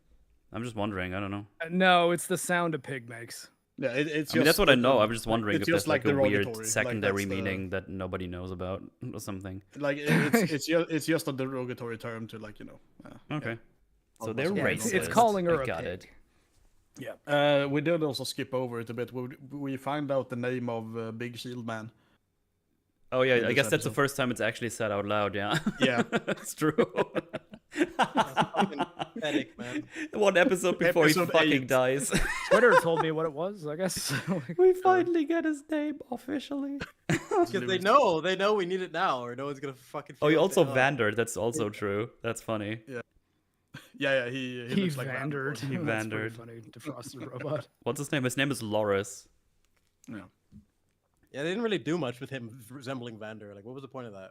I don't know. I think they just fucked it up. I don't know. They were just confused. That was probably gonna be a thing that they cut, but I don't know. I don't know. Maybe he was actually gonna have a character at some point. And they just said, Yeah. Yeah, was this one of those situations where like they had a rough outline for the season, but every episode was written by different people independently?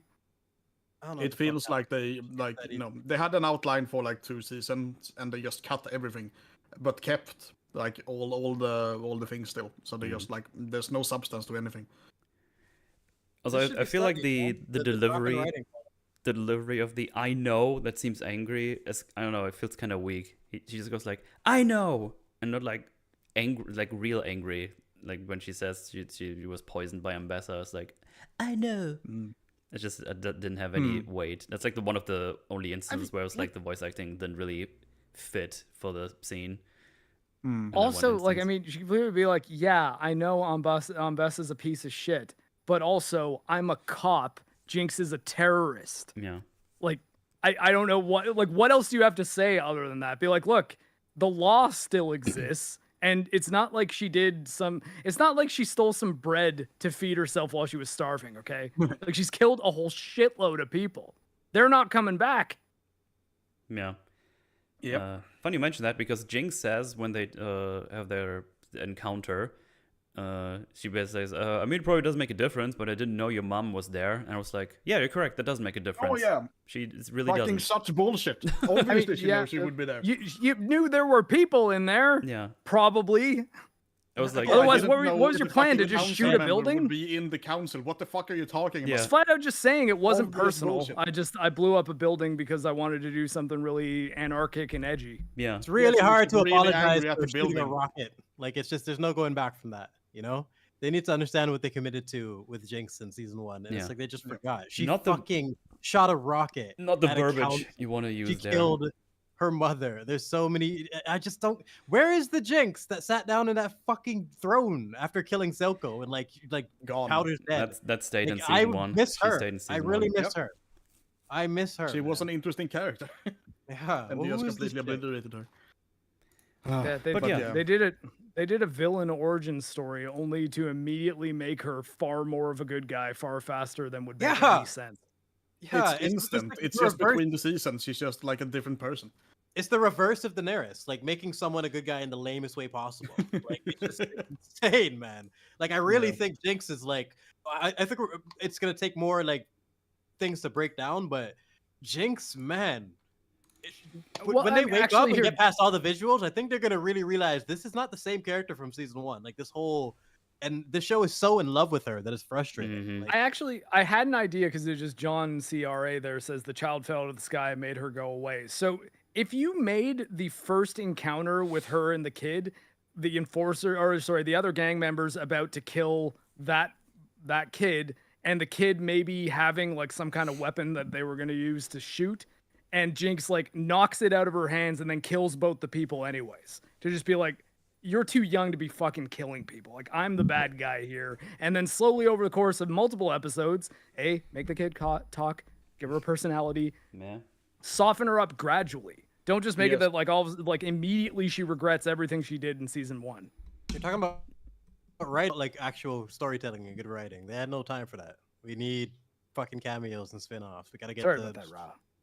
other places. It's just like, ugh. The kid. I would literally prefer falls just out of not the sky and Grogu. kills her. Yeah, I would prefer just delete Grogu altogether. But yeah, if we're gonna have her, But she then you deleted need to actually herself, touch so you have Bell the and take it decency to do properly. that at least. Yeah, well, like make it so that like, look, I'm a villain, but at least have enough good in me to realize that this little kid shouldn't be fucking killing people. Yeah, that's the way you got to do it. Like the climax for Scarface, I always appreciate of just like, okay, you've pushed me to the point where this guy will do almost anything. I really appreciate that you're showing me he has a limit. Like, you know, the thing in the car. The limit was Colombian Terminator. But that's what you need. Like, you can show all these disastrous things, but like you have to show where their line is. Otherwise, they just become cartoonish, right? No. But they didn't play with that with Jinx.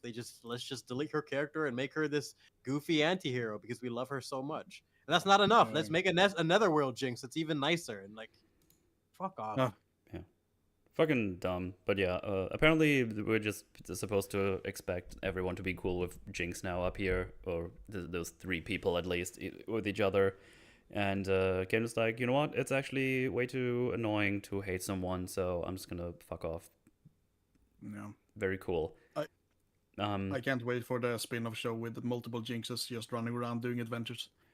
You know, like multiverse Jinxes. The Jinxverse. Yeah. Into the Don't forget about the Jinxers. They could be fucking a Oh, part the of it. show forgot about them. Don't worry. They're still out there somewhere in caves. Sure.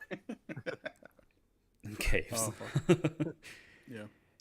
I mean, I guess there's one moment where Vi sees a blue-haired person, and for a moment, even though the hair looks nothing like Jinx's, she's like, "Oh my God, is Jinx dead?" Okay, good, it's not her. Yeah. Yeah. Anyway, Mel is here. She's back here. She boarded a boat at some point, and now she's here. No, she flew. She Okay. Whatever it was, she's here now. This worked out, luckily. So can't be that far away, or they lie to us in the time frames. I don't know. It just works out. Don't worry about it. Then we see that Jayce is in the council room, reliving the pain of the explosion. But the council room has also been rebuilt. Yay! It's rebuilt. They have a roof again. No more rain. And Mel comes in. It's like, "Yo, Jayce, it's you. What happened to him?" And Jayce says, "It doesn't matter." And I was like, "What do you mean it doesn't matter?" What you're just not gonna tell anyone? Nope. Fucking, what are we doing? And then Mel says, "Something also happened to me." It's like, what is this dialogue right now? Am I asleep? Am I in a dream right now? We don't have time to have scenes, so we're gonna have moments and then skip to payoffs. It's gonna look pretty though. So, but the fucking thing is, we start having a conversation. Because Jayce asks, like, "Hey, you clearly saved us back then. Why did you not save all of them?" I can't believe they didn't elaborate on that. And she says, "Fucking hell." And she says, "Oh, it's more a reaction thing. I don't really know how to control it. But now I know I do have a power. Like, I have all these flames on me now. But it was more a reaction than anything." And there's like, "Hey, I don't even know if you're lying to me, because you basically told to me and Jayce, like, we're just an investment, and yeah, I just don't know if you're lying to me. Because of you, we did all the Hextech stuff." And then she just goes along, it's like, you were an investment, blah blah. She does a thing, like, we're starting to get a conversation going, but action scene. Sorry, No scenes, only moments. no talking, more action. Because allowed. while Mel is explaining herself, he has like Hextech flames going on in his brain, and he realizes one of the puppets is here, so he starts blasting a thing. So yeah, we're done with that The conversation. only puppet Sorry. that's truly effective in the entire season, too. That's true, Holy yeah. shit. Because this thing's badass as fuck. Establishing this as the just normal puppet's power level was a very Mistake. bad idea. Yeah, Big Jace mistake. This should was a have just been boss able to fight. take this out super quickly. This was a boss fight. You can't have hundreds of these things, but then like literally make a struggle with the amount of power that these two possess. Yeah. And the fact that they had like a heads up because it was fucking spider sense shit. Like, And they have like contact zombie contagion too. Like all they have to do is touch you. This is also so common in shitty shows where you have them fighting one enemy and struggling a fuck ton with it, and then fighting hundreds of them later on with no effort whatsoever. Just trying to bump the scales and not understanding how this works. It's just always going to be more interesting when we can have it grounded. Like, like Moria. Watching the Fellowship work together as a team to take down one cave troll is like one of the most epic scenes ever. Nobody wanted to see 1,000 cave trolls. Like that's what J.J. Abrams would have done. It's like a fucking 1,000 of them. Something like how are we ever like nobody that would ruin it. It's just fucking ground shit, and we will be there to watch. Yeah, there's not even a whole shitload of trolls in Return of the King. There's more, but it's not like an army of They them. spend more time drumming. Like I'm editing the clips right now. They're fucking drumming. There's more than like I guess there's more than 4 tall people and a bunch of hobbits fighting them as well.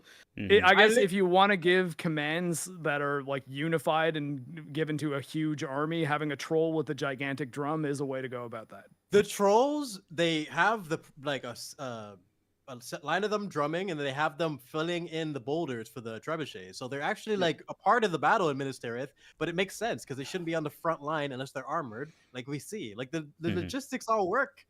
I just I don't know, man. Shows just forget simplicity can go a long way.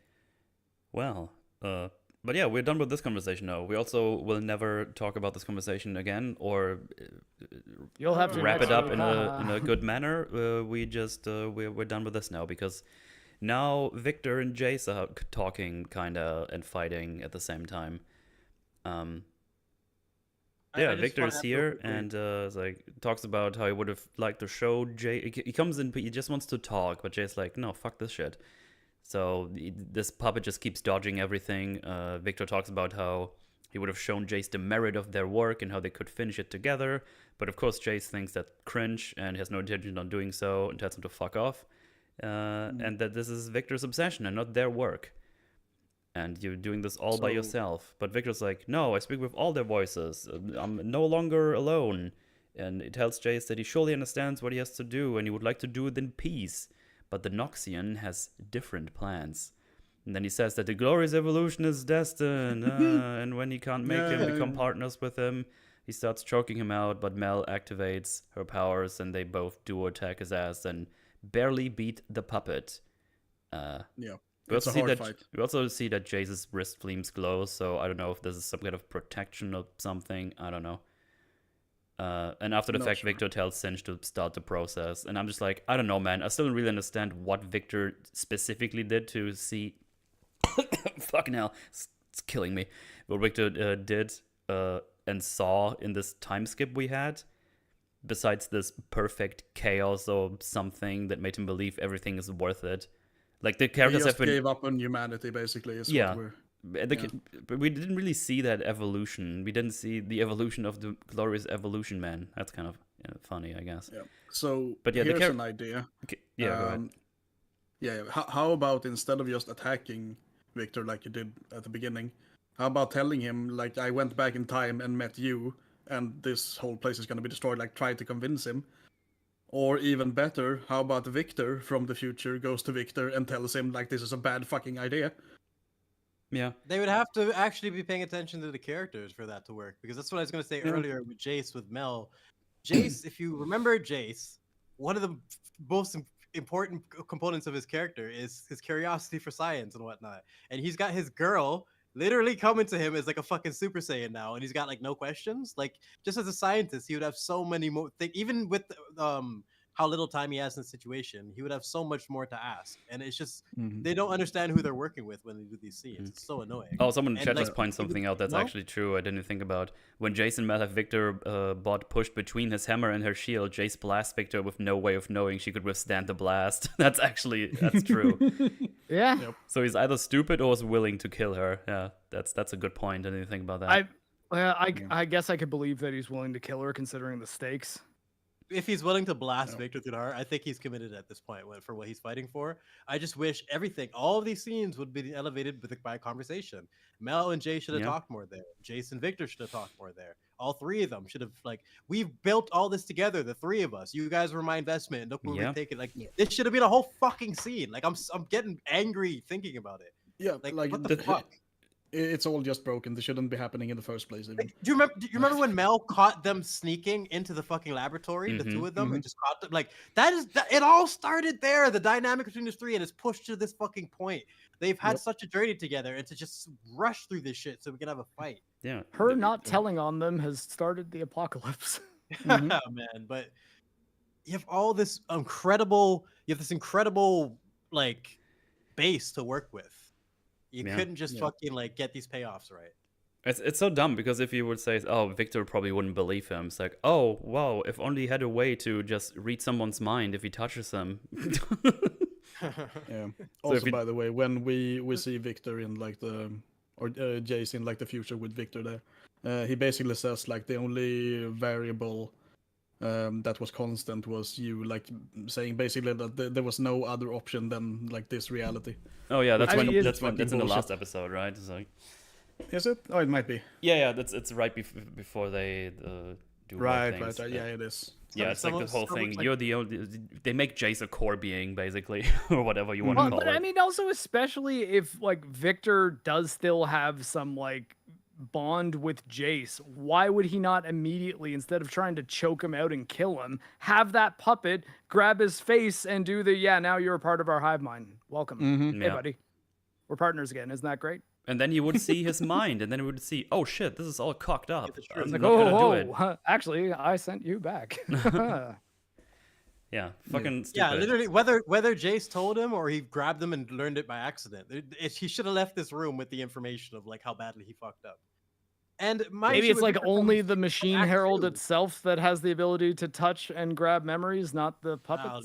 I don't even know. The puppets do have the ability to assimilate. That's the thing. They should just do that. Victor should have been able to theorize the potential of these things, and that should have been a discussion. Unless they want us to believe they can only do that after they combine the Warwick juice with the Victor juice or something. I don't know. I'm very unclear on all the mechanics because they just pop in and out of existence. I would need to look further into that. But yeah, he does already have the capability to make ultra powerful drones. Yeah. Yep. Also, of course, during the whole fight with all the explosions and Hextech stuff, not a single guard shows up. So, classic. Because why would there be guards? That's just silly. We needed this to be between those two. Let's say Ambessa, I say. Mel just kind of uses her powers. Clearly doesn't have a good grasp on it yet. We'll remember that for later. She's not a full AP mid yet, but she will be soon.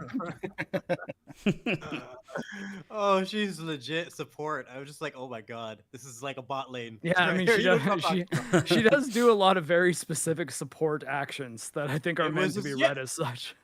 Bro, there's a part during this fight where she just literally just disappears. Did you guys notice that? They put her on pause completely. Oh yeah, she was off screen. Doesn't count.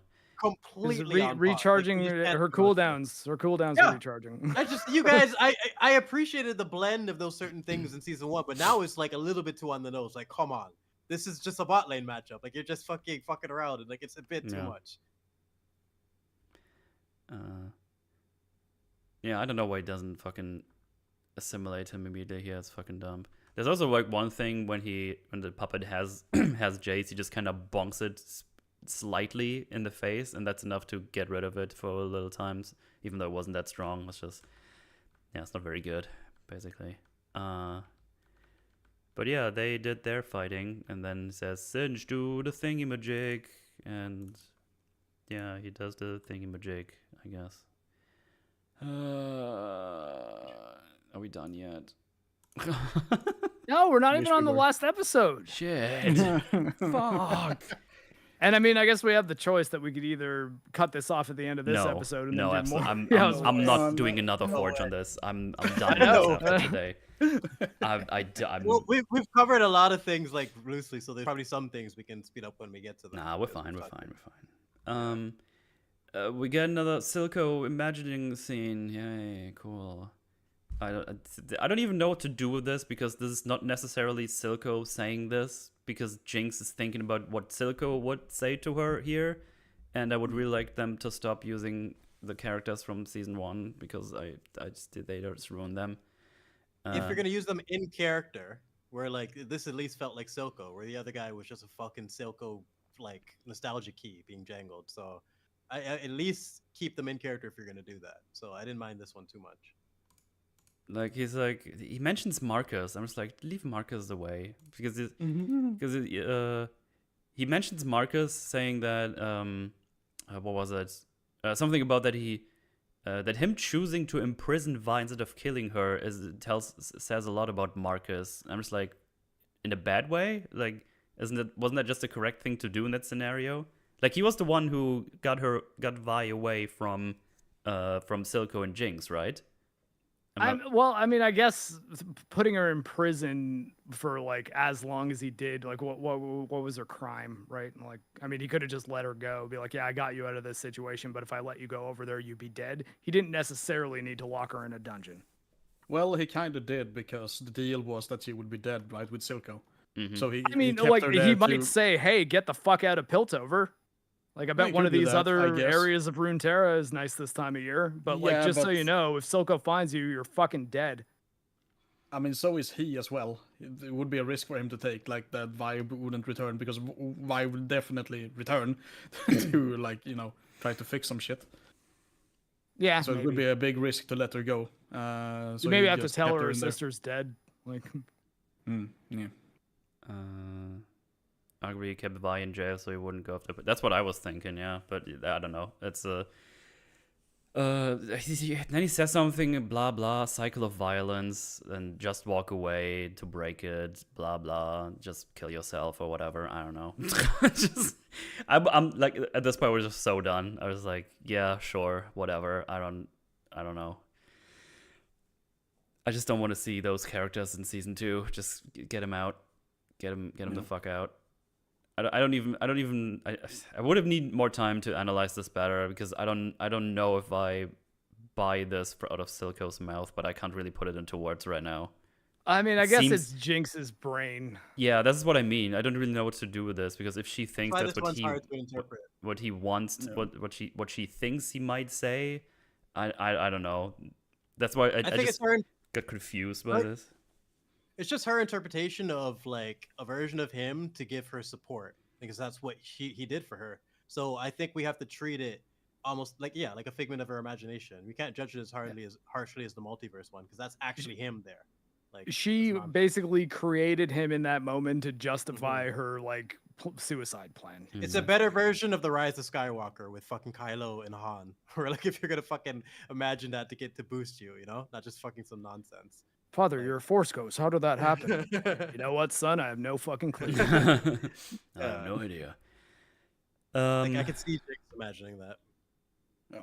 He talks about the cycle ending and the cycle only ends when you walk away. So that's like foreshadowing Tism for later. Yes. Then Vi is here and it's like, Well, I hey, mean, she does interpret it as you need to just die because she had no idea that Echo could just wind back time. She pulled the pin on that grenade a couple times. God, that scene is so She fucking funny. doesn't die though. That scene is so fucking funny. I laughed my ass off. Jesus, we get. I mean, especially because it seems like it seems like she can almost remember what he said in those moments. Yeah, I was what's going on here? Like because it felt like there was still continuity even though he's flashing it back. It should have just been a reset. Well, I mean, I think- pull I it think back we're once supposed when to she's pulling the interpret- pin, and then we need him to like knock the grenade out of her hand immediately. I think we're supposed to interpret that as her faking her death and fucking off. I mean, Which is that fucking like, retarded. But no, it can't. I know, but that's kind of what happened though. Especially, I mean, there wouldn't be a lot of physical evidence when you like get blown up by a hex tech grenade at point blank. Yeah, that's what I mean, faking her death. Except when you're Warwick, but you know. I mean, again, like a super powered werewolf shimmer monster, I can give a lot more leeway to him just tanking insane shit. There's no He should've been a leeway. bigger He just force. lives. There's no way he's He should have dead. been a. he We should have will been a get way there. bigger We're force. at the end. I wish we would be, but we're not yet. But yeah, Vaya's back, and she's like, I swiped these keys from the guard man. She got to the guard, the key man again. No, she actually got it from a station, but the key man is a funny meme. And she's like, here, we can use all your explosive potential to good, and then we can rewrite your story. And I was like, Vi, stop. Hated that You're line. embarrassing himself. You're just I embarrassing fucking hate yourself. I mean, line. yeah, that's worse the than the worst pig line. one. That's worse than the pig one. That's Flat like the out. worst line of the whole series. We Both can seasons. rewrite your story, saying to a Yeah. character inside of a story, like, God. We can use your explosive potential, Jinx. Like, Yeah. just you ruined Vi. She's done. Stick a fork in her. She's just hardcore coping, like Jesus fucking. Holy shit! It's How actually did you kind make of Vi funny lame? because How'd you do it? Because Jinx is clearly not on board right now. It's like, I can get you out, and we're gonna do that. You can promise Even me? Jinx thinks it's cringe. Like Yeah. completely Yeah. everyone. It didn't work for anyone. Vi is just alone Hold in on, the wait. void. Does Vi know the circumstance of what they're up against yet? In this scene? I don't know actually. Yeah, I think Jayce's big speech where he talks about the That's after like the the scene. automaton. Yeah, so No. yeah, She has she even wouldn't less really have. context. She wouldn't really have. She is just breaking a terrorist out of jail in this scene. Oh, She's yeah, not yeah, even yeah, saying, yeah. "Hey, She's- look, she's- like I don't know if we're going to be able to make it through this without every able gun we can have, and you've been the biggest problem to everybody for like a year. So if You're- you can fight on our side, it might really help us out Yeah, here they because we're might looking not- at the apocalypse." They might not The put you on the implications- pranger and hang you from the rafters, maybe. The Yeah. implication of her saying using your explosive powers, it's just like you're the same power she used to kill Caitlyn's mom I mean, and like you don't destroy need- countless again, lives. Like You it's don't the need the stupidest line. adjective. Just say It's your the s- potential.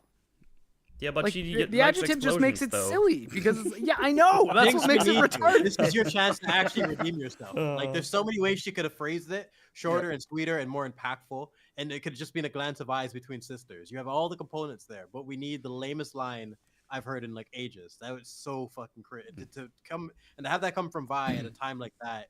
And then get sucker punched and locked up and just cry. I'm just like, I want to turn off the episode. Like, I fucking like Vi so much. What'd you fucking do to her, man? You Yeah, screwed she's us up. a butcher to. She's a loser. She's a I mean, fucking basically loser. every character got fucking butchered to. Heimerdinger is recognizable. going to be hard to top, but it's Vi is a clear second to me. Also, with the And speed that her Shimmer bothers me Jinx, more. with the speed that Shimmer Jinx could move, did she really even need to lock her in there?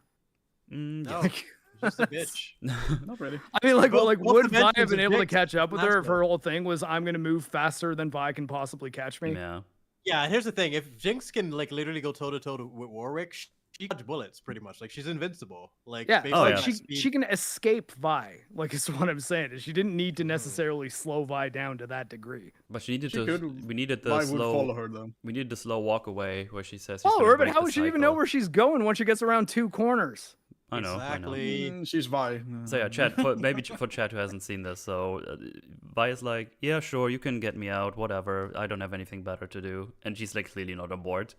And then Vi goes in, hugs her, Jinx fucking decks her in the stomach, and it's like, Yeah. goes out, locks her in, and knocks her out, telling her doesn't have to worry about me anymore. You don't have to worry, be happy. You deserve to be with her. And it's like, where are you going? I'm gonna break the cycle. Pretty obviously indications. There's like, oh, is she gonna fucking Sudoku herself right now? I should probably check her out, but she can't because she's locked up. So that's bad. I don't think she'd be able to anyways. Jinx is super fast. I know.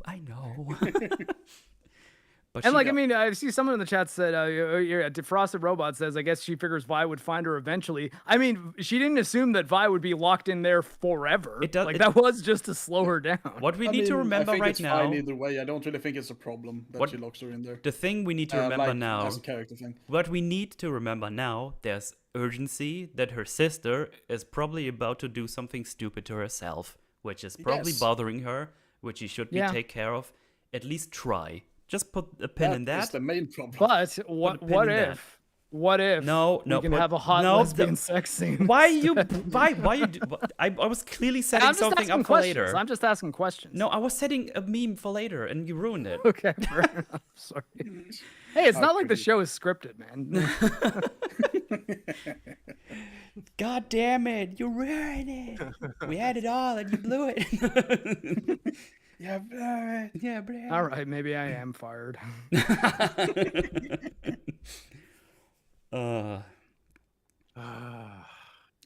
god, I don't even wanna.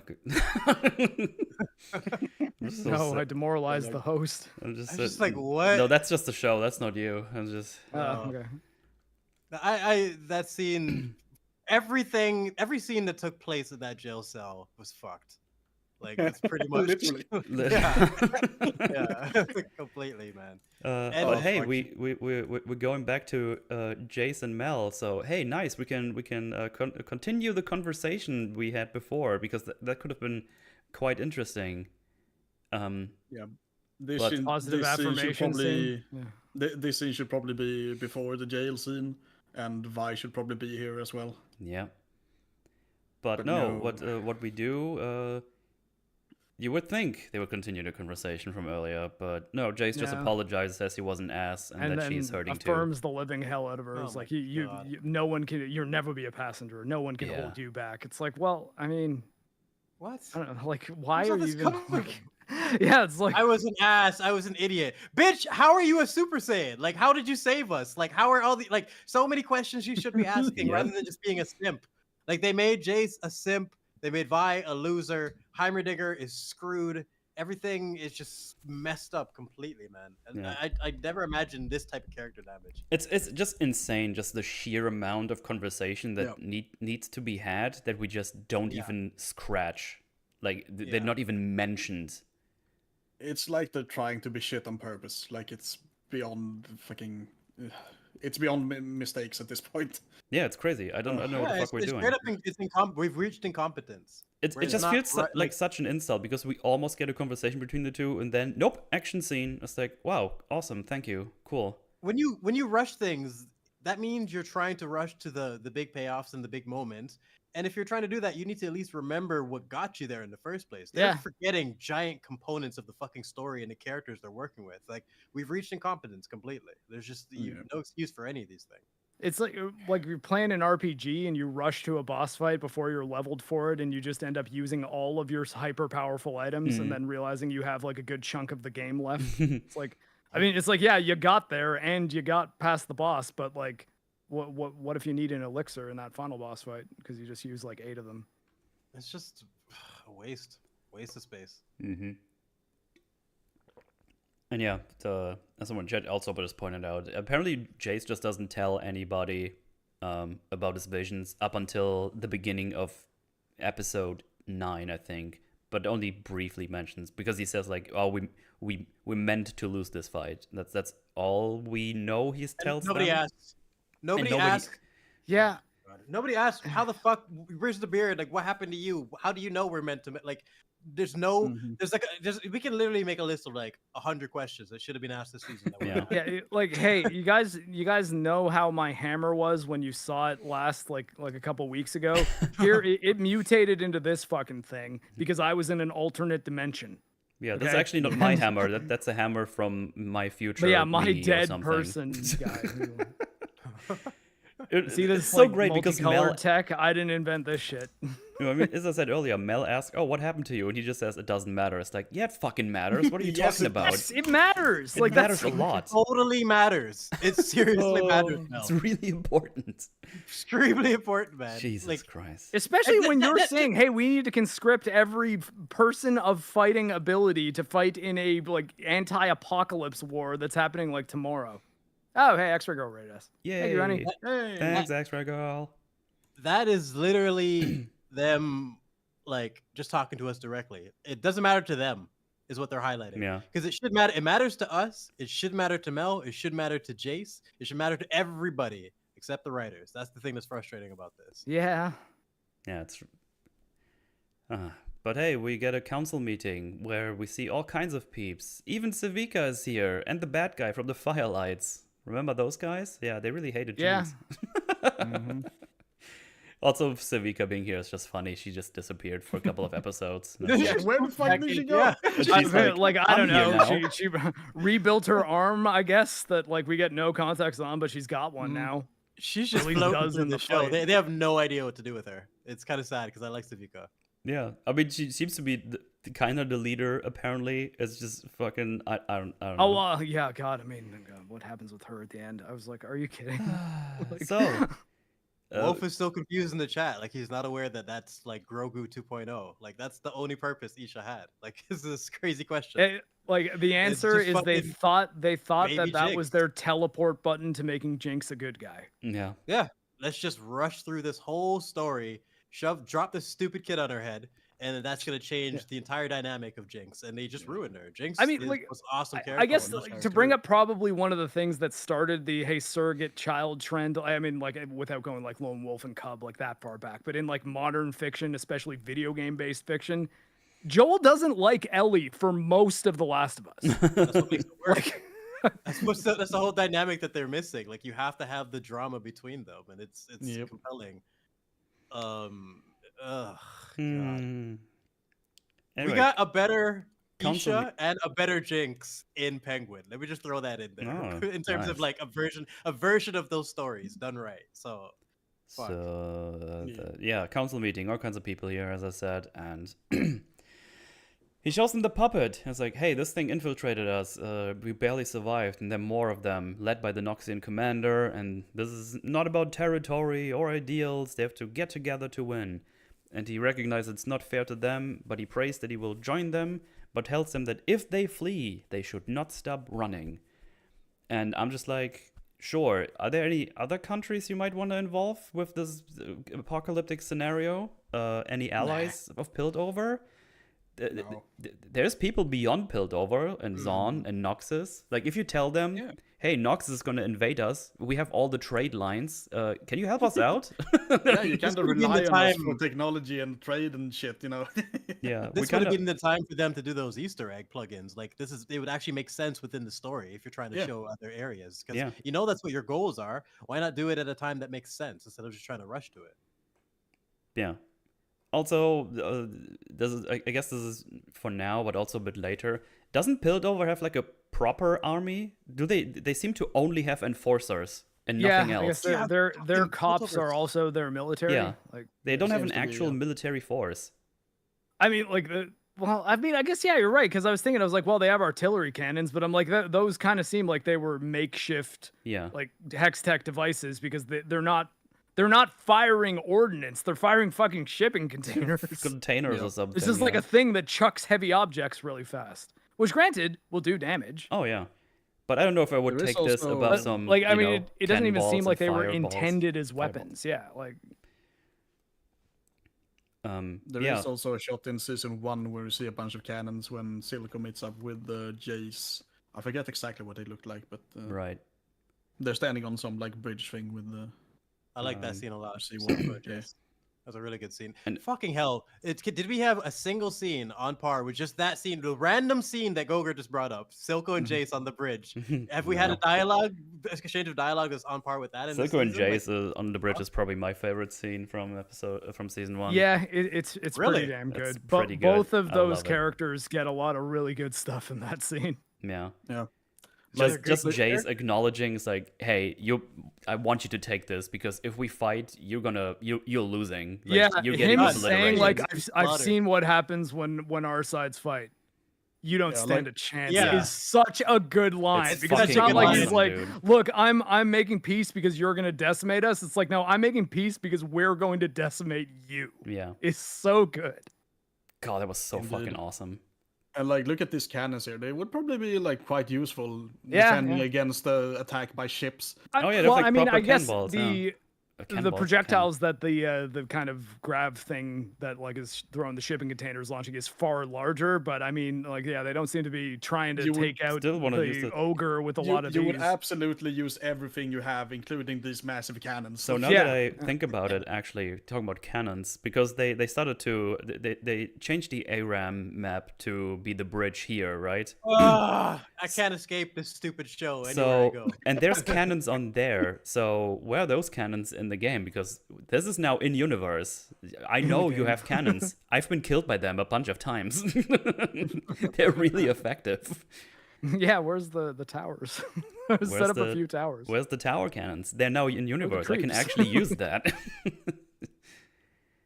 Stupid voice for ARAM. They better bring the lady's voice back. I would fucking. Oh, that voice is so annoying. The new one. It's fucking stupid. They nailed it. It was perfection. Bring it back. Just. Ugh. Yeah, and Jinx and Jayce asks for the one thing that Silco will not give up to. Oh, it's perfect. It's perfect. Yeah, it is actually perfect. It's like, I'm asking for like nothing in order to give you everything you want. He's like, yeah, but that one thing you are asking for is the thing that I'm not giving up under any circumstance. It's all he's worked for all his life is everything he wants, but he has to give up the one thing he truly cares about to get it. It's so good. What happened to this fucking show? Oh. And like a random scene out of a hat, and we're talking about it for like 3 minutes now. Also, Silco has better constitution than Thanos, confirmed. Oh god. Yeah, Silco's so fucking, and that was like the apex. Like that was his moment of like solidifying him as a character. Of just like he really does care about Jinx. Wow. For anyone who is questioning him, that makes it explicit, and it's just like, everything he's wanted for like the last 17 years. Like, and what do I have to give up but problems? Oh God, Goger! I'm so good. I'm muting. Fuck you, Goger. Fuck you. You know, okay, guys, let's just take solace in the fact that season 1 will always exist, and we just have to just click off of Netflix before the next episode. Or hey, I mean, I've got them all on Blu-ray. Season 1, I mean. I still need to order a Blu-ray of season 1. Yeah, it's good stuff. Good transfer too. The funny thing is, I didn't order because I was waiting for the double pack, but I don't want the double pack. I just want season 1. Well, I gotta say, I'm definitely not buying the ultra expensive collector's edition of season 2. I am buying shit related to this show. No. But yeah, in this council, obviously people are asking, hey, where's Heimerdinger, by the way? He was really cool in those council meetings. No, that didn't happen. No one's mentioning Heimerdinger. No one gives a shit. He doesn't get fuck all. Just had to put that in here again, so just get us back in the mood after having a bit of a high talking about season 1, you know. Yeah. But yeah, I don't know.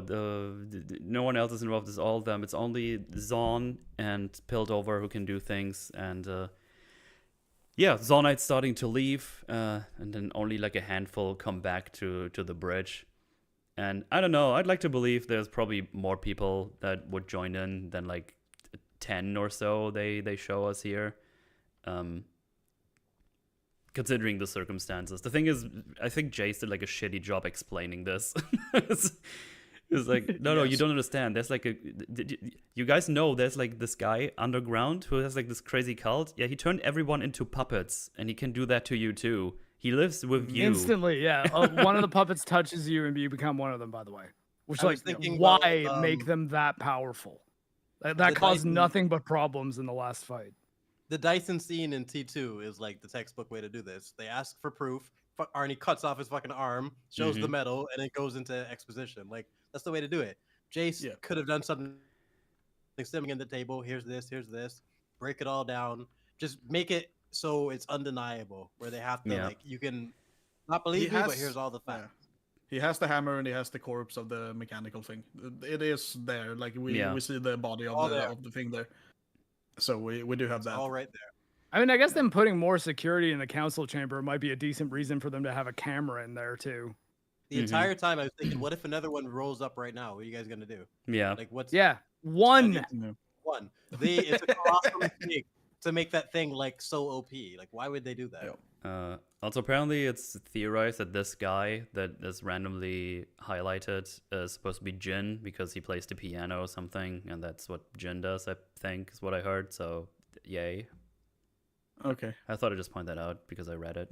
There you go. Sort of Caucasian for a guy named Jin. Well, he wears like a mask in the game or something. I don't know. It could be him. Yeah. It could be him because he wears a mask. He's Is adopted. it gin? Is it gin with a G, like the liquor? I think it's J-A-I-N. yeah. Oh, maybe with the H. Okay, yeah. But yeah, they focus on him specifically, so that's why people are thinking that, I guess.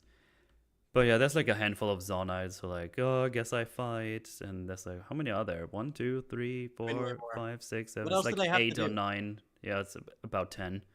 Like, where's the Jinxers at right now? Like, it's the world building at this point is just like all over the place. Yeah.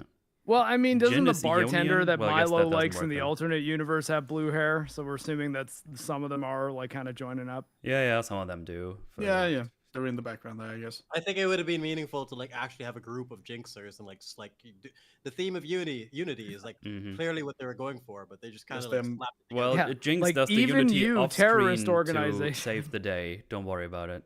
That's because Just that's them obviously being what we cringe got. and screaming about patriarchy or something. Because at this point, it should be pretty obvious. It's like Jinx hasn't Sudoku'd herself, and she's still around. So she's gonna come to the rescue with a bunch of I mean, people. yeah, I think that was pretty clear. So yeah, and I'm just like, yeah, but they won't do that actually. If this would be a real show, that just wouldn't happen. But that's fine. Don't worry about it. But yeah, She's decided to break the cycle by becoming a critical part of a massive battle. yeah. Also making sure to look epic with an entrance and stuff. And you know what? Don't worry about it. We'll get there. Oh God. And Also, I then- mean, like, come on, why isn't anyone just shooting the balloon? yeah, Like, it's true. It should be really easy to take down a hot air balloon in a battle It that has is guns. fairly easy, yeah. Mhm. Scene went off the rails, man. Hey guys, are you excited for this next scene? It's not cringe and weird at all. I don't believe you. What are we doing? We're going back to jail. Oh, Oh, sorry. I no. thought we already did this, to be honest. No, you spoiled it. We didn't actually Oh, do it. sorry. Oh, there you go. My fault. Yeah, I'll own up to it. Yeah. Doesn't remember his own meme. Wow. It's Old. just- I would just start with I've said it before. Vi and Caitlyn's relationships like it was like nailed in season 1. Oh, it was awesome. Yeah.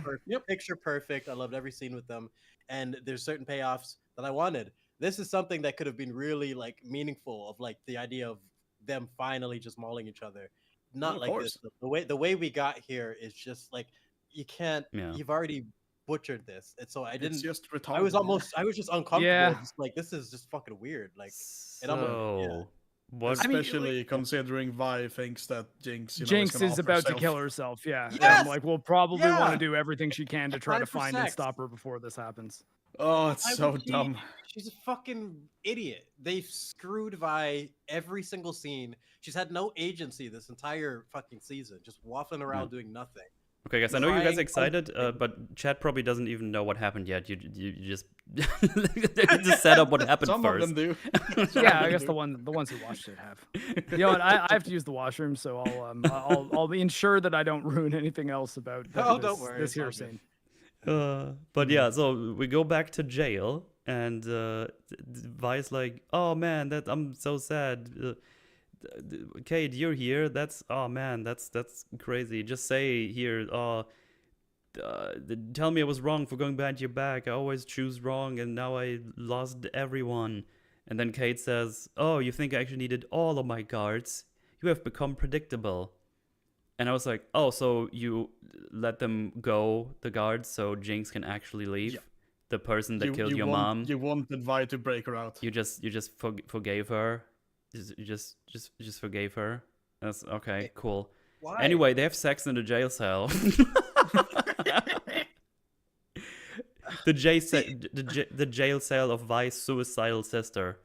Her first Yeah. reaction should be, "What, you let her leave? She's probably dead in a ditch somewhere now. We should probably check wherever she might be, right? Maybe." But Yeah. no, we need fucking scissoring. This That's is what like we 2 need. minutes of runtime roundabout. We Yeah, do they that. fuck pretty much. Yes. Yep. We need And a it's lot of like- time dedicated to this. This was important. You've butchered it in a way so much that I'm like, it's just uncomfortable. Like your sister is gonna kill yourself. Yeah. Like there could be any like, what do you mean you let all the hex? Like, are you fucking insane, Caitlyn? Like you've skipped a whole season worth of shit to just have them fuck in a cell. Yep. And I'm just this was supposed to mean something. Vi and Caitlyn's like sex scene was supposed to mean something. Like, and like for all the people on Twitter, I'm sure that were loving this just because they had sex. Yeah. And they're ignoring all the components that led to this. It's so No, they awkward don't as have well grades. because It's so fucking awkward. because currently the whole city is rallying to defend themselves from the incoming invasion, and they're just in this jail cell, just fucking Eating pussy. scissoring away. Eating pussy while Jinx is like slitting her wrist somewhere. Yeah. Yep. Not awkward at all. It just keeps going. They just Wolf, keep watching Wolf it, in chat was like, in fairness, suicide is super kinky, and Tommy Wiseau would be so proud. I can't believe you committed suicide. I can't believe. It's not Tommy Wiseau, but yeah. I know, but it's a good meme too. Yeah. So yeah, that was awkward. Yeah. Yeah. Anyway, Mel goes to visit her mom, who's currently preparing the runes. She's firing up the runes, literally. She puts it in like coals and stuff, as we see Rictus do.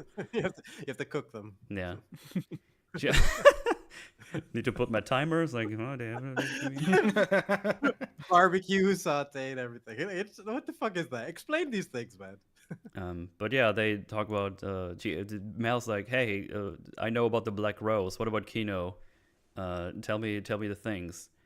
And she basically says, oh, I had to abandon the one child to save another. I did what you could not. And then at some point Mel says that, so you let him die. And Bessa slaps her. There's like, I carried her in my womb and nourished him and stuff. And they took him away and created a wound that will never close.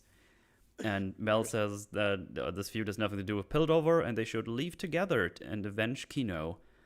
And then she goes on to say something very interesting. It's more about more than the feud. It's about the Rose having a sword over their head that's ready to strike as soon as they grow too powerful or rise to high or something along those lines. And they stand against everything Noxus stands for, meaning that everyone is equal on the battlefield, and through steel and sweat they will get more powerful and stuff. I was like, oh, didn't you just tell Victor to evolve your soldiers with Hextech? I know. Fucking lion bitch. And we see later, Singed put Shimmer into soldiers as well. That doesn't sound very fair to me. Mm-hmm. Weird. Makes no fucking sense. Why would you say her that? Her whole motivation is about, making her family stronger and like protecting her family. So she's saying gonna do that by attacking Mel, the last member of her family. She's lying. I think that's the easiest fix. She's just lying to her face. She'll do it. I think that's a cope. She'll say whatever she needs to anybody. She's trying to be honorable here in front of Mel, but then as soon as she leaves, she's trying to get power from Sin. I'm just gonna say her character is broken. Like, it doesn't make any sense. Doggo, no. Oh, sorry, I thought I was muted. Nope. That's what I'm saying. Like, it makes no sense here, and the only fix is just straight up lying to her face. Mm-hmm. Like, that's the only thing I can buy from this character. It would be in line with her character slightly. I mean, would it? I wish it would be there was an explicit moment of like she's manipulating Mel, she's manipulating Sin, she's like whatever it takes to get power. But I could see her trying to maintain her perspective. It's just so funny because it would be in line with the way. Go ahead, right after she says it, she shows Mel, I found another way, and we see like all these puppets that she has with magic. It's like very honorable. Yep, super honorable. Steal, lots of steal. I don't know if I believe you, Bess. I think you're a hypocrite. But also like the point I alluded to, like she attacks Mel later, the last member of her family. Yeah. So she doesn't even care about that anymore. She's just completely fucking broken. Is she okay with her well-trained soldiers being turned into just autonomous puppets? Apparently so. Which does not make any sense based on how she reacted to Richter's death. Yeah. How is she cool with everyone just being puppets and like beating up? Like, she's all over the place. Yeah, she's just completely broken now. Like she's fucked. Well, good stuff. Life, it was all simpler when she was just in the tub, like getting her toes sucked on. Yeah. It was all simpler then, yeah. Yeah, we could just speculate on her character. Should have just left it at that, and we can just had it in our own head. But now we see. I mean, she was fine up until like this arc. Mostly. Oh, yeah, but yeah, this is also about to find me another twink whore. That's it. And then we catch up with the scene where Victor tells Singe to start the process, and he combines all the goop with the Victor and the Warwick goop, and yeah, it's very sad because Sky is about to vanish, and Victor says, "Thank you for all the talks. I'm gonna miss them." And she says, "No, you won't," and then she disappears. And yeah, when Sinch puts in the goopage, that seemingly gets rid of all the memories that Vander still has, I guess, and he's now only Beast. Now he's 100% dead. Yeah. Bye, Vander. You were. And I mean, like, does Sky telling him that you'd figure would mean that like you're not going to be Victor anymore at all? You're not going to remember anything about who you are, what you've done. You're now just going to be the Machine Herald, essentially. But yeah, like, I guess clearly that's not the case. Yeah, I was about to say that's what I thought too. But then the ending happens. Like, oh, I guess that. Huh? Yeah, he loses part of himself rather than like fully. Yeah. Victor just got some armor, and he's actually under there. Like, pretty cool armor, but still. Yeah, he looks badass. I mean, I think Lancelot brings up a good question. Is Sky actually alive? This sort of implies that she is. Yeah. Or like as alive as Victor is, essentially. Because like she seems to be a different being than he is.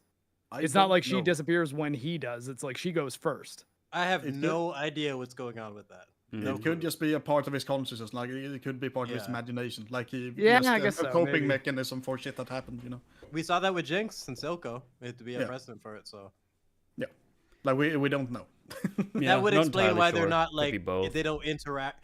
That would fit with the way they interact, where they're not. You don't really see them kiss or embrace or anything. It's more so. Like either Sky got like part of her got into the hex core. When that's what I was thinking. Yeah. Like, because it's the hex core that kills her, we can assume there's a chance that might actually be her soul in there. Could be either like fully her or part of her or something like Yeah, but he creates more puppets and stuff, and he gets his new epic look out now on the League of Legends skin store. And I might actually buy that one. I actually like the look. I'm not gonna lie. You know you want to know what that E looks like. They're going to switch it all up. He's getting a full visual rework based on Arcane from what someone in the chat said. Oh, okay. 3 years ago, I got the Arcane Vi skin, and I don't even really play the game. Why would I just kind of wanted anything related to this season? I don't get it. No, I didn't. I was saying that was 3 years ago. I'm like, yeah, like more to the other people. Why would you buy anything related to this season? I can't blame the art for the writing. Or the music, yes, you can. or any of those things. I can't do it. He looks cool. Warwick's song was cool. Oh, were the skins free? Shit. I guess I knew I got it. I'm pretty sure last time they were free. This time you have to pay. Okay. Well, I mean, some are that's free. funny because I think I would have preferred to pay for things related to this show after season 1, just to reinforce to Riot, hey, do more of this. Season 1 was. But yeah, Machine Herald, Victor, yay. Yeah. That's definitely the same character we know and love from season 1. Nope, he's just been speaking in metaphors, like pretty much this whole season. Oh my god, final episode, let's fucking go. We're almost there. Let's do it. But first, I think we did get through episode 8 in like half the time of. Well, the thing is, at least for me, when I went through, there was a lot of things where I was like, I don't really need any of this. This is kind of dumb. It's like all like compiled into, oh, I don't believe you that you believe that because of these reasons we've already established 3 episodes ago. From the first scene with Mel and that chick, I knew it was gonna go a bit quicker because the whole scene was summarized as you have powers now. All those scenes with the Black Rose were just like, oh, I guess that happened now. Anyway, moving on. It's setup scenes. It's set up. They're stitched on. The whole thing with Mel just felt patched on. Yeah. It wasn't fleshed out at all. It was fucking confusing and weird. Yeah. It derailed her arc for me. Like her and Jayce, their relationship didn't feel like. I need to take a leak and get something to drink. So you guys keep talking. I'll be right back. Cringe. Mel and Jayce's, they did all the relationships pretty well. Like Mel and Jayce's grew on me, like in terms of the dynamic. You don't feel that at all now with in season 1. Super before you jump down Brooks's throat here. Yeah, but they kind of put it on pause. I knew that's what you meant. Too many things on pause. It's just. Yeah, I think could have worked with. I think they really did want to make Mel a hero, like for the game. And 100%. Her mom just got released in the game, so yeah, they're gonna bring her. Honestly, I was kind of surprised that they released Ambessa before Mel. You'd figure Mel would be the one to go with, but I guess they wanted one that was like out while the hype of the season's happening, as opposed to the twist. Quote. They also don't want to spoil the skin, right? Because this is what she looks like now. It wouldn't make sense to release it before. Where Ambessa, you can just release any version of her, and it's fine. Yeah. I suppose so. Yes. Yeah, Savika's still getting no love. Venus. Why the fuck is it? She should have been the first person that they put in the game. Like, she's got such a good design and look for it. Is Irish count also in the game? So Venus in chat. I've read that name a whole bunch in the chat. I never really said it in my head aloud, and then realized what I was about to say. They can put like almost anybody in TFT. Like Silco's in TFT. Like I think I saw Fishman. Like even like Loris and Fishman. Does he have a name? I don't remember. It might have been even Fishman, even from what I remember. I can't even remember. But to be in the actual game is different because you have to like actually balance it. Yeah, balance it out properly. Yeah, because the second you get a broken character, everyone's gonna be pissed. Yep. Hello. Well, anyways, so yeah, it's me. I was about to say that German washrooms are far apart. Wait, do you guys say washrooms? Is that a Canadian thing? No, we speak in a different language. Oh. Well, I don't know, man. Like sometimes Americans will hear me refer to a lavatory in some way and just be like, "You mean the restroom?" And I'm just like, I mean, I don't know. I don't really rest in there. I piss. So. Yeah, I've never liked the phrase restroom. Like, yeah, no, like I've never taken a nap in a public restroom. Yeah. Like not going in there to relax. Let's call it the dumping ground. Damn, that was pooping loud. isn't rest; it's work. Oh, that was a good can opening game right there. Good job. Oh god, I'm gonna die. I'm gonna dream about Arcane tonight, I think. Jack Chipper, you wash your hands in that room after you do whatever you're doing. So yes, you do wash. I wash my hands with pee. Oh man! Wow, the Germans really are freaky. It's called efficiency, not waste any water. Yeah, German efficiency. You're like the Fremen. Do not waste your water. No. Don't mention the wall. Take a shit and then piss on your hands, like. Oh god, I'm gonna have nightmares, dude. I said it earlier when I woke up this morning. The first thing that I had in my brain was for some reason Heavy is the Crown. It's like, no, I don't know why. I don't even mind the song. I actually kind of like Arcane, it, but I don't remember. I didn't want to have it in my brain when I wake up. Yeah. I need to cleanse myself after this. Okay, so I'm going into this episode thinking that it would have been a pretty cool episode if it had better setup in the many episodes before it. Let's see if talking through it makes me be like, yeah, okay, this episode sucks too. I do have some issues with the tactics, particularly why the hell Caitlyn and Ambessa are having a fucking one-on-one when there's soldiers all around her. Oh, yeah, we get there. Like, that was probably my biggest thing. I was like, what the fuck? Hey, have you missed the music videos to start off the episode? Good, because we get one. Okay, yeah. It's been a while.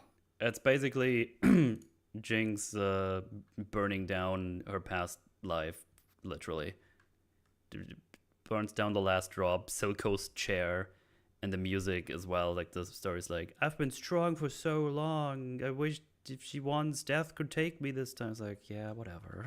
Yeah, and she burns down the last drop as well, which is like, yeah. At least like, I think that's the last like, drop that's not... from the frame.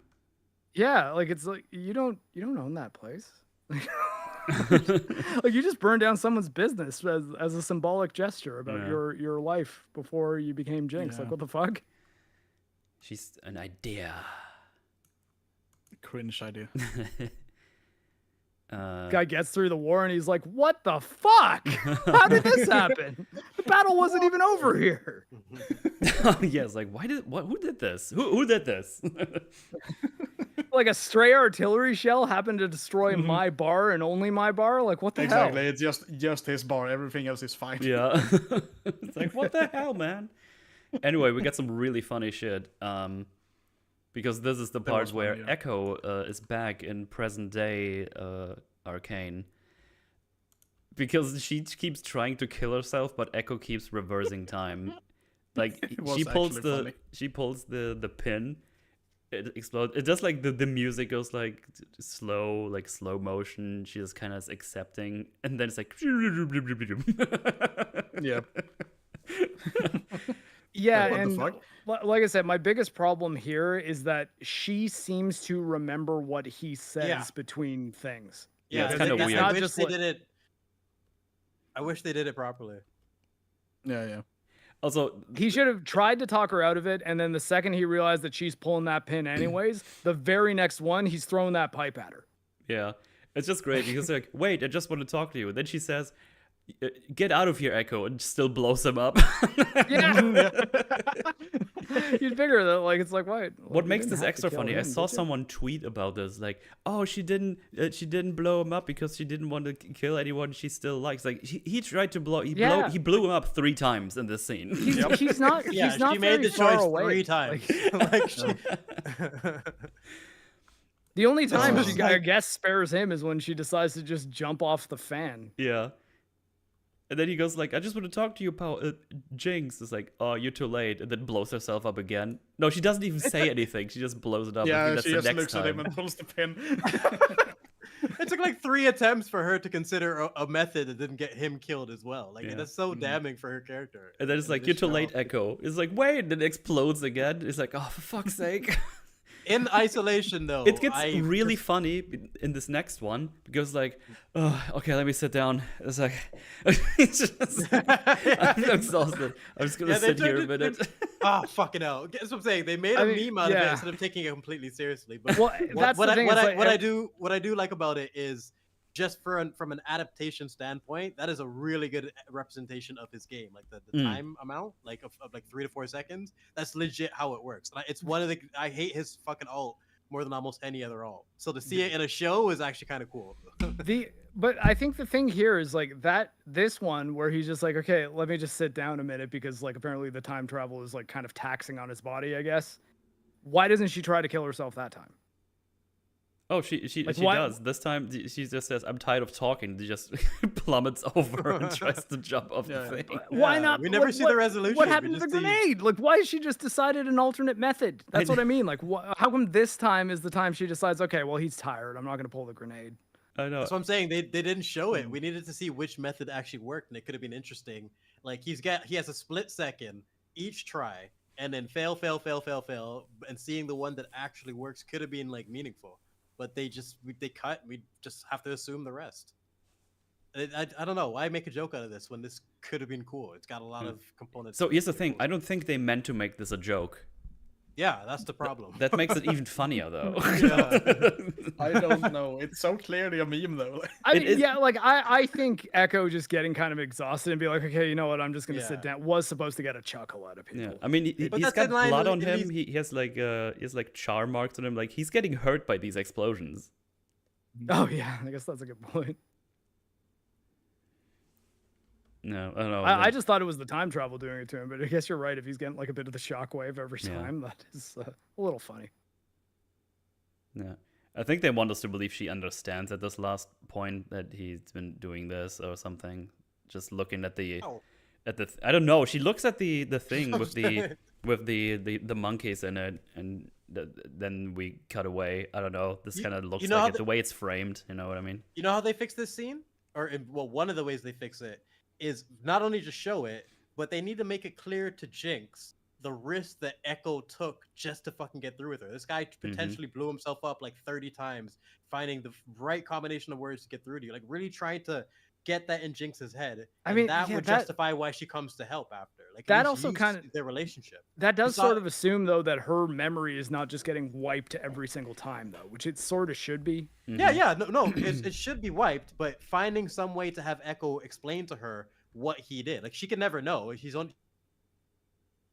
She works. But explaining to him how, like, Echo, why are you so damaged? And then he looks up at her and like really explains, like, he just fucking took like 30 grenades to the face just to fucking get you to calm down. And like, yeah, there's a way you could have done something with that. And just once again, wasted potential. They never That's the do. highlight of this whole season. But yeah, Wasted potential season 2. Yeah, potentially cool sequence that they just don't really care enough about the mechanics of. Yeah, he tells her that someone really special told her no matter the past, you can always build something new for someone. And it's worth it. Blah blah blah. I don't know. Fuck it. Boom. She just pulled a grenade again. Like, shut He's up. like, shut up, nerd. Yeah, I mean, also it's not the version of her that said anything of that sort. Yeah, exactly. Also, I just don't care what your random romance and alt word zon. Just fuck off. I don't care. People are getting ready for battle. It's like, oh shit, we're doing this, but they have like a short war meeting, I guess, which is really short. A war meeting consisting of, let me see, it's Jayce. Where's the white shot? Oh, it's Jayce, Caitlyn, Mel, and Vi. That's all. That's all the people out there. No generals, no commanders or anything. It's just those four. What do you mean? They are the generals. Oh. Yeah. Oh yeah, I named guess characters Bessa is. only. Oh, fucking hell. Yeah, and Bessa, the leader of the Piltover army, who is like not from that country at all. It has her own army. Yep.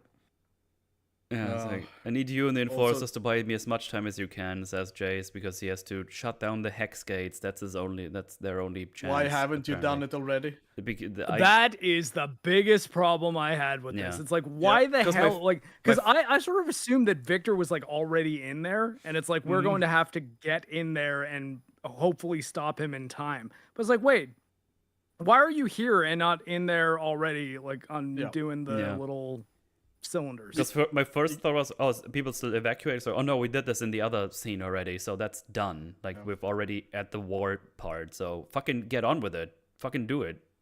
Yeah, it's probably been like. Why do it alone too? Like bring like 30 people down there and him being like, hey, look, here's what you do. You pull out or you twist, you pull out. That's it. Like that's all you have to do. Everyone grab one, then go to the next one. Because I'm much more useful with my hextech weapon open upstairs where the fighting is happening. I just threw a German word in there. That's how you can tell where my mind is right now. That never happens. 9. But yeah, like it is the most important thing to defend though. So like it makes sense that he would be there, but they should bring more people, and they should already have done it.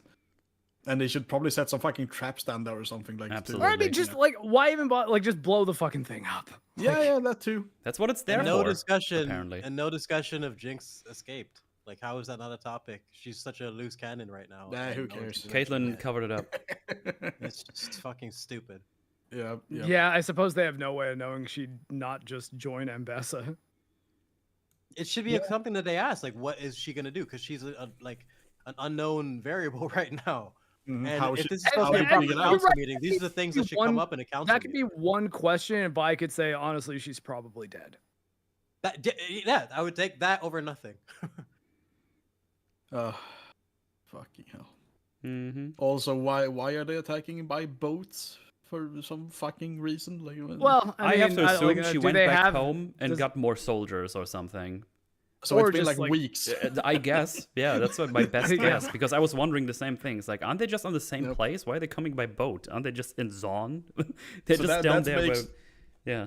Wait, was I the that only makes one an even bigger problem then, because then Jayce would have had weeks to prepare. Yeah. And dismantle the core, but no. I mean, maybe they docked the ships at a different part of the city, and because they need to attack that specific place, they like move them around to that one. No, but they're that way already they have some naval artillery.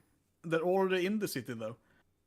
Well, but I mean, if your boats which can provide naval artillery cover for you aren't where the battle is, you would want to move the boats to where the battle is. Yeah, but all the ground troops come from the boats as well. Yeah. I sure, but like I mean, having that artillery would be very helpful in a large scale battle. So yeah, I mean, sure, but you would not assault with them. Then you keep them at range and like provide. Yeah, you're right. Fire. You would probably at least have a big force coming from like the other side, so that they'd have to be fighting on at least 2 fronts. Yeah, and you would just have the ships like far off the coast and just provide that. Oh wait, hold on. Is there no cannons on the boats? The boats have cannons. Not be. Yeah, like I thought there was. Yeah, they do. Yeah. What to say is like, what kind of fucking warships are those? I was a bit too distracted to even think about any of that shit because I was like, were you guys not shocked by how quickly they just cut from the council scene straight to we're suddenly in the middle of the battle? Like there's so many things. A lot. Oh yeah, I wasn't done with the council stuff yet, but yeah, I would have definitely mentioned that. Okay. It's like, oh, we're just fighting now, I guess. Okay, cool.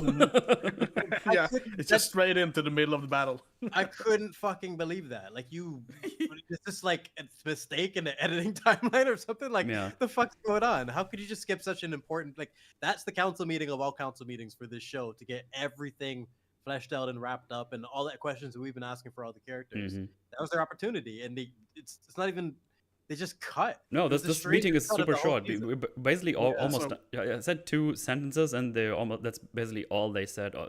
Yeah. There's like 2 more sentences or something. I don't know, but Good because point. It's like, yes, That we here, need to by do- the way. we The need to boats do have this- guns, but the Noxians don't. Hmm. They still Yeah. use crossbows, but they have fucking massive yeah, we're cannons. in not the boat. there yet. You guys are too excited. You guys are too excited. I'm gonna crack the I whip. wanted to point out a good chat thing, okay? Chat, they're I've too already excited. used up my excited point, so I'm gonna shut up. Chat, just stop it. Stop it.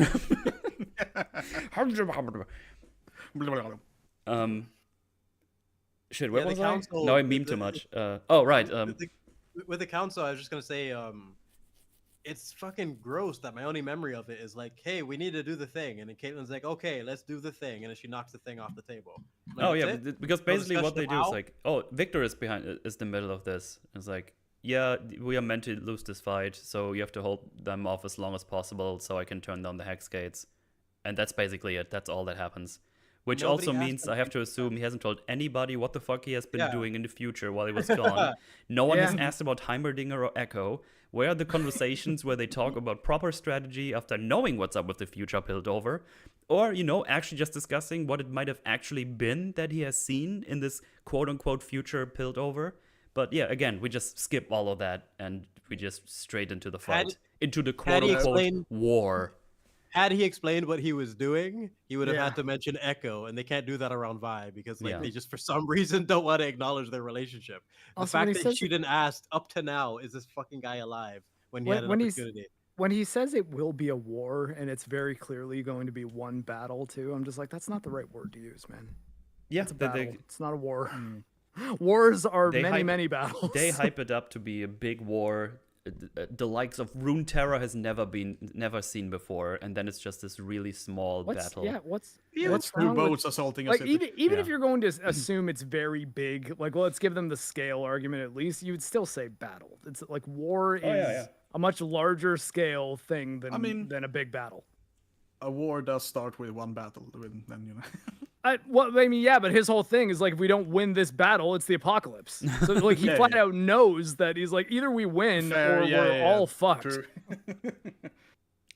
But yeah, we're fighting now. Fuck all this bullshit, nonsense, conversation stuff. Fuck that shit. We're having battles to fight, wars to win, Yay! Action. critters to creepy critter, whatever.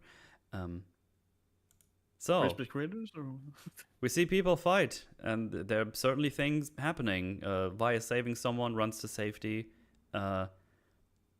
For some reason, Piltover's defense turret seems to just hold big metal containers, as already been stated before, or boxes. So I don't know if I Yep. would prefer that over good old bullets and explosives, but that's what they chose, I guess.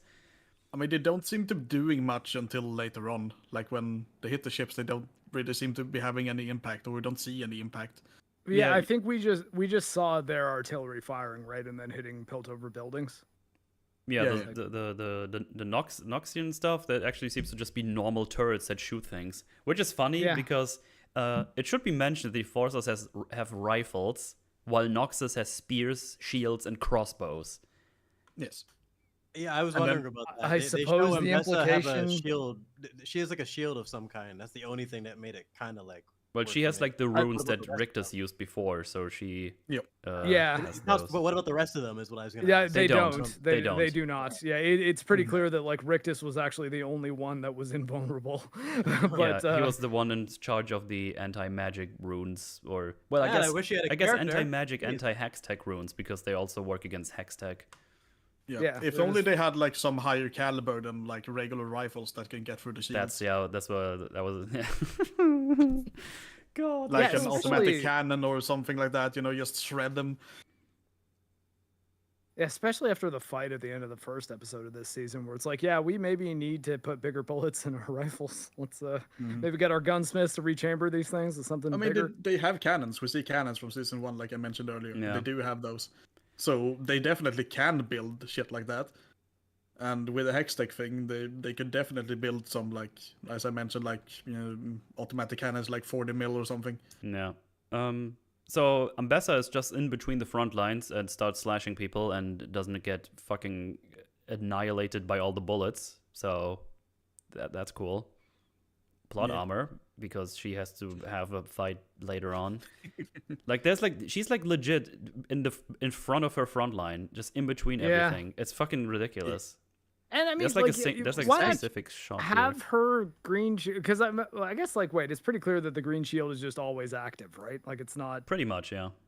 Yeah, so like why not have some bullets bouncing off the green shield? I guess because you got to make Caitlyn pretty certain she's gonna kill her with that shot. Well, because they made it pretty clear that those runes are only good against magic. Oh. I didn't even get that from it. Because those are the runes that Rictus used earlier to dispel the Black Rose thingies. I mean, yeah, I just thought they were general defensive items. I didn't actually pick up that they were only good against magic. No, because then it makes from what we've seen, especially considering the amount of armor she has, there's no way no one would hit her. Especially it's like she's strange, and that he's the only one who dies. This shot right here, she's exposing an unarmored flank to the enemy. Yeah, she's doing her circle / attack move. She's mid attack, yeah. But yeah, it's like ooh. But doesn't she look epic with her chains? You can play her now in League of Legends. Yay! You actually can. That's could have been could have been epic if you didn't face guns. I wanted to play her twice in jungle, but she got banned both times. That was annoying. I remember that. I wanted to try her out, but I didn't get to. I played an A round right before the stream, and she was on my team. She was fucking shit up, so she's good. Yeah. But yeah, she should be dead, or if Caitlyn... So it's kind of weird, because Caitlyn has like taken sniper position, as she does. If she would have just used the normal sniper rifle without the magic, this would have been Jover. Yep. Yeah.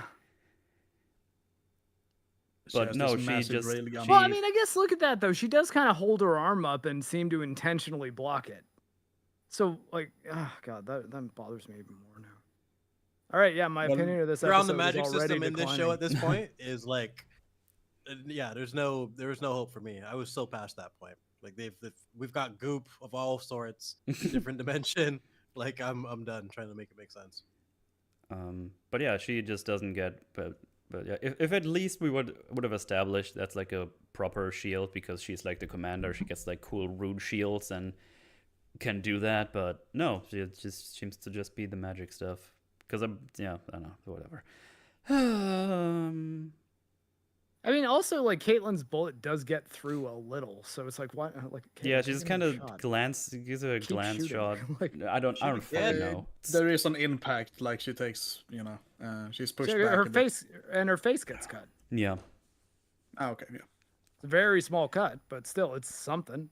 If it bleeds, we can kill it. And again, enforcers seem to be the only force of military they have, full stop. There's like nothing else. It's kind of weird. Did we ever get a real good payoff for sniper? But Caitlyn being a good sniper?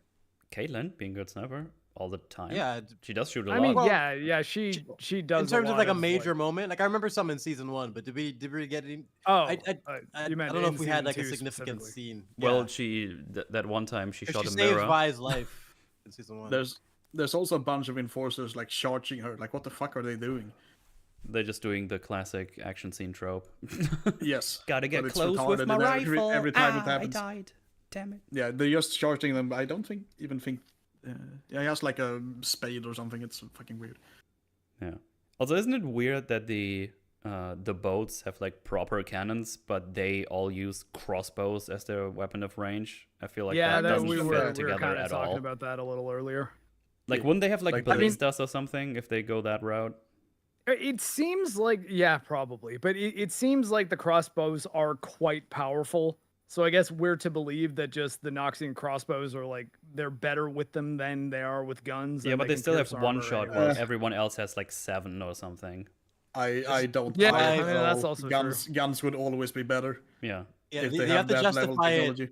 they'd have to justify it in some way, whether it's Well, yeah, I know in real life guns would always be better. It's something that we should have gotten in terms of all the dialogue scenes we're missing, like getting the perspectives of the Noxian and like their battle tactics and whatnot.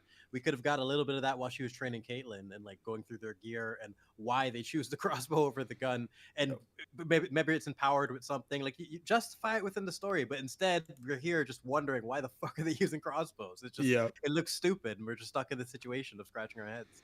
We shouldn't be doing that at this point. This battle should be, Yeah, unless it has some like magic bullshit with them, I will never buy that a crossbow would be better than a like bolt action rifle. Like fuck no. Unless it's the Van Helsing Gatling crossbow, that's a different. Well, that's a Gatling crossbow. That's different. Or like a headcanon fixed in my mind. Go ahead, Mark. Guts has a similar one in Berserk, like an automatic crossbow. Yeah. Well, a headcanon thing in my mind would be like, let's say it is a spell. on the same piece of equipment, there is also a fucking cannon too. Let's say it's a spell or something, like some enchantment, and you have to do it to like an item, piece of metal. An air bolt is better than a bullet because of the size. That's why they use the crossbows. That could have been explained in a conversation, and like just the justification for it. But or if you have a Piltover enforcer get hit by the bolt, have it go through like 3 of them. Yeah, something. Show it. Either explain it through the setups, or give us some visual storytelling so we can have an idea of the power of these things. Even with that, it still wouldn't fully justify it because it's guns versus crossbows. But at least we would be able to assume, okay, these things, like, just have them glow before they shoot, and then have them shoot through 3 people. That's all I would establish that these are not crossbows that are playing by the same rules as our Earth crossbows. Like they're significantly more powerful, and there's a reason why they're using these instead of rifles. Yeah, I could also buy it if it was like flintlock muskets, but it's full on like bolt action rifles that they have.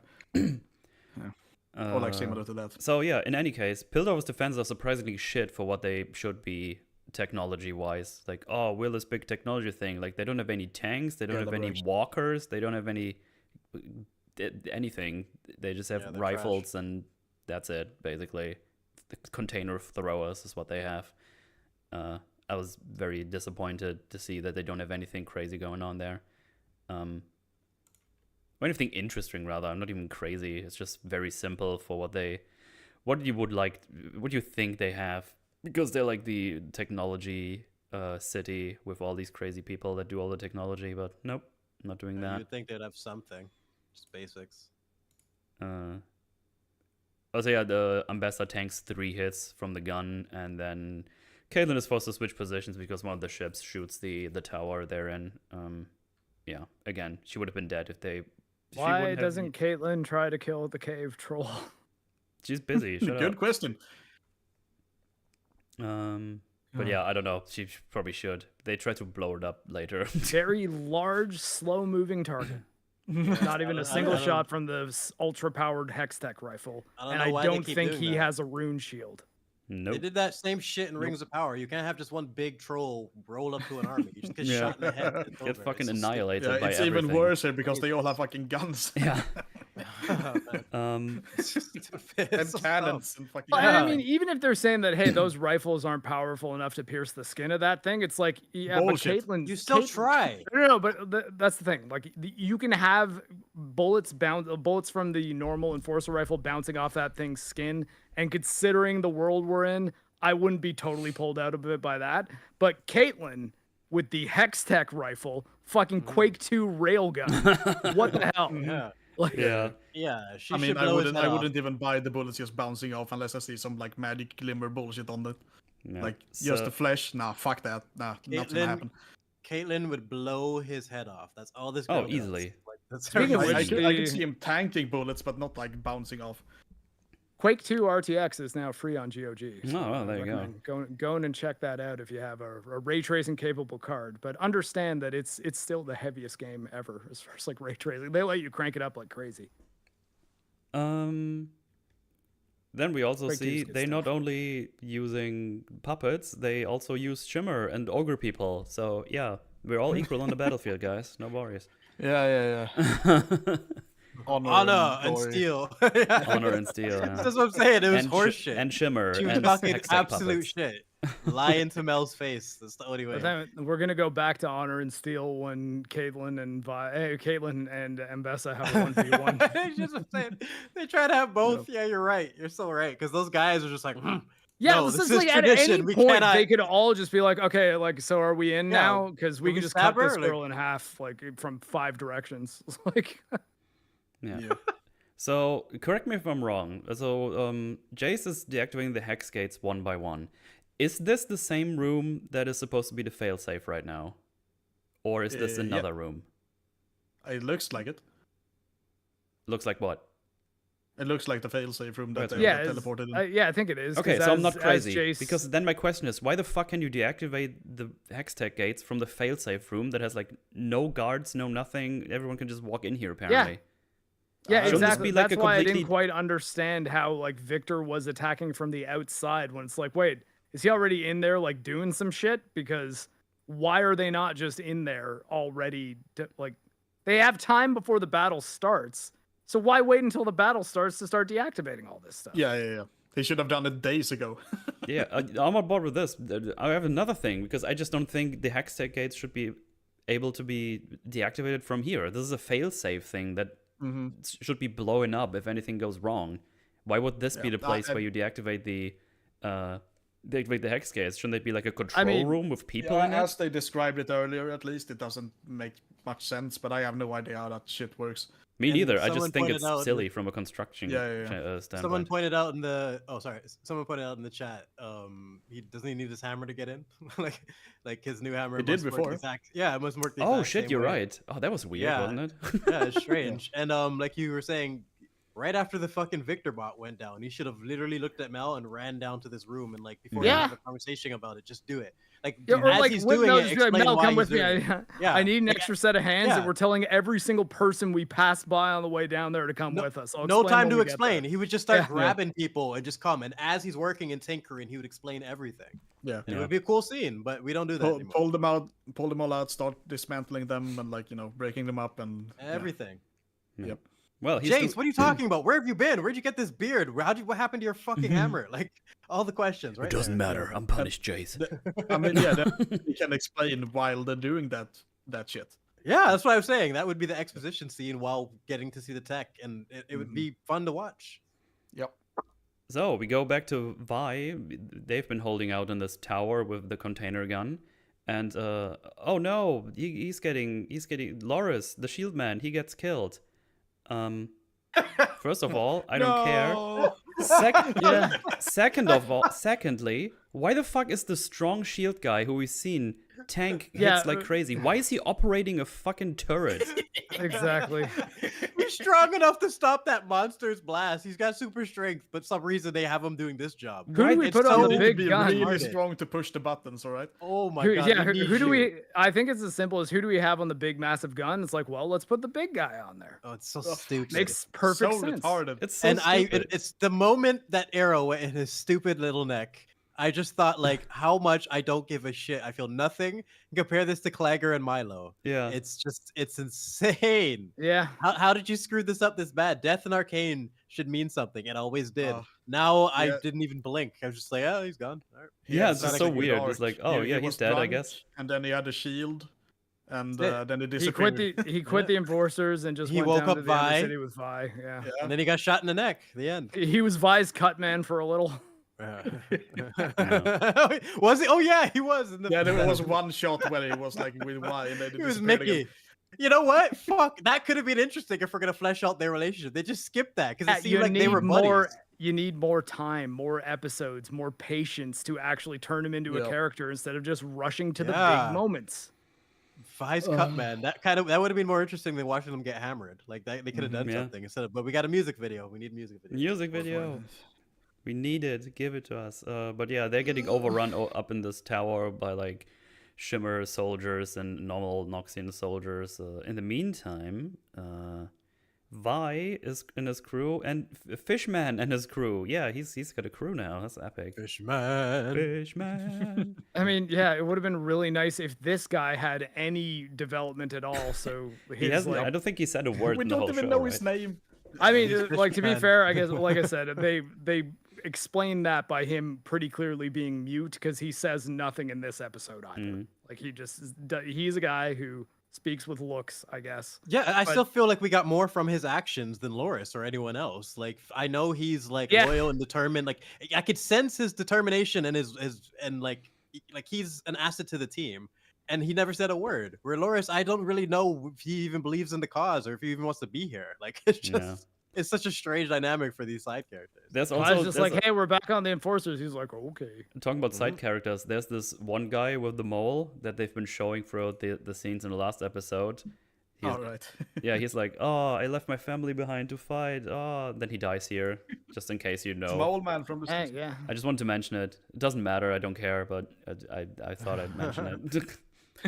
Not mole man. No. Also, Maddie is here and hands out the bomb to the guy, and they start to throw, I guess, gray grenades, gas grenades with the gray in it.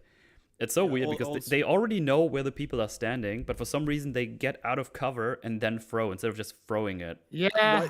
Why did they even go down here in the first place? Like they could have just sat up there and sniped them. No, we want the bomb.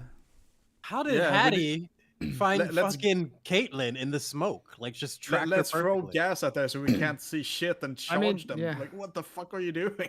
And like, if the gas is effective on them, why is it not being used before they get anywhere near your troops? Because like all you're doing by waiting till they get close is endangering your own people of getting affected by the gas. Mm-hmm. And some of them don't even have gas masks, as we see later, for some fucking reason. Yeah. Also, chemical warfare bad. No, it's pretty epic and cool. You can use it. It's safer that way. That's what they told Yeah, us. it's dangerous for you to say that as a German. We're coming to the best part of this season at least. Give us- Anyway, Caitlyn is doing some John Wick shit and killing everybody close range with her sniper rifle because for some reason she doesn't own a sidearm. Fucking no scopes. She just fucking 360s people and shit. I don't know. She just does flips and I think she dodges like a crossbow shot like from pretty close or Yeah, something. yeah. It's nuts. I mean, yeah. Everything the has time, to be tainted, man. While It's everybody, kind of she cool for a was- second, but it's dumb. while everybody around times- her gets fucking annihilated, she's just like, It's so stupid. Ambessa trained her up in a couple weeks to be like A tier spear user as well. hell yeah. Yeah. Jane Wick, like Anyway, I Fishman. mean, Fishman loses his gas mask and he gets the bomb over to the egg that's supposed to. It's the Victor egg, by the way. I haven't mentioned that. That's a Victor egg. Victor is in it, allegedly. Mm-hmm. And yeah, he puts it on there. He turns it on, and oh no, there's a nail in there. And on my first was like, was that just a random thing that happened? What the fuck? Why does this happen? But no, Yeah. Yeah. this Like, was why? this was Maddie. Maddie sabotaged it. It wasn't her bag. Yeah, Right. and it's like I mean, even for that to be sabotage, it's a pretty flimsy way to sabotage that thing. It's just the Yeah. nail could have just Doesn't look- fall out. It seems like at any point before he ran over and attached it to the target, he could have checked the thing just to make sure there wasn't anything like that was going to affect it. Yeah. Looks and very like easy to one pull nail out. being pulled out of rotors would be pretty easy, right? Like gears. I don't think so, yeah. But I- yeah, it- because I thought the same thing on my rewatch. I was like, this can't be just a random dud. Like, that would be so weird. And why is there a nail in there anyway? That doesn't make any sense. But then I saw it's in Maddie's bag. She's the one who gets it out. So Yeah. knowing what's happening, she's definitely the one who sabotaged it. So, hey, good job. That makes sense, I guess. Sure. Sure, you can have that point. I mean, wouldn't a clipped wire be so easy to just do and even to show? No. Like, Would be harder to show, I guess, but it depends on. I how you mean, do like it. if it's on like the underside of the thing or something Yeah, or yeah, tucked in, like all they'd have to do is when they see it's a dud, like just pan the camera over to that. It's like, oh, someone fucked with it. Yeah. Yeah. Anyway, we lost. The people lost, but luckily Caitlyn and people did not get killed immediately because we need to have more scenes. We're not done with the episode, even though everyone else just got fucking annihilated. Yeah, cool. And yeah, this war seems to be a battle at best. Like this fight feels very Yeah. tiny. It's so weird because there's like rubble and shit everywhere, but we've seen like 50 enforcers fighting. Yeah, just a couple something. people here. There's like nothing They're going trying- on. Yeah, They're well, trying I to think make the it so epic, implication but is it that just a feels whole so small. shitload of them ran away.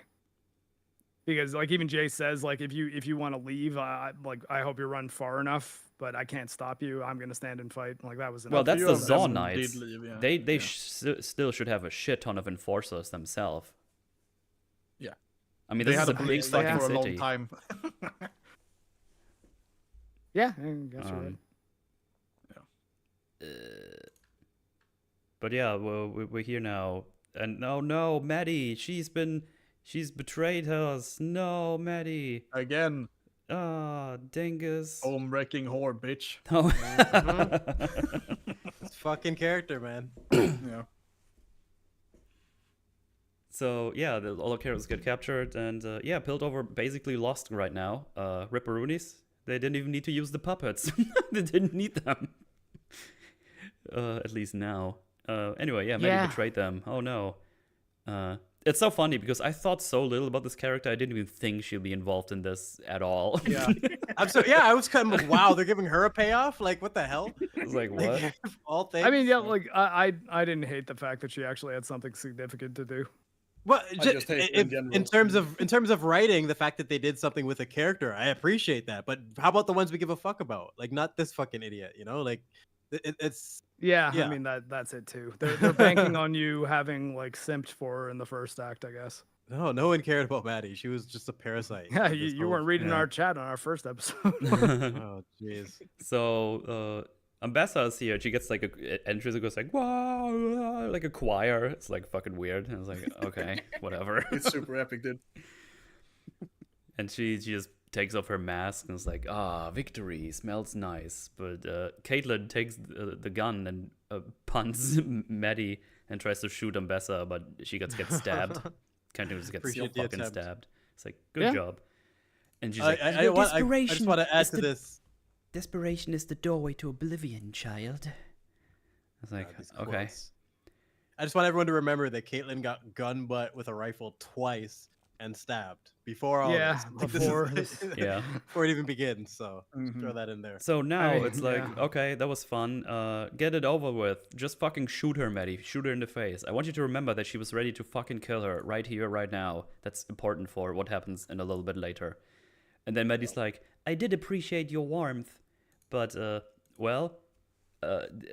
Ambessa learned how to use her stuff, and she... Or Mel. Mel learned how to use her powers, I guess. And Yeah. she does a shield also- without even seeing where Caitlyn is. She's currently in this. Hang on, where's there? So Mel is currently behind this door over here. Like I don't have no fucking clue how she even knows where and how. And there's what? Magic perception. That's some high level support tactic shit. That's she very did there, high. and she just fucking learned. She just to be fucking able put the to shield block a bullet. over the wall when no one is seeing it. It's crazy.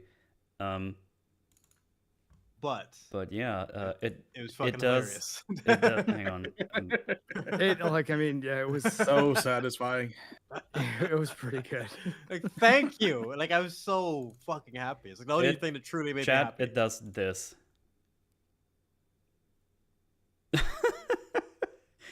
Dude, like what the fuck, I'm man? behind. I haven't seen it up yet. I've laughed so hard when this fucking happened. Like holy shit! Like so no good, dude. Like fucking it's way. a straight headshot. Yep. How Like, fucking yeah, no, Bang! She ain't, Get fucked, bitch. she ain't gonna be in Bing. Arcane 3. Oh my god. like It's perfect. Jesus I'm Christ. happy they gave us that. She used the shield, makes Maddie's bullet ricochet, and goes straight into her Maddie's head. Like fucking hilarious, but also wow, is that unlucky that went that way? Yeah, that's fucking convenient. That's the type of plot convenience I'll take. Like, gimme. It's Get her outta here. fucking Oh no, wait. hilarious. It No, it was bounces. 100% planned. Hold on one sec. It bounces around a couple times before it hits her. Yeah. By the look of it. So Yeah, I mean, It did does. Mel? It was does Mel? 3 times. That's the thing. Like, is Mel trying to kill her or what? The? Well, Mel Yes. immediately comes out and says, "Oh, stop! All these innocent people they need to die." So I was like, "Wait a minute! Like, so which one well, is it? I Did mean, you to kill be her fair, or the She not?" wasn't the innocent. person who was Yeah. about to execute Caitlyn isn't necessarily innocent. Like, I don't think Maddie can be considered an innocent person in this. She's series. absolutely not innocent. She's the most evil person in the entire show. Even if you Traitor, was, yeah. shoot her. Shoot her. Oh, I realized she made a bubble around her, but the fact that it went straight into her head, not like in her chest or shoulder or legs, it's just fucking straight boom. I mean, into the that's head. That's why Mark was saying like, it looks like it bounces around. So it looks like kind of like Mel was able to kind of like catch the bullet a couple times before it got the actual kill shot. She kind of like pinballed it to kill Maddie. So that's why it felt intentional. No.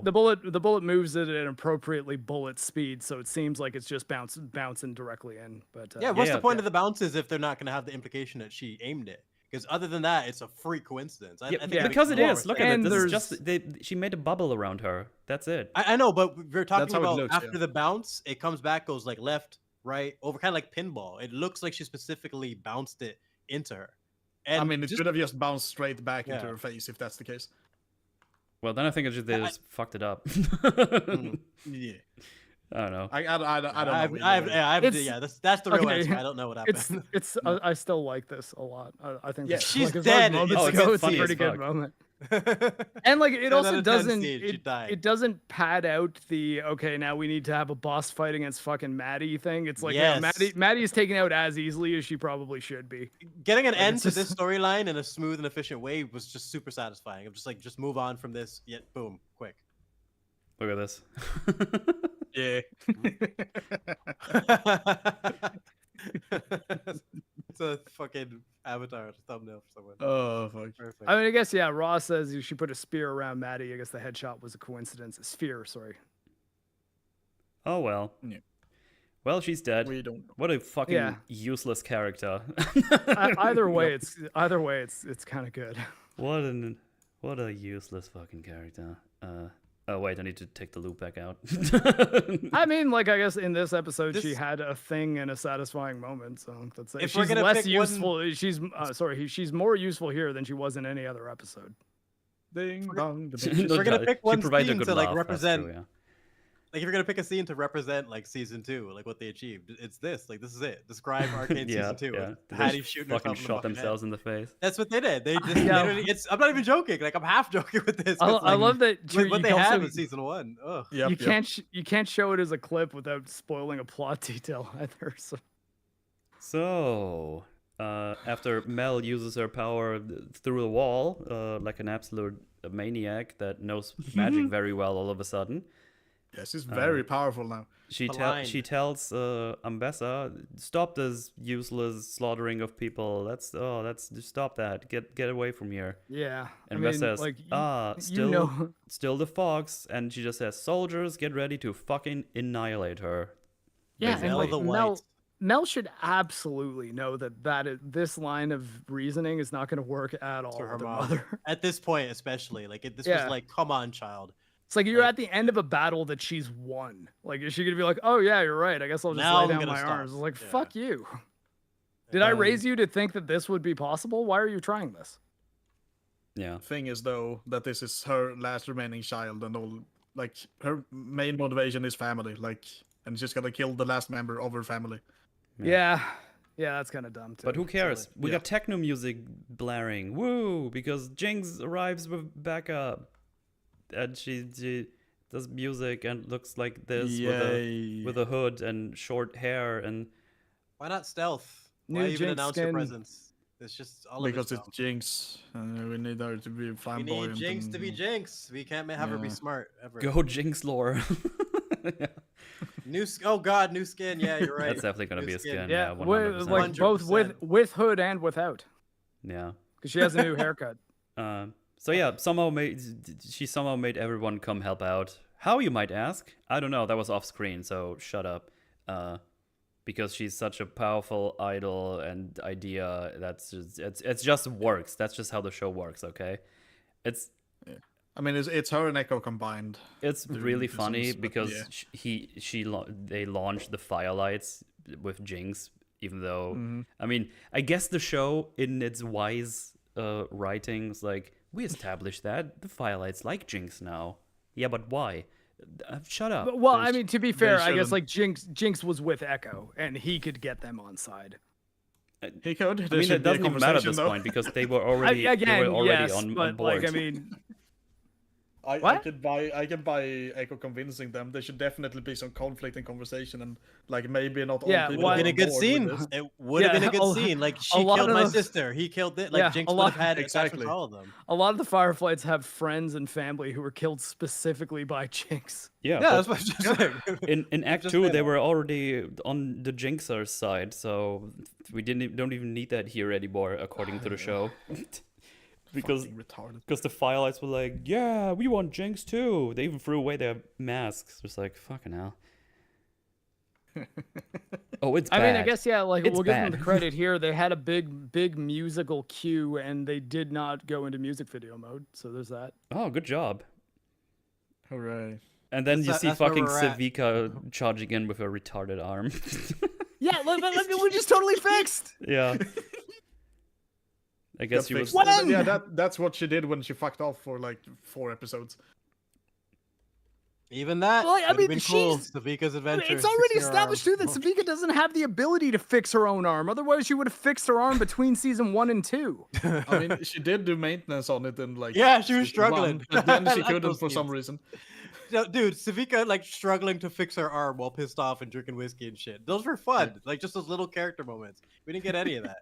We get this stupid. goofy I arm. guess she got better at it. Like, Yeah, I guess she did. Ugh. Oh.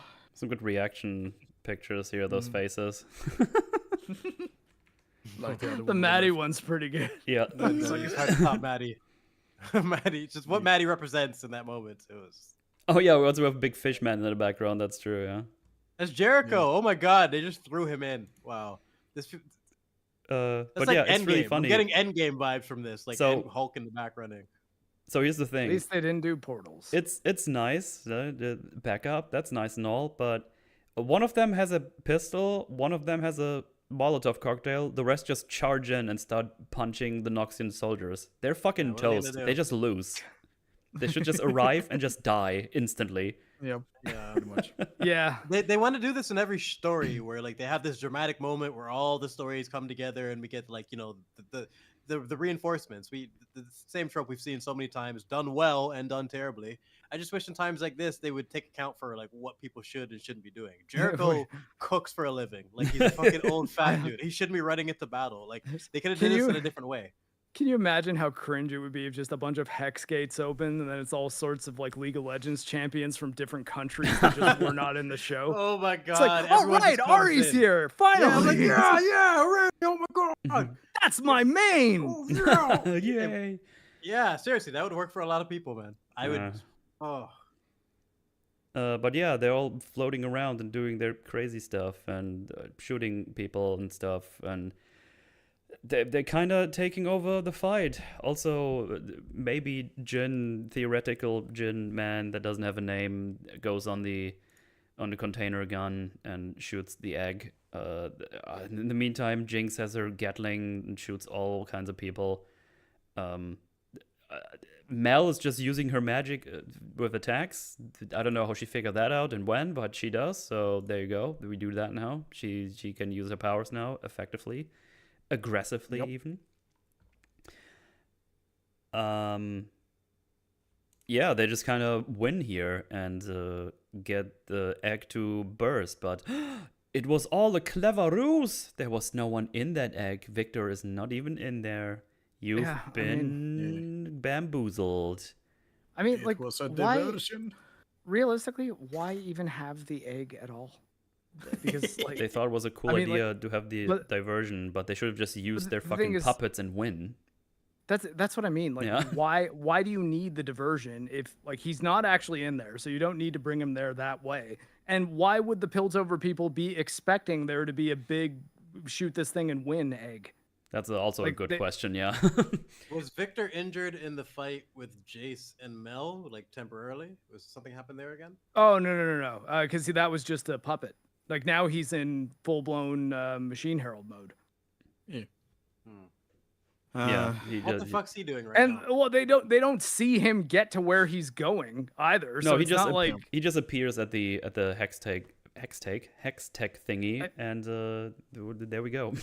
Is the idea that they're thinking, okay, as long as that egg's there, we don't all have to go down to the failsafe room and help Jayce? Maybe. But it's like if they know that he's not in there, it'll be like, we don't see Victor. Let's get to that failsafe. Yeah, I also have no idea why Ambessa would like be on board with this in general. Like, what even is her motivation at this point? Well, she wants to help him do the thing, and then she gets power from that. That's all I got. I don't know. It's stupid because at the end, obviously, how would she be able to control him? Well, she can't. She's stupid. She thinks she has a deal with him, but obviously, as soon as he gets to the power, he just takes everyone over. Well, so. and not only that, she obvious. essentially kind of sacrifices her own troops too. Yeah. Like she's like, "Can you empower them?" And he's like, "Yeah, attacks sure." her daughter. He's like, "Also, I can control all of them because they're part of my hive mind. You sure you still want me to upgrade your troops?" Because at that point, I'd be like, "Oh, fuck no."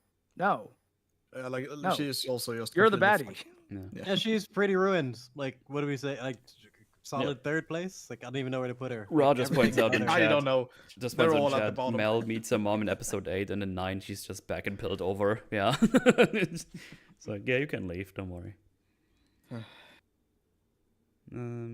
Also, yeah, for chat who doesn't know, this is the Victor look, and I really like it. I really do like it.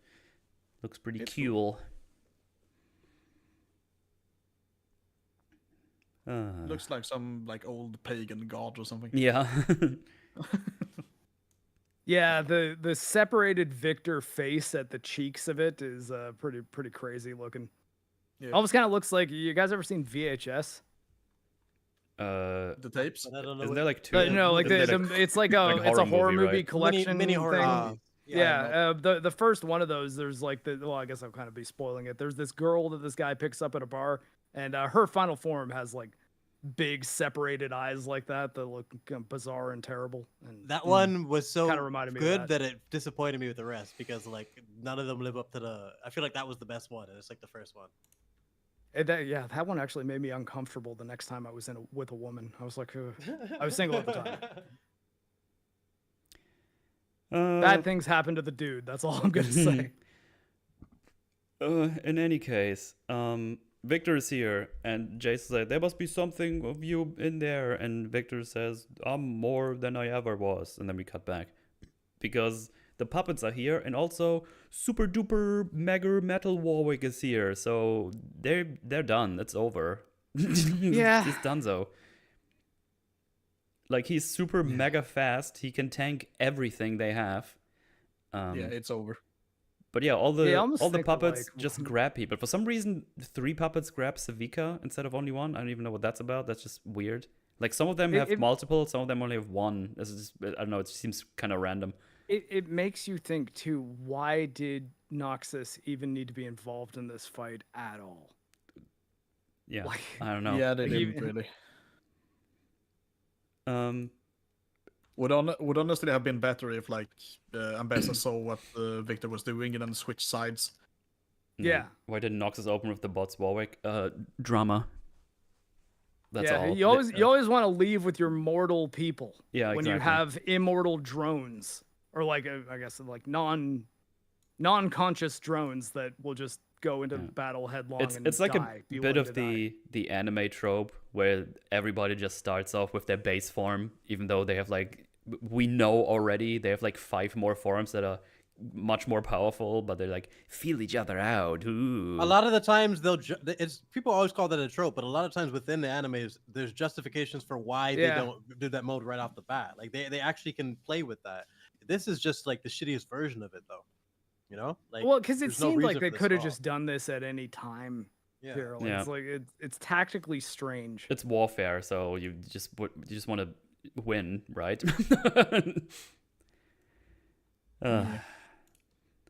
But yeah, all of a sudden, the Noxian soldiers form like a perimeter around Mel, Ambessa, and Caitlyn. So at some point I was thinking, is this like a shielding thing, like a sign for Victor so they don't take over whoever's in there? But I don't think that's the case. It's just they're doing like this honorable fight arena thingy Even Yeah. though Turn into a Black Panther ritual fight. Like, I don't know why even we're doing though this. Ambessa was ready to kill them both 2 minutes ago or so. Yep. And like, I mean, what I don't understand is like, if you want this fight to happen, like the Caitlyn versus Ambessa melee battle, which off the bat kind of fucked up, even if like honestly, even if Caitlyn wasn't pre-stabbed, which she is, Concussed. but I mean, just like you guys eventually get up to like the roof of the building. Like, why not just have this fight occur up there so that we can not have to have her surrounded by people who could just spear her immediately. Like, honestly, tactically, this thing was the thing that bothered me the most, because I'm just like, why the hell are you having a 1v1, or I guess 1v2, because Mel's sort of involved, with all of those dudes who have spears that could just close in on them and like it's over. Mm-hmm. Because it's honorable. Like you were saying, this is going back to her trying to say like the whole honorable line. And if it was a 1v1, you could almost make that excuse. But it's literally she's getting double teamed. Their commander is getting double teamed. They're not helping. Yeah. Yep. Even she though, dies. even She though lost. we were ready to kill them earlier, like Caitlyn was about to be executed. Like, why is there honorable fighting stuff right now? That just doesn't make any Holy sense. fuck. Yeah, well, I mean, you could almost see her 1v1ing and telling the troops, it's like, okay, if she wants to fight me for control of Noxus, my daughter has that right. Yeah. Don't interfere. Like, I'd believe that, but it's like, well, why the fuck are you keeping Caitlyn alive? Yep. Like, None of the things Caitlyn that is headcanon work if it's a 2v1. It just screws everything up. Yeah. And then Caitlyn punches the audience in the face because they're about to talk, but Caitlyn says, "Shut up and fight," which is thank you, awesome. She flat out Maximuses him, like with the stab and everything. But yeah, they do a 2v1. Mel is just using her powers, I guess, because she can do that. She's powering up. Even she does a thing, and she can do the shield. Also, one of her soldiers gets killed, the Noxus soldiers, because the spear ricochets into him. So Yeah, that's and a they shame. still don't move. The rest of them are like, oh, if we're not very disciplined interfering, and maybe we loyal. should just get the fuck out of the way. Now we're building total standards, so that's what we're gonna do. Then we see tons of puppets just going up the tower. So basically, all the puppets take all the enforcers, well, hostage for assimilation, basically. Which is weird because apparently there's only like 12 enforcers left and all of Piltover, because that's all the people we see. I don't know what's happening with all the rest of the thing, because if this is their idea of a war, I'm sorry, that's we said before, this is like a battle at best. A At skirmish. most, it is a Yeah. battle. A war is multiple battles, and this was a one battle to rule them all kind of deal. Yeah. Like, if you lose, world blows up. Well, yeah, it's a siege battle with barely any people defending Yeah. the town or the city. Or So, Big Warwick is here. He's about to attack Vi, but Jinx is using her Gatling to distract him, and he just fucking jumps straight up there. And now we get our He only moves interaction. But so fast. he's so fast. Like, it's fucking over, dude. Like, there's no Everyone way. should be dead. They they're all need to fucked. do all the pausing and waiting for him to be here this long without killing You need everybody. to just have Echo acting as support, just rewinding time every time Warwick kills Yeah. someone. That would have made more sense. Yeah. So now we get That our would have made more sense. now we get Like, our have them only go interaction. left, they dodge right, okay, down. Quick time events from Echo with time travel. Yep. Now we get our only interaction between Echo and Vi in the whole season. He nods at her, and then she jumps on the hoverboard so they can land on the blimp. You are alive. Oh my god, I missed Yeah, you. like, How yeah, good- exactly. Oh my Holy god, shit, you're alive. you're freaking out. Like nothing. Nope, nothing. They just Fucking hell. go up there and Yeah, Warwick even, like, straight up tanks. might have been nice if. Yeah, go ahead. Sorry, just about the Vi Echo interaction. It would have been nice if they had her start to say something like, "Oh my god, I can't believe you're alive." Be like, "Yeah, we got shit to do. We can talk about this later." Not even that. Literally just fucking the reaction of her like even in midair, they could have been like show the shock that it's Echo coming to save me, and like almost her like want to embrace him to hug, but they're middle to flight. You know, just Yeah. give them the nod, give each other the nod of like, I want to hug you right now, but we got time. You know, they don't even need to say Yes. it. Just Yeah, he use does a your nod. characters, She man. jumps on, then she fucking dashes at She Warwick, dabs. and Warwick She just dabs. just dabs. Warwick just tanks that hit immediately, like full on, and just like, oh, he's just invulnerable right now. Like he's been tanking the Gatling, the gloves, everything. So there's no way for you to win unless we stop the fight. He's also been just looking at Jinx for quite a while before she arrives. That's when we cut back to them. It's like, hey, where's Warwick? And just like standing there menacingly. Yeah, he's just staring at her, like doing nothing. Put him on pause, man. Well, they crash into the big dome, and we will join them a bit later because we need to go back to Victor and Jayce. And God, I can't believe Victor is so fucking boring because he does the most generic, as long we are not a hive mind, there will never be true peace speech to convince Jayce of his plan. And then Jayce says, nah, people need to be able to choose, and you're crazy. Fucking yawn. It's like, how did you make these characters so fucking dull? What the fuck, man? It's really basic bitch, like, war or like choice philosophy stuff. Like it's like, oh no, peace means when everyone is under my control. It's like, well, you know that's a fucking evilman thing to say. No. Stop it. It's just really generic and boring. Like I don't even know what I want to say about this except this. I will say, remember when he said I cannot overcome Jayce's defenses? Oh yeah, that. Guess he was wrong about that one. Yeah, it was really difficult to come over those defenses, wasn't it? I mean, like, since when? Like, he doesn't even use his shield once. It's just Victor. Like Victor wouldn't say this from season 1. He wouldn't have this perspective. It's not. It's like I don't even. That's why this whole Omega Victor thing. I didn't even really take it too seriously. Of just like he's gone. He died at the end of Jinx. Yeah. I mean, I'm detached from basically everything in the show. Yeah. Also, I'm even kind of turning around on this episode at this point. It has way more problems than I was willing to admit. Yeah. Also, Jayce has already tried to kill him in the last 2 episodes ago, and I was like, I hope something of you must still be in there. It's like, no, you shot a hole in his chest. Like we're past that one. Mm-hmm. Oh my fucking God, you're right. Yeah, you're right, man. Why do they keep doing this?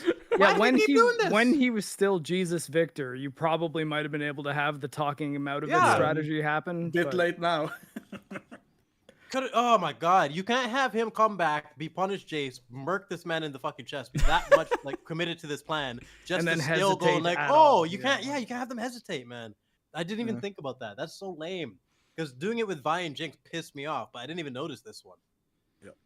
Also, some people in chat has been pointing out the Warwick design looks almost nothing like Warwick. Like this. I don't know who that was. That's gonna be another new skin situation. Big squirrel man. Like that's not Warwick. Yeah.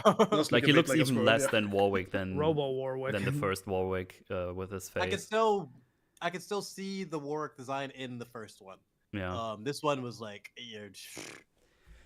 big giant mecha werewolf. Mm-hmm. It's big Kringe, and I don't know. We talked about this yesterday on the EFAB, and we put up the splash art of the current Warwick design. It's just so much cooler. Like it's like the big ears, like almost bat-like ears, I think.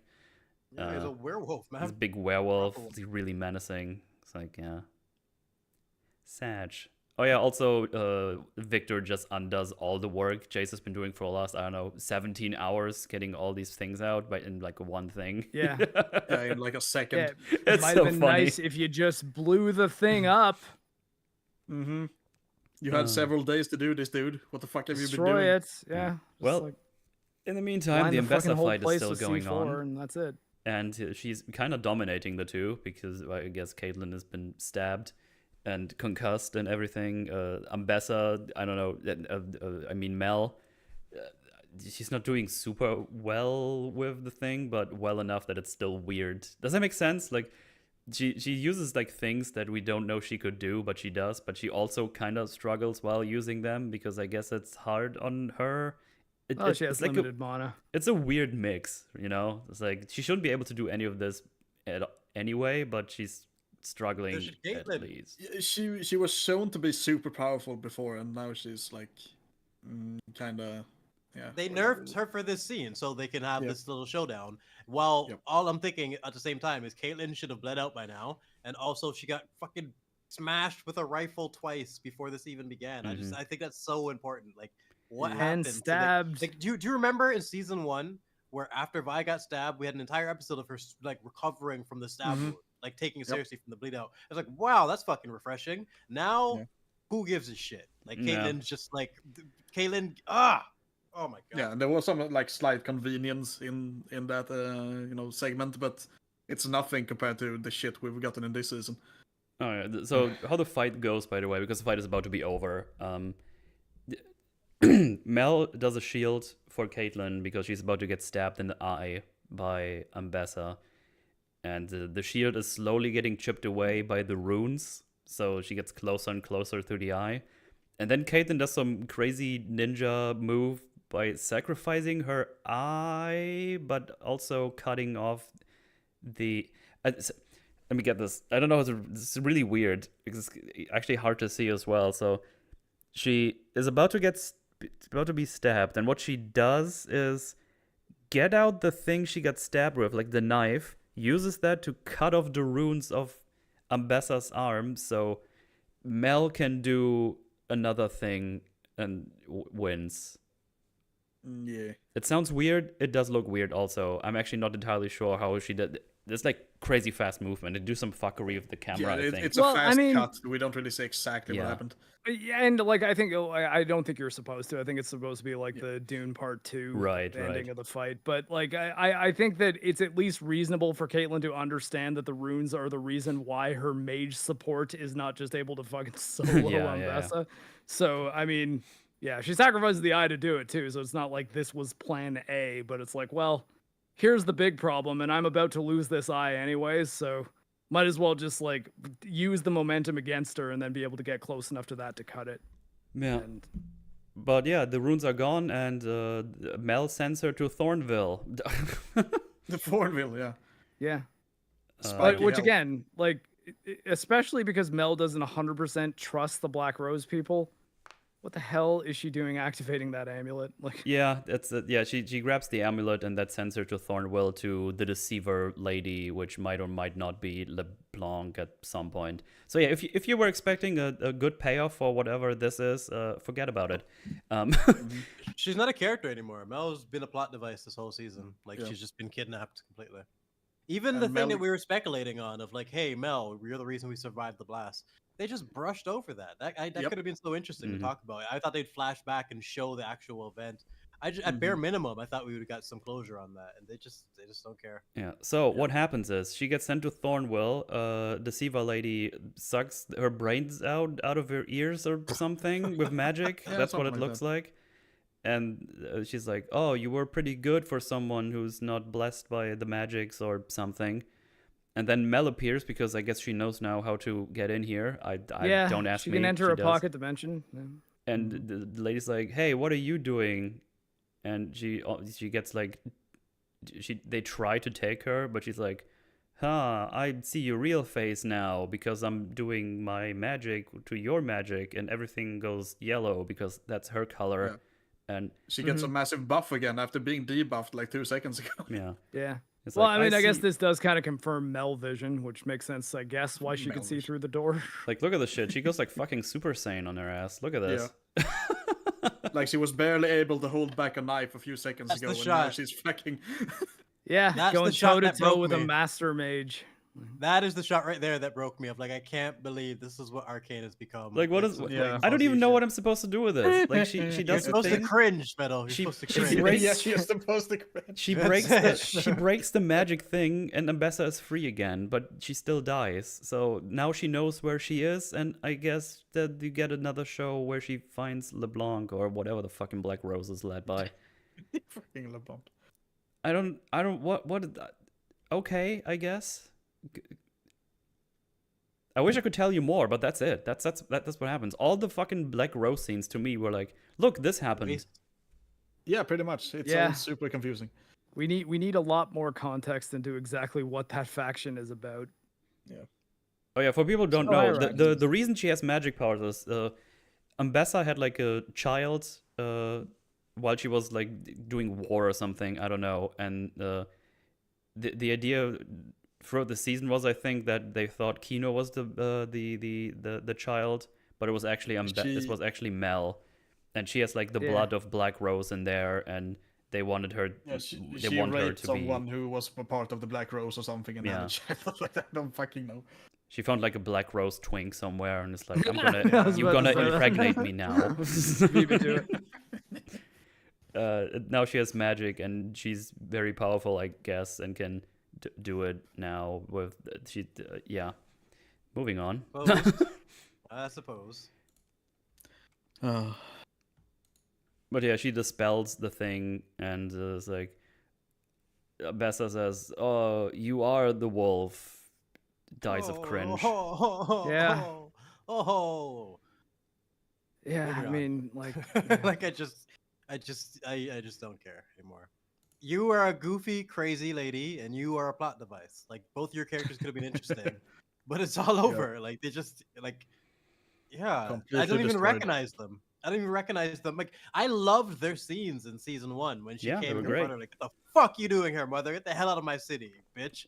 Like their drama felt so real. I was like, "Ooh, Yeah. it's spicy. So Let me see Cajun, what happens bro. with it." And here we are, like doing this goofy fucking. I didn't expect we're going to Thornville. Like that's what I was expecting. That man, like so lame. Okay, Chad. Everyone calls this Thornville from now on. All right. Yeah, no, you I coined mean, it. well, like, I mean, Coined it. also, if you're gonna go to Thorn World, have Mel actually be on their side and have like that just be how they kill Ambessa. You know, like, I mean, like, why have Mel betray her if like that's the only reason Yeah. why like Ambessa was defeated, essentially. Yeah. So Yes, yeah, she got her head soaked with magic, and now she dies of cringe or something. I don't know.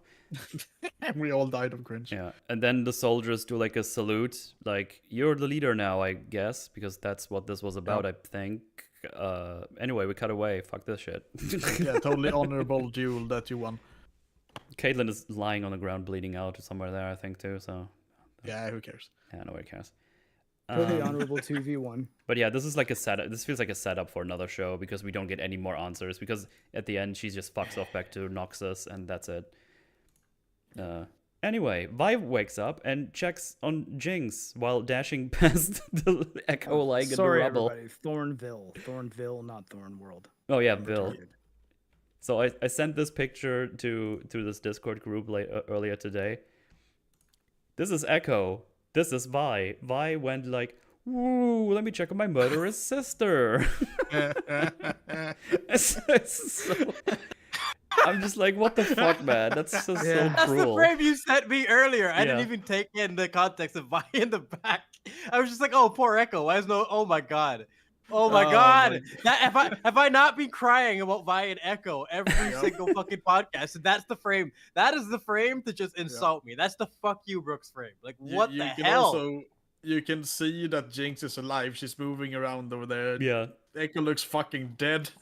Oh my god! It's even She better doesn't because give a fuck. she gets her off, and then they have like the little conversation, and then they don't check on Echo. He just Don't lies care. there. Oh. Oh, it's so bad. It's so bad. But then they're like, "Oh, you really never give up on me, blah blah blah. I'm always with you. Gave even up when on we are Echo. worlds apart. Just fucking kill me." They don't even check Well, on Echo's Echo. coughing up blood. He's like on the ground. I can do time travel. Help! This happened more than He's 4 really- seconds. This happened more than 4 seconds ago. I could really use some help, actually. He's reaching for the fucking thing.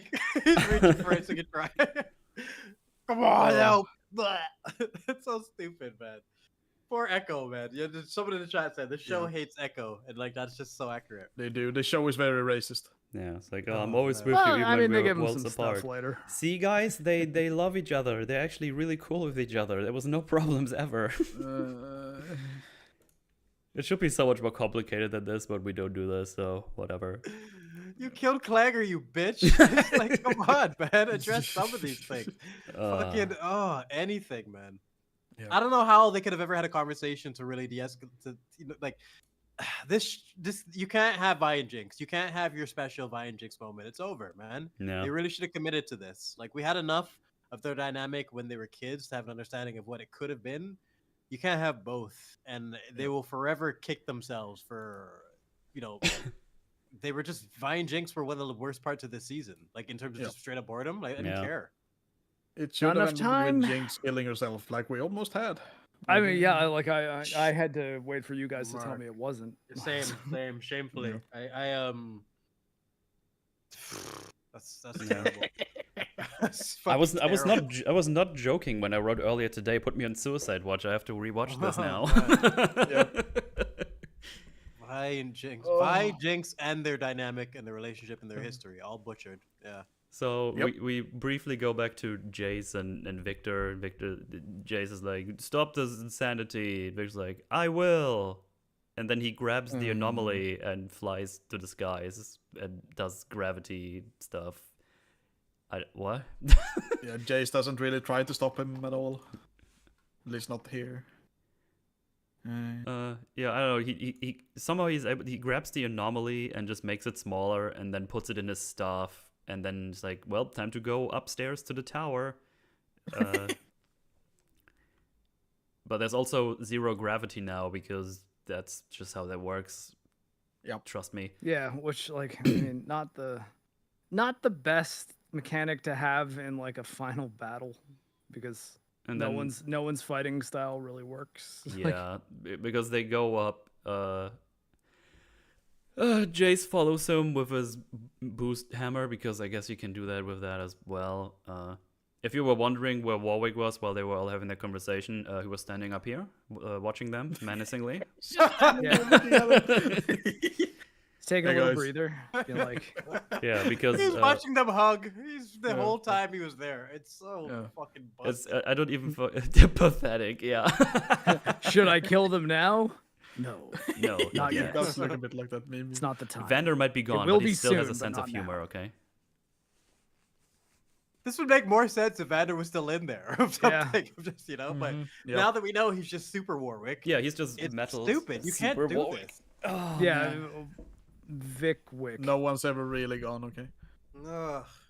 It's just because there's Victor no other. Automaton Warwick. Like, We needed the scene, so we had to put him on pause because that's how it goes. And then Yes, Yodo, Jinx is you're a like, good person. Vander, Dad. Like, fuck off. And then he just fucking instant teleports into their faces and they start fighting. He's so fucking fast, like it's fucking He's over, so dude. powerful. He's That so looked cool. fucking I'll strong. give them that. I like my teleports, but like that shouldn't. You can't show that and then have them live for more than 5 seconds. or after. at least It's over. Vi. Like I mean, Yeah, Jinx they've fucking established dead. is pretty fucking fast too, but like But Vi that is was- dead. that was Vi's facing, immediately like, dead.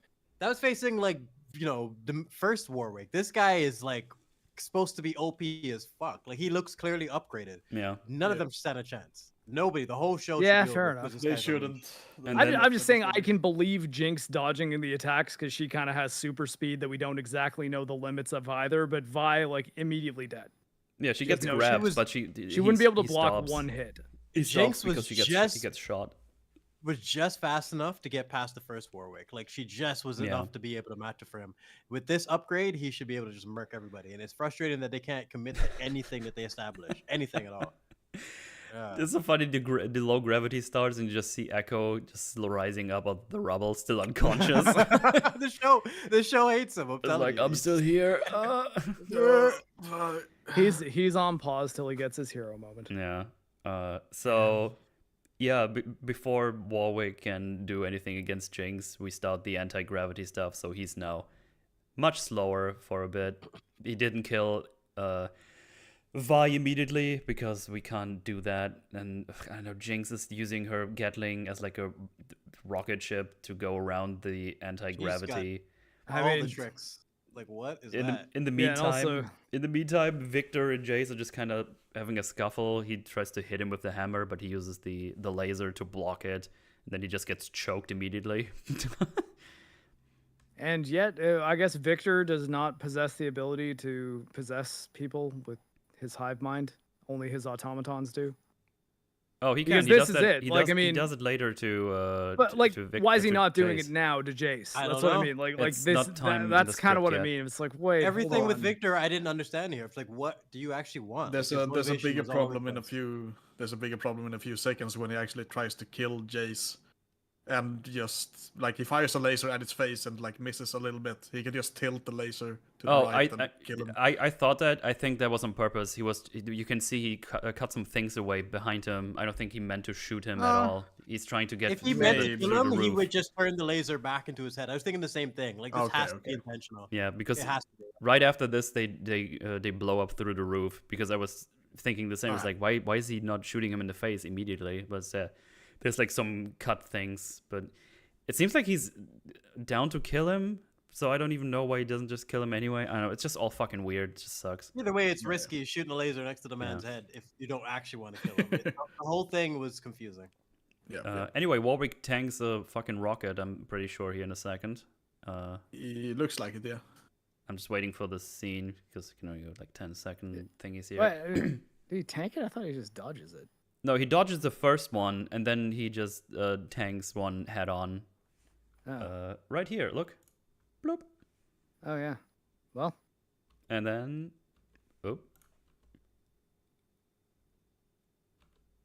and there he is. So yeah. They have nothing to beat him with, like nothing.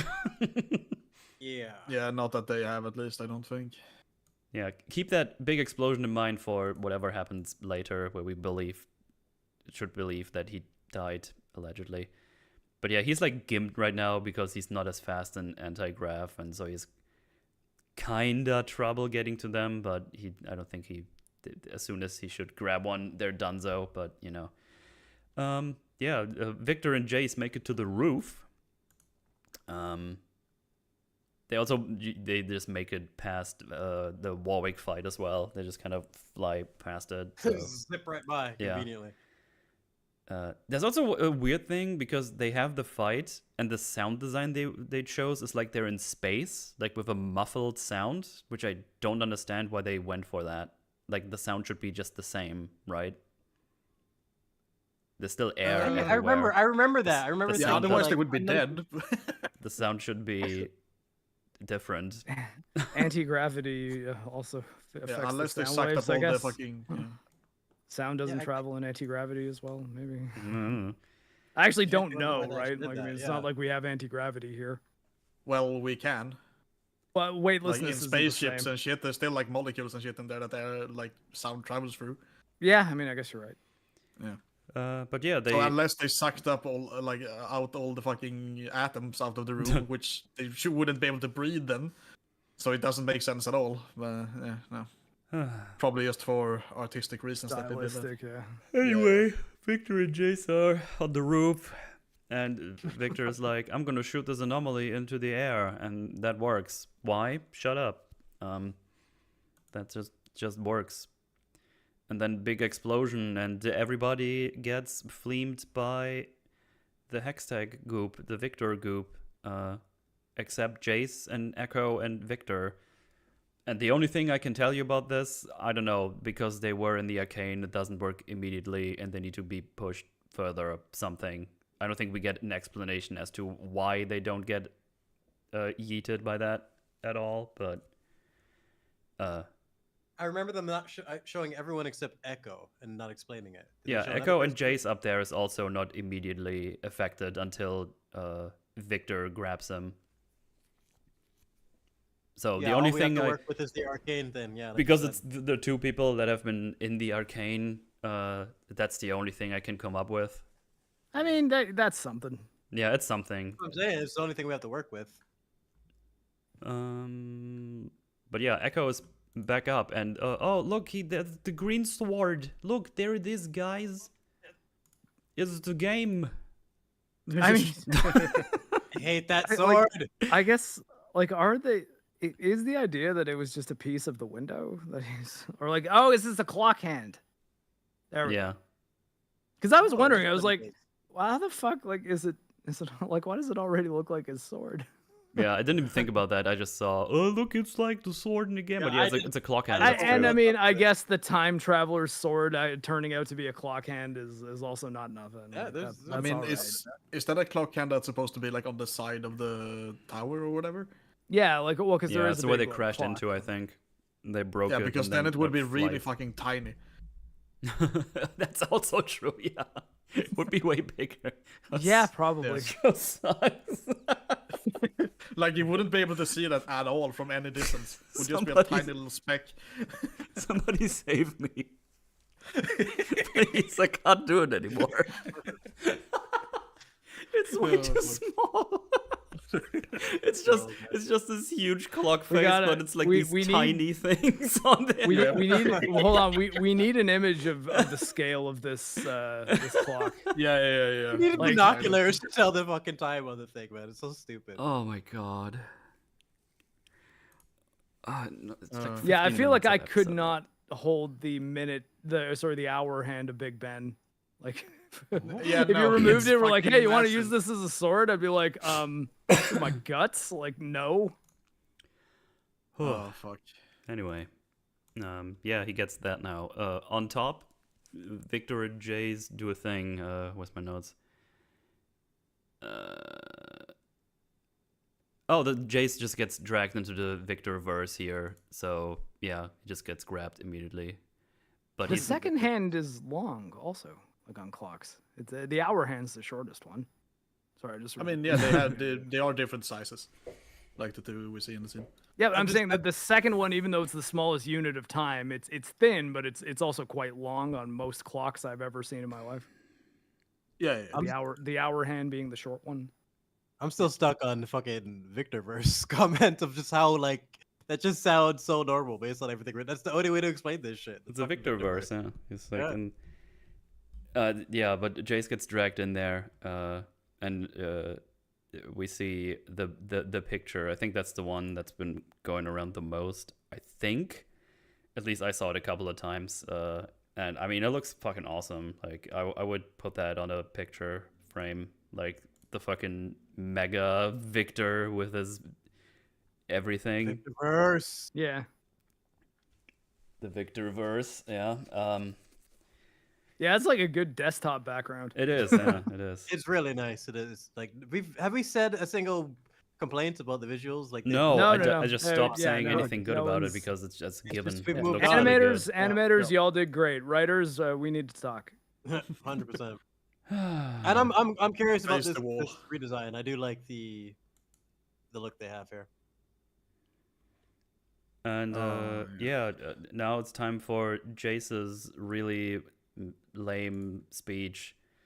Because Victor is just like, oh, this conflict, senseless ways, now everybody is one in their minds, and look, peace is real if you're a hive mind, you know, as I said before. They made him so boring.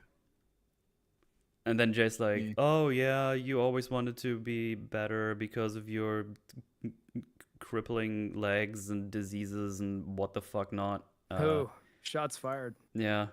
Well, you got him now. But imperfections is what makes you special, make you part of this Yay! world. And Turns you out weren't, I am special, everybody. and you weren't Look at really that. broken. That's just how you were, and that's part Well, of life. And I mean- fall asleep while they say that. No, you could say I'm special, but I definitely am missing a leg that I did once have. So Yep. I think broken's a fair term. Yeah, well, Oh. this is happening outside. Echo gets to use all his attacks from the game or something. Like, he's All doing of them. It's Q, everything. Silverboard he's doing the thing, and then he gets fucking clotheslined by one of the puppets, but he does his time reverse. Yeah. Whee! I mean, I enjoyed this whole Echo sequence. I thought it was pretty cool. I That's thought pretty- this sequence was awesome. I like fuck the writing for 2 seconds and like this is the one little piece that they nailed in terms of I really like this payoff for Echo. His character deserved this. I mean, it's one of those scenes where they Fucking don't neglected. constantly cut away. We have like at least a couple Yeah. of seconds of fluid motion, which looks really good. yeah, So we got that's a awesome. little bit the Oni moment I can really kind of appreciate. I And thought the hey, soundtrack worked really well. It's also a character utilizing his powers very well and very smartly, having them not be foolproof, and then him using the failure of them not being foolproof to do something that was established in another Yeah. episode. It's literally one of the best written parts in terms of choreography. Yeah. Altogether for sure. Who wrote this scene? I wasn't expecting. Like, Yeah, I wasn't what's- expecting this at all. Like everything. It's like, what the fuck? Where'd this come from? Yeah, Everything yeah. worked, and the music was popping, and I just like shit. This is proper. Yeah, it's pretty good. Why I couldn't enjoyed they- it. Why couldn't they do anything? Yeah, why couldn't they do something else with the rest of the characters? Because that's why I was saying, I like Echo to me is one of the higher. Like he's not destroyed. He's one of the only people who's not obliterated by this fucking season. And this, I really did like this scene. Yeah, mostly because he didn't have a lot of talking lines, I think. So Yeah, he didn't have- he didn't have much we got to trap slim away pickings after. anyway. So Yeah. But he's isn't that one of what we're looking the at? least Yeah, ruined, yeah. at least. Like, he's Look at kind of who we're- retarded in episode 7, but Look at who we're praising: Singed and like Echo, like somebody who got like ignored and somebody who's a side character. I mean, like Yeah. to be Well, fair though, like Echo was much more important in season 1, even though this is his most important scene of the entire series. He should have been more throughout this season. They just this show doesn't like him. I don't know. Yeah. Season 1, he's the leader of like a pretty important faction in the conflict in like Yep. the later timeline at least.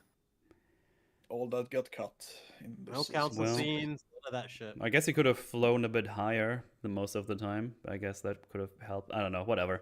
Yeah, well, you got to get low enough to actually hit the person with the Yeah. sword, though. Like, I mean, so that's the thing about not having a ranged weapon. You do got to get close. Okay, back to questions though. So he does the thing. We said the 1 second is not enough anymore. He twists the knob and gets it up to over 4 seconds. So he reverses quite a bit until he's back behind Victor.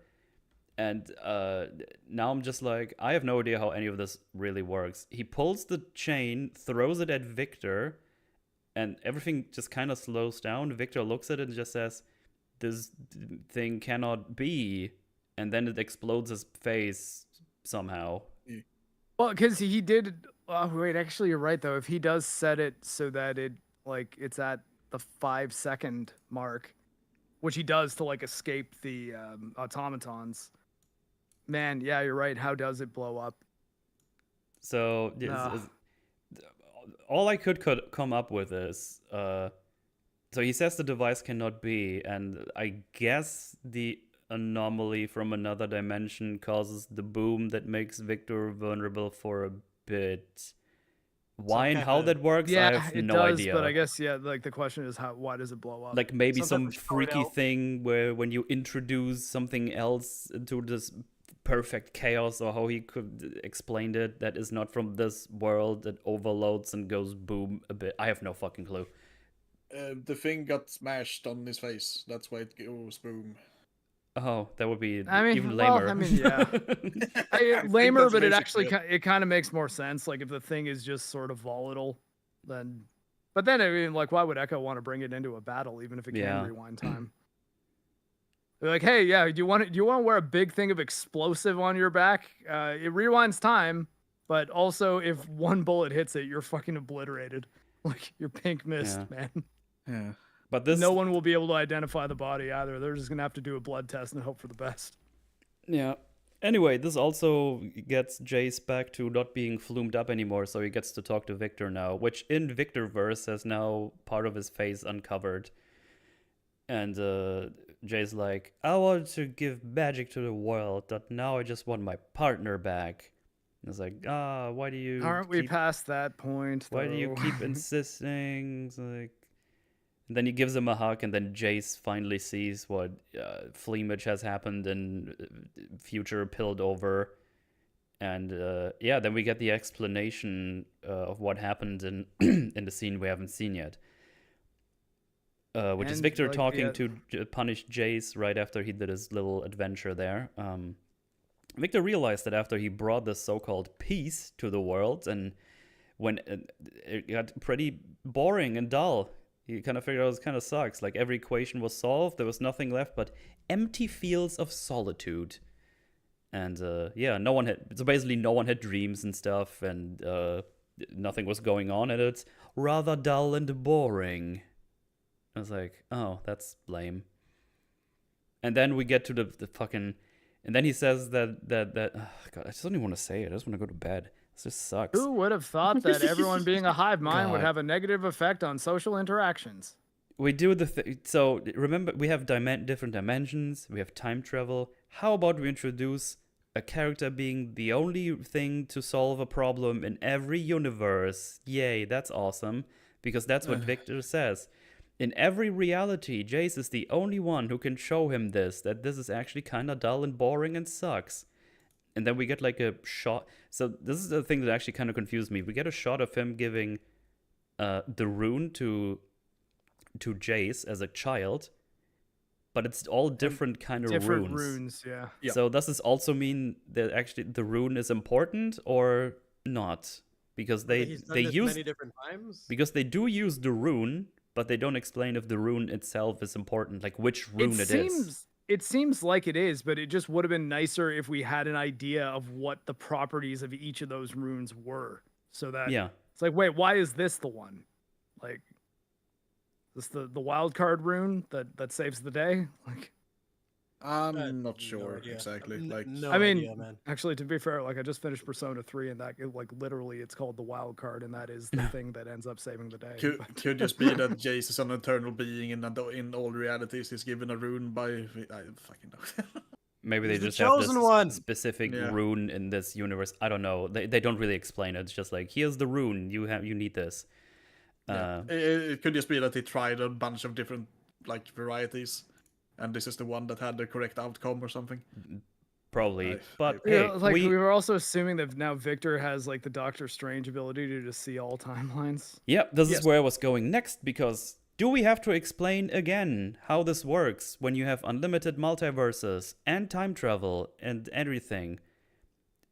You don't only have one option to solve this problem. You can go everywhere at any time. You can do so many different things.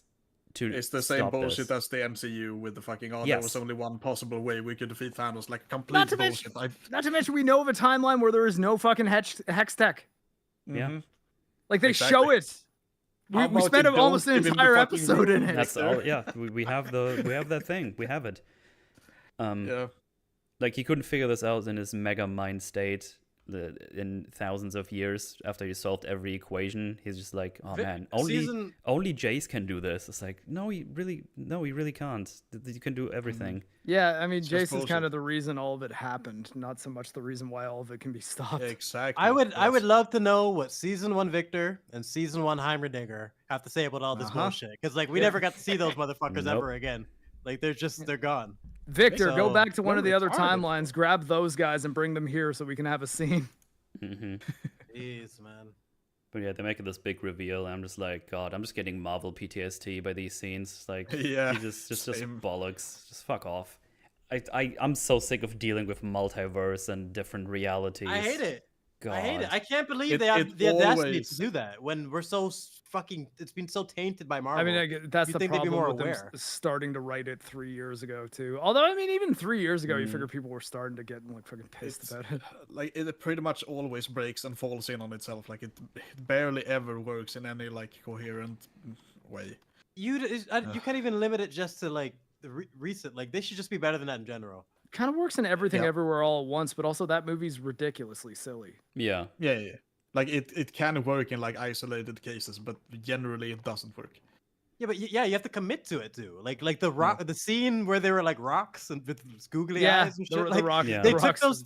Yeah, they took it seriously, so it just worked. I'm like, fuck it. If you take it seriously, I'll take it seriously. That's usually how fantasy or any of these things work. But when you start fucking around, I don't even know what the hell's going on. That's when you lose me. I just can't get over the fucking fact that we have 3 of the fucking stupidest mechanics in one go in Arcane season 2. If you would have told me that 2 years ago, I would have said you're fucking insane. There's no way. We have time travel, different dimensions, and a core being. It's like, fuck me. You can't be fucking serious, dude. Oh, Shut up, man. It's all the retard tropes. Man. Yeah, I mean, And character assassination, and people being stupid, and plots being rushed over and skipped over. I don't even know when it's all said and done what piece of this I want to like review or even talk about. It's just there's so many components that it's just so fucked. I'm very happy I have a cute puppy right now. Like with the notes alone, just the random notes I made of these of the last couple of the last couple of forges, like that's enough to make probably like a 2-hour video, I would imagine. Yeah. I mean, like even the positivity I had about this act at the beginning of this episode is like now 100% gone. I'm just like, oh wait, now honestly, wait, no, maybe this totally sucks. But yeah, we're at the ending stretch. There's just things happening now. So Jay sees the things. He's like, oh shit, Victor, Jayce, you gotta go. And where's my notes? Come back. Yeah, he tells Jayce to go, but he puts his arm around his shoulder and gets the rune out of his wrist and puts it in his hand because that's how that works, I think. Sure. Which the rune spreads everywhere and there's stuff happening and Yeah, it's it's powerful. the dispel hive mind rune. That's the one. And it's a reset button on the hive mind thingy ? That destroys the puppets, frees the souls, and then Jayce stays there, and with their combined power of friendship, they and anime, use yeah. the rune and get rid of the curse, and they also poof into nothingness and save the day, I guess. Yay! I don't what? Yay! I don't understand. I don't even know what. I still think this Victor should have just been defeated. Yeah. I'm okay with the good Victor just being the one that was in the worst timeline, and this guy just getting fucking killed. The rune being just the thing that kills Victor. Yeah.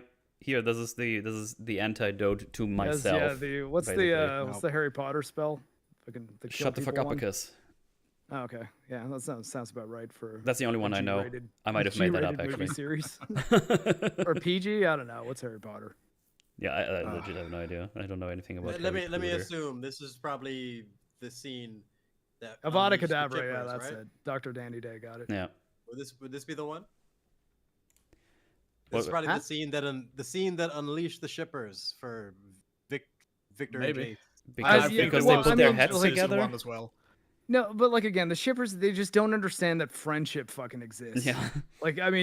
They you can't imagine someone being willing to sacrifice a whole bunch of stuff to save somebody who isn't their lover. Yeah. Like no one else means anything to you in this world. Uh-huh. I'm I sure probably there were died. shippers for them in season 1 as well, though. Depending on the circumstance, I would probably die to try to save this puppy, and she's very tiny and quite angry. Yeah. By the way, they both get sucked into the rune here. See. That's right, Jojo. You're a good puppy. Oh my god! Look at the fucking face there on the left. Jesus. That's a good frame. Add that to the Hattie frame pile. I do kind of like the sort of 2D animation. Once again, the animation good. Just looks slightly goofy in some of the frames. I'm not a furry, Danny. I just like my puppy. She's a good puppy. I hope you're not a furry. But yeah, I guess they saved the day. They did it. Hooray! With the power of friendship and anime. Pretty much. Don't fucking ask me what mechanically actually happened. There's so much bullshit that happened. I think they got rid of the anomaly or something, and that finished off the stuff. That's as good as I can give you. Maybe if you analyze frame by frame what is on screen, you maybe can get some more information. You can do anything. But I don't think it matters in the. At this point, nobody cared. They were just yeah. Everyone's eyes glazed over. I don't know what the hell was going on. Anyone, all the puppets fall from the heavens. Everyone is back to normal-ish. Yeah, Jayce and Victor, they poofed out of existence, so that's epic. But obviously, the Warwick and Jinx and Vi, they were still fighting. So obviously they fall down, and Vi and Warwick, they fall on a platform that's about to fall off because it's just loose. And then, I don't even know, Vi wakes back up on this platform, and Jinx's like, yo, come here now, just get off this thing. And Vi's like, I need to go check on the big Warwick man. That's definitely not Vander anymore. But for some reason, I still haven't realized that because I have PTSD or something. I don't know. What about Echo, Vi? What about Echo? You bitch? Echo is fucking dumbass. Fucking nobody cares about Echo. They tried to do the things like, oh, he's dying in my arms like in season 1, and I was like, get season 1 out of here, you fucking piece of shit. Yeah, that pissed me off. That was that was so cheap. Trying to invoke the emotion of that scene. You were not on par with that. You have not earned that. Stop. Just stop. Yeah. That annoyed me almost as much as the Silco flashback, because it was so just slipping it in. And I know it probably worked for a lot of people, and it's just yeah. And so obviously immediately after this, Warwick wakes back up and starts smashing at her. but not in the way that she dies. Of course, he just kind of pounces the floor for some reason. Honestly, I'm not even sure why he is still alive, because he was kept alive by the fucking. I thought the Hextech thingy. Victor was. I thought Victor was the only thing animating him at this point. Like, I didn't really think him being alive right now made any sense. Yeah, so I'm not even sure what's going on, but we need the scene, because Jinx just pops off the thing, the stone of the glove, and puts it in her grenade holder pouch. No, just in her grenade. And says like, "Always with you, sis." And it's like, "No, not the murderer." Shut up, man. Like, yeah, I'd much rather than be like actual enemies at this point. Like, splinter the relationship. Just commit, man. But yeah, they have like they got all the things. It's like, very sad. She hugs Warwick, sad music, flashbacks to all the stuff. I'm just like, fuck off. And then she uses the Hextech stone, puts it in a grenade, and blows it up. And we have like Vi like being lying around, it's like, "No, I'm so sad." I mean, yeah, and it's kind of Vi's fault. Like, Vi could have just jumped, and Jinx wouldn't have had to do that. Yeah, that's also true. Just stop being a dumbass. I guess, I mean, like, they're okay, fine. I'll give Vi a little bit of credit. The idea that it's like, well, if I leave him right now, he's gonna fall off and presumably die. But what if Vander's still in there now that Victor's defeated, and I just didn't save him when I had the chance? What we've seen him tank, it's probably not gonna do shit to him. Yeah. Yes, that too. Also, yes. Yeah. So that's why I said presumably. We get the scene in a little bit, but yeah. First of all, we see, I think Victor's cane like fall down, disintegrate or something. But yeah, there's like a big explosion. So it's like, oh no, Jinx sacrificed herself, or did she? And yeah, obviously Warwick is not phased by this at all. He's been tanking all this shit. He's just on the floor there somewhere, wandering. Yeah, I guess you're right. If he tanks one of her rockets, how the hell's a grenade gonna do anything? Yeah. He was even before this upgrade, he was able to tank Grogu's fucking shotgun to the nuts. And those were 3 stones. Those were 3 stones, not only 1. So, I mean, he kind of died from that. It's unclear. He fell down. He's all right. He did like wake back up when he got the shit poured into him. So yeah, he didn't die technically. Anyone else see a pink streak in the explosion and feeling the Jinx survived theory? I don't know. Let me check if there's anything. Honestly, like, I've got to just assume she didn't. Okay, in my head, she didn't. That's the only thing. I mean, there's some. If she lived, that's fucking. Like, yeah, fuck you. Man.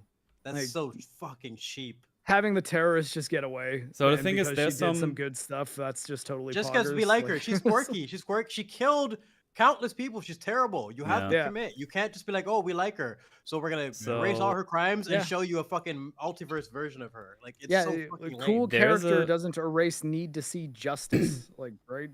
There's a pink tinge to the thing, but there's also, if you look how the smoke goes away, it looks like there's a trail. So, do you see this? Like, the trail goes to the left. Does it? Like, there's like I don't know. Like, I mean, there's a cone here that goes to the left. The smoke kind of dissipates, like, and then it splits in the middle as well. That's I don't know. I'm just. Oh wait, look at that. There's the. I just fucking nailed the frame right there. Look at this. I mean, like, aren't you kind of highlighting the bridge? Oh wait, no, you meant this. Okay, that's. We were a bit behind. Fuck. Wait, what's that orange one? Kind of on like the 11 o'clock. That's Heimerdinger. 10 o'clock. Yeah, that's. But yeah, that could definitely be her escaping, because he had the same lines in the last episode of season 1 when she was really fast. She does that. Escaping with what though? Yeah. Fucking shimmer power, like. Yes. Super speed, I guess. Yes. If she can use her speed to escape that, how is Warwick with his teleporting? Like, you can't do that. You can't. There's no way. Maybe you can show him do that. Like, Huh? it's just it's nonsense. Maybe he's the orange one that I pointed out. Then what's the Like, point of the also skip. scene? What's the point of the fucking scene? then, if Nothing. he's Yes, it's alive? ruined. It's Like so this is the scene that I actually thought was pretty good because I'm like, wow, they actually had the balls to kill her. It's Uh, just a yeah, it's big like God, ruse. yeah, like she needs to die. Like do it properly. And I was like, thank God they did something. And now with her like potentially alive, it's ruined, man. She's so yeah, I freaking mean, screwed up. I was so happy they didn't just make like a happy like mega happy ending like from Wayne's World where just everybody's friends and Jinx is now totally a good guy. I was like, okay, they killed her. They killed her sacrificing herself to save Vi. So that gives her a little bit of a redemption thing, but it's not really over the top and not to the point that everything's just okay and she never did her crimes. And her being alive just oh god, Yeah, I was Yeah. also satisfied. it with F's that ending in the until I B. find Like out. totally. It's just But it's yeah. over. So And different. I'll only way show is you to salvage I'll show you Goger. the blimp scene here in a second, because that's how the show ends. So yeah. I'm like, her super speed doesn't even make sense how she got away from Warwick's grip though. Shut up. Yeah. I mean, even still, that's not enough. It's like, wait, Yeah. hold on. Like, what? Yeah. You did too many things to make it certain that she definitely would die there. That to like then be like, oh no, psych. Especially when like it's a nice moment. It's a nice moment for Jinx. It is, yes. It would be a good end for her, like unironically. Oh my god. Oh my god. I'm so sad. Well, we got the ending scenes left. There's like some speech stuff happening. There's like Hextech group everywhere still. That's gonna be fun to fucking clean up. Well, I mean, they got through the Jinx paint gas pretty quick, so. No. It wasn't ever mentioned again. So they collect like papers. I don't remember if this was in the show before. So they collect a bunch of papers, which I assume is like the name of the fallen people on there. Yeah. And then Yeah, I think that's like a memorial thing. yeah. So I think it's fucking retarded. Not because of the ceremony, but if I show you how many fucking papers there are and what kind of battles we have seen, it's like no way this many people died. Look at this Yeah, it fucking was like bullshit. 12 dead people. Look at this. That's probably like 1,000 people, probably more. Where were they? Where did they die? All the women and children who left, like who tried to escape, actually were just killed by Noxus. Like immediately, they took Yeah, out an all army of the outside city escaping just people. executing Yeah. everyone, yeah. Oh. I guess Maybe they there was some found, repeats. Like some people just put like 15 names in there. There was a bunch more battles that happened off screen. No, I mean, I okay. guess yeah, you're right because like I mean, 10 people might have been affected by the same death. So yeah, I mean that's fair. Also, I just realized, fucking bad person of the Firelights. He's just a child. That's just random. I just saw that. It's like, oh, okay, good for you, I guess. Yeah. These Also- people have families, you know. That's why you're happy they didn't die. And they're showing it to you in the fucking Sure. post-credit scene here. Like, I care so much. Yeah. Yeah. So we see all these embers. Looks nice, nice and cool. Obviously, Echo is just fucking by himself. Of course. Of course, no one cares about Echo. That's just why do you do this boy so dirty? What did he do to you? He's, I Why don't know, okay, just like, told him why are to you fuck doing off? my boy so Saved dirty? everyone's lives. He saved well, them and all. also this is where he kissed Powder in the other dimension too. It is. Oh fucking hell! It is. Fucking hell, Why that? Like, if anything, I think that makes it make more sense why he's here and clearly burning a paper for her. Oh fuck I that didn't shit. even I remember kind of this know scene. why I told him to fuck off. My memory was they didn't show Echo ever again, so I'm happy this scene. Like, it's at least there's something here. But why? I is mean, he, yeah, like I don't know, alone? like we can't have a scene with him and Vi? Like No, Yeah, Vi is okay, I with guess that's Caitlyn fair, now. too. No. Vi and Echo should have been there, having the same scene that they had in the other dimension with Jinx. Remember, they were looking over her pictures and like having a funeral scene for thing. They should have had the same thing where Echo's having a funeral scene for Jinx with Vi. Like, even though she, just a bit, no, not for Jinx, for Powder. Basically, a funeral scene for Powder. is what that yeah, scene and I should think have like I mean, honestly, that might have not been a terrible payoff if we see what name he wrote on there. been. But Yeah. we don't. Yeah. It's really nice that he didn't put one for Heimerdinger. That's really cool of him. Oh, Yeah. God damn it. God Christ. You know his fucking name wasn't in there. He burnt that paper off camera. Oh my god. Yeah, so Dang. Heimerdinger is not even shown or mentioned in the mural or anything in this end scene. He's like gone. No Heimerdinger. Who gives a fuck? But He is Savika the is here. reason Echo Savika can is get now in the back. council. Isn't that cool and interesting? I mean, like, yeah, okay, come on. Okay. I Echo guess, should like, have told them what Heimerdinger Undercity did, need- so he's at least like, a hero. You know? Zahn needed a representative, and I guess she's the most important character that's still alive from the Zahn crew at this point. I'm kind of fine. Like, Well, you everyone know, else the is most dead, so- recognizable to us. Like, that's what I mean by important to us, not necessarily important in the grand scheme of things. One of the only things that makes sense in the scene. By the So way, you know. during everything that's happened in the last episode, Sinch was just vibing. He was just reviving Yeah, his daughter. Yeah, he was just like, yeah, well, I got what I need. he Fuck did his y'all. he did his work and fucked off. So much for that Apocalypse or undying not, I got my loyalty that- baby back. Yeah, like Ambassador demanded his undying loyalty, and he just fucked off. He's like, Like, Yeah, there were I no mean, repercussions for that. I'll be loyal over here, all right? Yeah, I'll be he- super loyal, bro. He has a daughter, so it's totally okay that he slipped justice also. So if Jinx lived, then Singed and Jinx just get away with everything and fucking still Well, get that. Sinch won the argument. Yeah, correct. Singe did win the argument, yes. Sinch solo carry. Hey, never chase the Sinch, dude. You Just know running that's- around, no one could catch him. That's why. God, I swear to God, I'm so upset that they're implying Jinx is alive. Like that actually, it bothers me so much. It ruins Suffer, everything. Mark, suffer. Yeah, That I'm ruins suffering. That ruins Suffer, any of the suffer, pieces suffer. that you can like hold on to salvage. It ruins such a big piece of it. Like this sucks. Oh man, Singed. We needed more of you. You Okay, were based. well, And I guess, like, I don't know, that just leaves the Vi telling Caitlyn the title of the episode. Yeah. And by the way, apparently I'm the not implication that I missed. There's like this raven or crow going around with like 3 eyes. Is that a Swain. Swain? Game of Yeah, okay, Thrones yeah. reference. I was wondering if that would be Swain. Yeah. Swain. So yeah, Swain mentioned. We clapped. Yay. Oh yeah. Mel is now the general of Noxus. I mean, don't know. well, I guess she's like the leader of the whole country, right? But I'm pretty sure Yeah, Noxus has like his own government and stuff. The other people were just general people, right?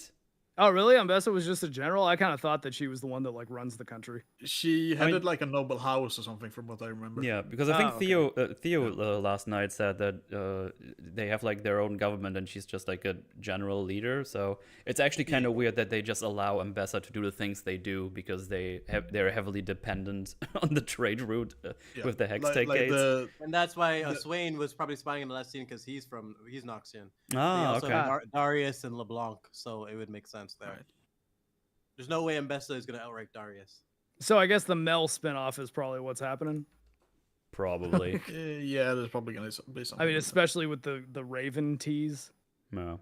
Like, I didn't even know that was significant. I thought it was just like, you know, a thing that they were doing to. No, they have a million people to Stylistically. tease. Yeah, No, yeah. that's Swain for sure. I mean, again, let's just be happy they didn't open a bunch of Hexgate portals and then just randomly Oh. decide that all these heroes are here to help. We summoned the League of Legends. Our story is Wow. over. Yeah, that was lame. Everything Okay, was so one on more the nose, man. scene. One more scene where we almost got it. Yeah. Oh my god, so close. We got Big Boss Caitlyn now with an eye patch. Wait, Yeah. that was Punish Big Boss, Caitlyn. right? Not the boss. Yes. Boss. Oh, well, I mean, a Big Boss, Solidus Snake and Venom Snake. Like, a few people have eye Yeah, patches. yeah. Solid Caitlyn. So she's Solidus looking is at on the the other eye, though. she's looking at the family archives, and it's like, oh, what's this? That's a tower. Hex gates. I don't even know why she's looking at this, but she has a part of Jinx' grenade in her hand because you know she really cares about Jinx because she killed her mother. Yeah, she's just checking this out, and it's like, oh wait, there's the cooling system and air ducts, and then she does a little smile. Look at this. Why would she be happy about Look at this that? fucking bitch, dude. She would not be happy now. Look at this, like. Honestly, yeah. I interpreted this scene as her just like looking at the Hexgate blueprints and just being like, "Huh, these are actually gone, and we're gonna have to just travel slowly again." Like that's what I interpreted from it. I didn't realize that she was realizing Jinx escaped. Fucking. Yeah. Is that what this is for sure? Well, not for sure. It's a fairy. Hmm. But considering we just saw the purple thing and this now, and the way the show ends, I'm 95% sure Jinx is alive. But yeah, Hitler's like, is this you singing? And I'm just like, no, she was humming, you dumb bitch.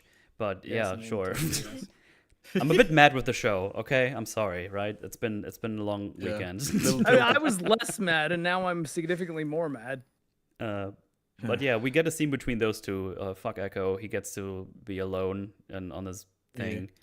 It's like, are you still in this fight, Violet? Blah blah blah. What fight? The war's over. Or battle.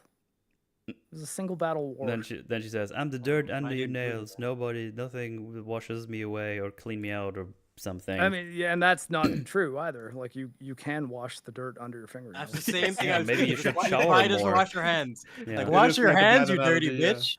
Like holy hell! Like fucking that And wetsuit vibe. Closing shot is the blimp. This one, the same that Powder was looking at. And we get like a pop-up that's very Jinx-like that says the end. Let me see if I can grab it here. Should be coming up here real any second. Come on. Man, if she's alive, seems that way. But you know, so Come on, dickhead. Matt's having problems. Oh, there we go. I mean, So we got like this flame going on. Oh, I don't even have the copyright thing up. Down. And ooh, the end. That looks very, very Jinxy, doesn't it? Yeah. Mhm. Sure does. I mean, So- yeah, I thought that was just a stylistic thing. I did not interpret that as like, yeah, she's alive. I thought Caitlyn was looking at blueprints of the Hex Gates and being like, man, it's hard to believe that these aren't going to be a part of our city anymore. And then this was just, like Jinx is a big character in this, so why wouldn't they stylize the end screen with her art style? Should have been a question mark next to it as well. The idea No, that the you show man, ends with Caitlyn happy to see Jinx get away with everything is like, Yeah, like that's insane. Yeah. Like that's Mhm. absolutely flip-flopped insane. again. Well, that's the end. I mean, what is there? What Vi else is being there happy to about it say? would make more sense. Like, what would have been the Yep, problem with Vi's in that same apartment? Why couldn't Vi be the one looking at the blueprints Yeah. if that's what they intended? Maybe Oh she's my happy god! for Vi. Oh god, I have a headache. The show is now causing me physical pain. Well, welcome to my hell. That's been Yeah. me this whole Are you weekend. looking forward to covering this again in a week? Well, I have a week and I Well- don't need to rewatch it because I have all the notes, so Yeah. I'll be fine. And you can Yeah. chill a bit more on EFAB as well. And there's rather than like just- double the people. That's a pretty big panel. yeah. It's just so sad because of how good season 1 was. It is. It's It is so fucking disappointing. I mean, it's It's not. a legit tragedy. It like- shouldn't it shouldn't be undercut, I guess is the word I was looking for. I don't know. The difference between something like this and something like Rings of Power, for example. Rings of Power, you go in and it's like, okay, this is probably gonna be pretty flamey, and then it's really bad, and it's like, okay, that's not a big surprise. This no is shock. this is coming off season 1. Season 1 was so strong that even though Yeah. Act 1 was kind of like, I was still pretty much on board-ish because season 1 is so strong. Because you believe, okay, Yeah, the last two seasons. maybe of they Act 1 hit rushed really a hard. bit through here. We still got 6 episodes left. They could still do something here. But as soon as No. Act 2 was Oh, donezo, season I was 2. like, okay, no, it's fucking over. It's Yeah, over, it's man. over. There's not enough time now. After Act 1, you could still hope that was the rushed act, Yeah. and they're gonna make it up for everything in the payoffs that they are gonna, fine tuning over here. But no, it's clearly that was just the approach to the entire season, just rapid fire. Yeah, let's burn Um, through 3 seasons of content in 1 season. Yeah, because at the end of, and, of Act 2, it's like, okay, we had too many conversations that just did not happen. We had 3 characters that just disappeared into nothingness for those episodes. And it's like, okay, we have way too many things at once to conclude, and the things we did conclude was fucking bad. Just And awful. the thing is, like, Rings of Power, like, parts of it was fucking hilarious to watch. Yeah. This was just painful. It was It's awful. painful because Yeah, of what we well, know it should have been. Yeah, I This is mean, something yeah, that that's we the yeah, thing. yeah, I think that seriously. if season one were just like a mediocre CGI show that had some good battles, I think I would have been much less upset watching any of this because I'd just be like, okay, well, I mean, yeah, that was an okay time waster. Wouldn't recommend it to anyone really strongly, but it was like, yeah, it's got some good animation, some things happen. Yeah, but, no, like, barely season anything one of was, this like- is funny bad. It's just bad. Well, and I think that Yeah. it's because like season one was like in like serious masterpiece tier of like, man, this is very, very good, and like it almost doesn't make sense that this is a show that's based on a video game. Yeah. Yep, And- that's where I was coming from. I mean, Like, there's a how the fuck reason did you do this? me and the other lads, we watched it like a year late after everyone Yeah, I was like, remember. watch it, it's really fucking good. And we're like, we know League of Legends. How good can it Yeah. possibly be? Like, come Yes, on. that's the same thing I said because I remember still playing the game and seeing the clips and seeing Jayce's like smooth face. Like, what is his interpretation? Like, what are they doing? It looks so dumb and goofy to me. And the idea of getting me interested in characters that I don't like is like such a stretch. But like they pulled it off in such a big way, Yeah. and just to abandon all that, all the people that you got me invested in, and just piss it away. Yeah, I mean, the fucking hype of this show. I mean, it's so funny because the group here is still called like Poggy Arcane coverage and stuff. And if you look at it, the EFAP group is also called like, oh, PogChab Arcade, like super positive. So when Yeah. first two acts were done, though, I mean, I guess the other ones were already done after Act 1 because I don't know if they're harsher than I am. When you invited me, Metal, I was looking forward to talking about something positive. once. Yeah, I mean, we all were. We were so ready. Yeah. It's like, fuck yeah, we're gonna get a good show. It's gonna be awesome. Yeah, But no, they just fucking pissed it away. And now we're all sad. we are, yes, Yeah, no one expected deflated. this. Errors, things here and there to talk about, but I didn't expect like a complete disaster. Like this just Yeah. fell off the rails. Twitter is strongly praising season 2. I know. So here's the thing. I've been And going that- fucking yeah, crazy for yeah, 3 weeks yeah. because Twitter keeps pushing me these fucking cringe fucking posts. That's part of the reason need this to is so frustrating is that we know that so many people aren't going to see what's wrong with this season. They're going to think, Yeah, that, yeah. what do you mean? Oh It was yeah, just as good as season one. It was even better. there's plenty of people saying it's way better than season one. Like Yeah, that's I'm seeing insane. it all the time on Twitter, How and the it's fuck? everything I can do to just not engage because I'm just like I Yeah, can't. And it's I- too like, I can't. complicated. It's like if you think this is better than season one, it's like I don't have enough. I don't know what words I could use. yeah. to, I like, wouldn't bring you trust back. you with anything. So much Yeah, cool it's just, action there's though, not much to deal bro. with it. I Yeah. wouldn't. Oh, trust like you to here, shovel my actually, shit. Metal. Scroll up in the Discord and show the like the Tenet meme that I sent. It's like Can't that is overcome that. that is the mentality of the people who think that this is better than season one. It's the only explanation. Yeah, I saw a clip from Angry Joe as well. He thinks this is amazing. Well, Yeah. Angry Joe is not Yeah, great yeah, with Yeah, his movies. TV show It's par movie for the takes are course. Yeah, he insane. always has fucking retarded takes. Yeah, It's always jarring to see. His stuff on games is way better. yeah, generally. Yeah, fucking absolute tragedy. I was really looking forward to this, but it's become a pain train of cringe and bad. Like these characters in season 2, they're like not even close to whatever we got in season 1. It's like it's different characters. It's just it's insane. They flip-flopped around so much, and the intentions are unclear, especially in the beginning. And then all of a sudden it's like, no, Jinx has changed. It's like, oh, okay.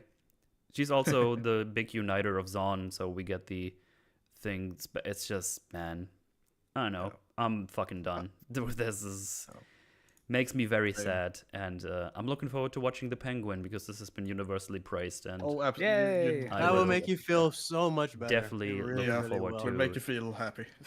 doing that.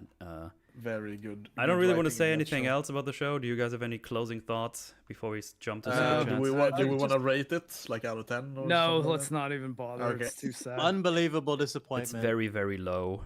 Shredded almost The every number is character. very low. Yeah. Singed and Echo is like the only one who made it out without getting destroyed. Like, what do we got left? Yeah. And Rictus. Shout out to Rictus. Yeah, Richter's my homie. He's my man. Big Chattingston. But yeah, I think if my you- desire to not have it at a 5 makes me reevaluate some of the ratings I've given to other worse things in the past. Because I'm like, no, 4 out of 10 is 4 out of 10 is too high for Multiverse of Madness. I'm sorry, I never should have said that. Oh It's like a yeah, two. This is like 2, Oh, yeah, yeah. 3 territory. With all the way Act Yep. Act 3 just brings it down in a way where it's like, okay, you I'll- just broke everything. I don't even know. I what would the say fuck's it, going it on. might be a free just because of the animation quality. But strictly in terms of writing, I think we're in like 2, 3 territory. Writing's Yeah. it's the main thing that's bringing it down. Like the reason Of I would course. say 4 and not something lower is just because like there are other elements that I think people might enjoy about this, but if the writing is what you liked about season 1, this is kind of as bad as it could get in a lot of ways. But that's the problem. That's what I said at the beginning. Is I feel, and I'm happy I said this. This is common as aged well since Act 1. Their goals were basically. It was what would they take away from season 1? Was it the writing or the visuals? And it's clearly Visuals, from After Western, it was the visuals. Visuals, action, big moments. That's what they thought Arcane was, and we got to get more. We got to get more Music, fights, yeah. more this. Yeah. They lost the plot. Very, very sad. Yep. Anyway, let's do super chats, shall we? Yay. We got 5-pounder-roonies by Brick and Blue. Thank you very much. How does it feel that the only Zon character that mattered in the end was Echo and Victor, but he's pretty much pilled over? Did he matter? How did he matter? Like, pilled. what do you I mean? He Pretty did much- save the hang day on. like Echo. But Pretty much pilled over is pretty funny, though. Well, I mean, I guess they gave Savika a high-ranking government position. So Yeah. Mhm. she mattered to somebody, even if she didn't really do much for us. I was gonna, hey, she was kind of goofy with her arm, but she didn't really get ruined. She just got wasted. Yeah, Yeah, she didn't get ruined. Savika. Yeah. I mean, she should never have teamed up with Jinx at all, because Sure, but that's more the writing of the show that she didn't Yeah, know that that's- she killed she got Silco. sucked in the plot. I can't. The plot takes you where you're gonna go. Like I can't blame her. Yeah, It's like like- her as a character is not ruined. Yeah, It's just the she's- show that fucked with her. I look at Savika Might and I have feel been- like if she's still the same Savika from season 1, she's just not getting an opportunity to speak. might Yeah, might have been do. different if they made it clear that she knew Jinx killed Silco. Oh Yeah, if they she never knew that, she's clarified fucked. yeah. They never clarified that. I think that's the only thing we can The do. thing is, work with that she didn't know. somehow no one figured out or knew that Silco was killed by Jinx, which is fucking crazy. I mean, she might have just said it It's- was Caitlyn. The thing is, like, Vi and Kate never told anyone. And never, Yeah, like, and they people definitely didn't ask know. They questions. were They just- there. They just ignored that point Yeah, in the show. Vi completely. and Kate not saying something about that is a disaster. Jinx Yeah, that's- keeping her that's mouth insane. shut could Mhm. work to some degree. Or they blaming said that Silco is Caitlyn. dead, but not who killed him, for some fucking reason. Mhm. I mean, yeah, I think Jinx blaming it on Caitlyn and saying, yeah, they killed Silco. I tried to stop them, but I couldn't. But after they escaped, and then I blew up their council chamber. She might have already done got that, but revenge. we never get that scene. Like, I can Yeah, believe she exactly. would. Yes. Oh God, don't remind me. We don't get scenes. We Yeah. get music videos. That's the big through line. We're just Yeah. missing scenes and conversations all the way through. Yeah, she admits to the cat man with the crazy legs and shit. I forget his name, and he's shocked to hear it. So it's not Yeah, even a what- rumor that she killed him. What happened to the cat man? They didn't bring that person back. No. He died, probably. $20 by Nick the Greek, thank you. I hate season 2 so much, me too, man. But at least Vi, who arguably caused the most of the bad stuff to occur, had the happy ending vomit emoji. Yeah. Also on the timeline, Milo looked like he'd be driving a windowless van offering candy to Yeah, children. well, I think Milo's one of those people that he needed a good friend to be like, look, bro, the beard's not working. Yeah, for you at should- all. you should. You gotta. Yeah, Yeah. clean shaven's your look. You're What was thin. he You got a doing? jawline. Don't worry about it. You don't What was need he a doing beard. with that? Yeah. $10 by Angry Napoleon. Did everyone else like the reveal of who the mage was who saved Jayce? That didn't ruin season 1 at all. Yeah, it's pretty rough. Yeah, again, that was not the. Everyone thought it was Rise because of all the runes, because that made Yeah. a lot of There sense was- from the. There from was the looks. early concept art where he was the mage. Yeah. But now So, they did the shit. fucking bullshit like, this was the only way to stop me from doing It was this. so Like, no, retarded. it's not. Oh, $2 by Neen. Thank you. Good future equals Vi's dead. Bad future equals Vi's live. Hashtag kill Vi. I mean, yeah, like that's yeah, we did address that, but yeah. it's yeah. like Jason Vi dying just turns everything into a utopia. Yeah, I think Jayce is the bigger implication there, but yeah. I mean, like I said, I got to assume, and I can only assume because they don't tell you or show you anything, that Vi's death had some effect on the relationship between Vander and Silco, or like how Vander handles Silco. Apparently, it shouldn't, but yeah, they retconned their relationship. Sure. Yeah, it made him say, you know what? Forget all this shimmer. Forget this whole enterprise. You know what? Forget my whole empire and all Don't my worry goals. about it. Yeah.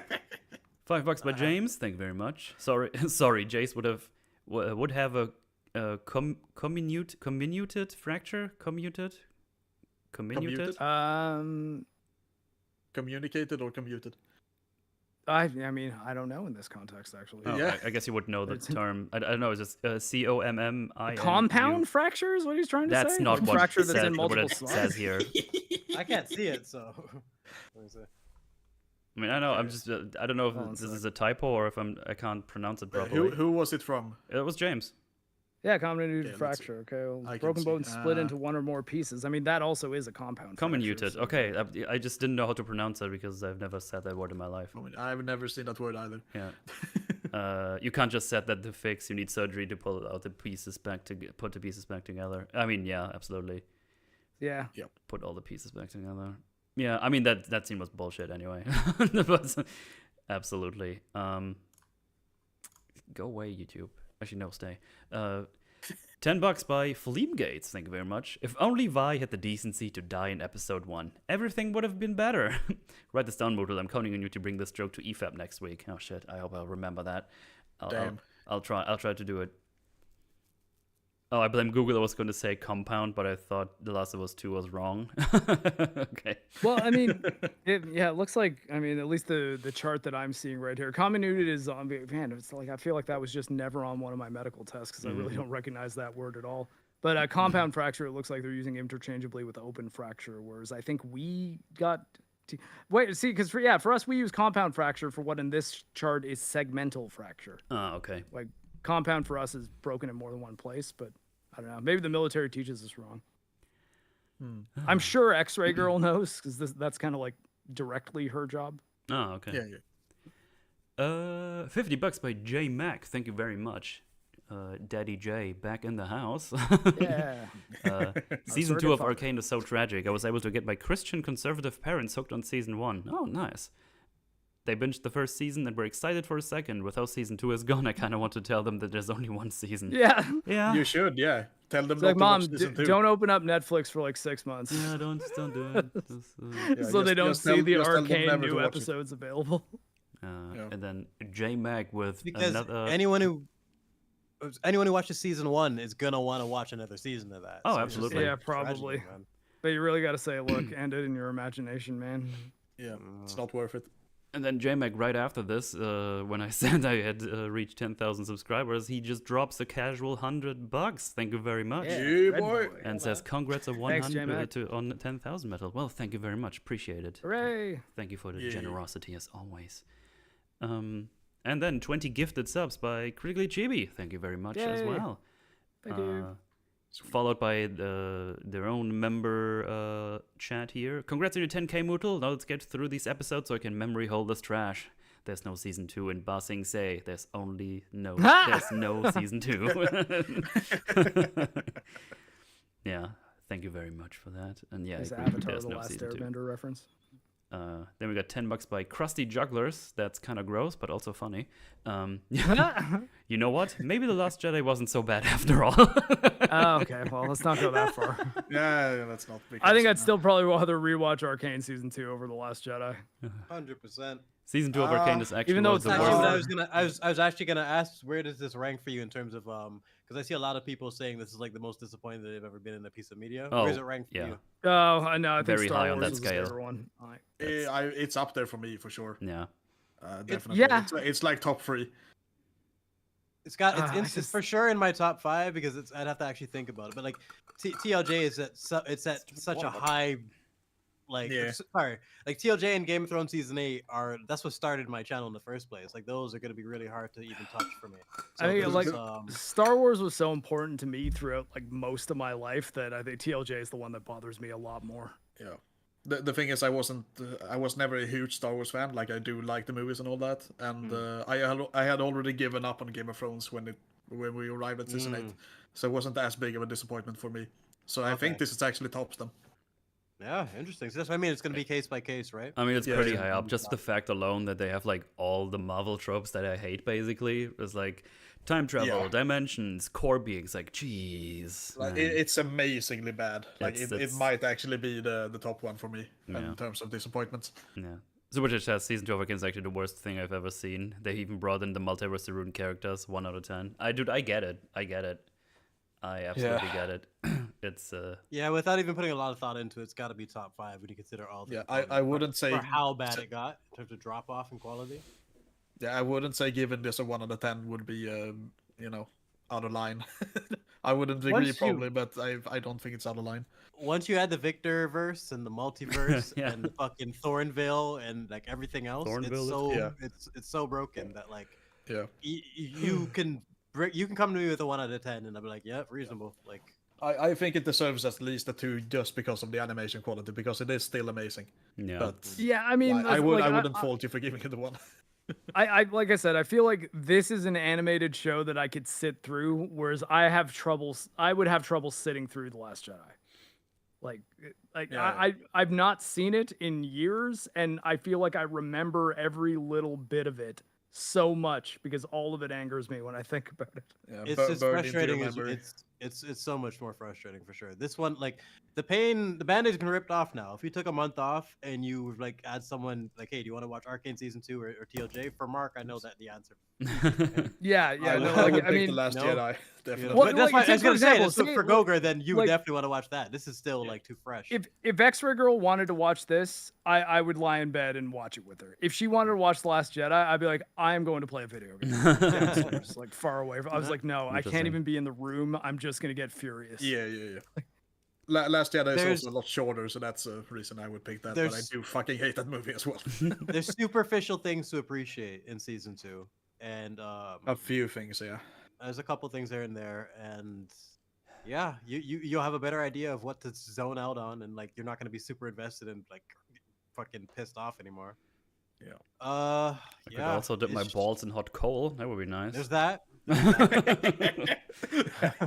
We got another $5 by Krusty Juggler. Says Heimerdinger is assassinated when he agrees to recreate the anomaly just to get Echo back to his timeline. Heimerdinger would never agree to risk it. That's actually a fair point as well. Heimerdinger was like so lax about trying to do this because he says first like we probably shouldn't push it, and then it's like I'm going to give it a boost. It's like, oh, okay. Yeah.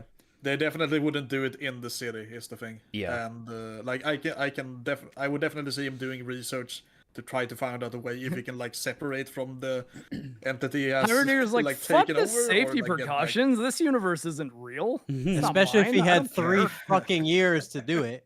Like Yeah. that's one of the God. biggest fuck ups of his entire story. The fact that they established how long he was there, yet he's still doing nothing when they need All it he would it need would to fix all the say problems. is I built the machine. We don't have a power source. That's the thing, and Hex Tech doesn't exist here, so I haven't figured out what we're gonna do about that. And then And- it would be up to Echo to find that. And through Jinx, Yes. if Jinx wasn't being an idiot, their conversation could I lead her mean, to yeah, the like bag. I'm Because just the whole gonna- thing with him, the whole thing with him I- finding it in Jace's office is stupid. That shouldn't be there. Yeah, like The Mhm. well, Jinx I thing mean, makes more sense. yes, but at least there's the connection that he's the one that gave them that job in the first act of Yeah, season it's one. still being So there in the he- wall, embedded in Yeah, the it's- wall. Like, it's I mean, several again, years I later. addressed my issues with that, but I'm saying at least there's Yeah. a reason why he might think, hey, if I go here, I might be able to find some of those particles and then figure Sure. something out. Maybe, like honestly, have him pull down some wallpaper. I'd be like, yeah, okay, now would be there's better. like, yeah, like they just Maybe put go wallpaper there over this big and- explosion. go there and see the remnants of the explosion. The thing's not in the wall because that's stupid. But then he sees something of Jinx's that's a little bit more modern, meaning that she's been back here since. He's like, and that clues him in to question Jinx, and then actually have to reveal the truth in order to get the fucking room. I mean, it would just be a different like family living there at this point. Like it would be renovated and like built up, so he would break in there and like tear down the Yeah. drywall and shit. Well, that's the a thing. I throwaway think, like, line from Heimerdinger that he like actually kept it in honor of Jayce or something like that. Like there's so many things they could work with, and they didn't do anything. Yeah, have him break in while no one's home, and then there'd be like, I don't know, like a baby in there or something, and have him Yeah, feel yeah. really guilty about tearing up the walls to try to find hex tech particles. Yep. $5 by Neem again. Thank you very much. Vi doesn't care about Echo. She saw a sexy cop and that became her whole world. Yeah, that's true. I'm not going to complain about Echo again. I can't do it anymore. Yeah, we've Sexy done it. cop and tired. sister. Beardmaster. Sexy cop's sister and dad, who she thought was dead for like 7 years, are the only thing she cares about. Oh yeah, remember Vice, Caitlyn's dad? He's around somewhere. Oh yeah. I was gonna say that in Act 1. What's he doing? No, he's not. He just disappeared. Yeah, he was He's just completely poof from the story. Yeah, here you have the key. I'm gonna go jerk off or something. I don't know. Yeah, we saw his sick robe, and he was like just warning in his his wife. goon That was cape. it. 5 Canadian by Beardmaster. Thank you very much. I just finished the last 3 episodes, and the only question I had every 5 minutes was, "What the fuck is happening?" Yeah, I don't blame you. Yeah. It's very fucking confusing and stupid, and yeah, I don't know. That's I get it. I was feeling the same way. Even on the second watch, there were so many things like I don't what. Oh my I was God. confused and sad when I watched the first 3. Where's and in denial a bit. They never had anything for Marcus. Like, where's his daughter? Like, someone in the chat just reminded me of that. I didn't even think of that. Where's his daughter? Like, how the fuck remember do you not have Jayce's He also mom? just disappears. Remember Jayce's mom? Did you just think he was dead when he was in the future or however long? Oh yeah, she's still around, is she? She didn't die or Where's anything in the last Jayce's mom? season. Where's Jayce's mom? Yeah. Holy shit, you're right. Is she? Where the fuck has she been? Oh my God! All the moms and everybody. She's Dad's traveling moms just Runeterra moving. searching for her son who disappeared mysteriously. That's insane. You're Caitlin's right. mom, Caitlin's dad, and Jace's mom legitimately should have been a part of this story. Yep. Like, it Oh, doesn't yeah, even yeah. make sense. His They're mom in was the at the pocket end of the dimension of funeral people we don't ceremony. care Yeah, about. so she's definitely. So what is wrong? Where's she? Did we? Oh, fucking hell. Missing scene. Put it on the list. Put it on a fucking list. And flush it down the toilet to the Yeah, fishes. we should just go through like all the characters from season 1 and see like who's been thoroughly fucked and like Oh didn't my show God. up. Who's been forgotten? Yeah. God, man. Neem with the $5. Thank you very much. Maddie went evil so the show could justify Kate cheating on her with Vi because cheating is more egregious than gassing an entire city. It's true. It's true. Yeah, they literally just showed Maddie listening to Caitlyn and Vi out from the window, and that was Yeah. enough. Like, that was I mean, that's so fucking. That's an Like, insult to they lesbians. they didn't even say anything that indicates they had Yes. any interest in I getting back know, together. They're you're- having a that- fight. They just were talking. Just from that, like, oh, the fight. Oh, you were talking like you were like, friends. I don't know. Did you know her? You guys Talking used to to her date? behind a closed door. Well, I'm gonna fucking betray my entire Holy like, shit! city. What a crap character. Thank God they shot her in the head. That's the only, that's the only way to end that. Like, how do Yeah. you fucking write your way out of that other than pow? I mean, I guess like the cheating thing couldn't really be true either because like the Vi Caitlyn hookup scene kind of says like, hey, I was with someone else. She's like, fuck it, I don't care. And it Yeah. wasn't really. I don't know. Yeah, fuck. Jesus Christ. Anyway, Sir Marhouse with the 2 US thing much. Mootle, random German, you'll feel better. Nah.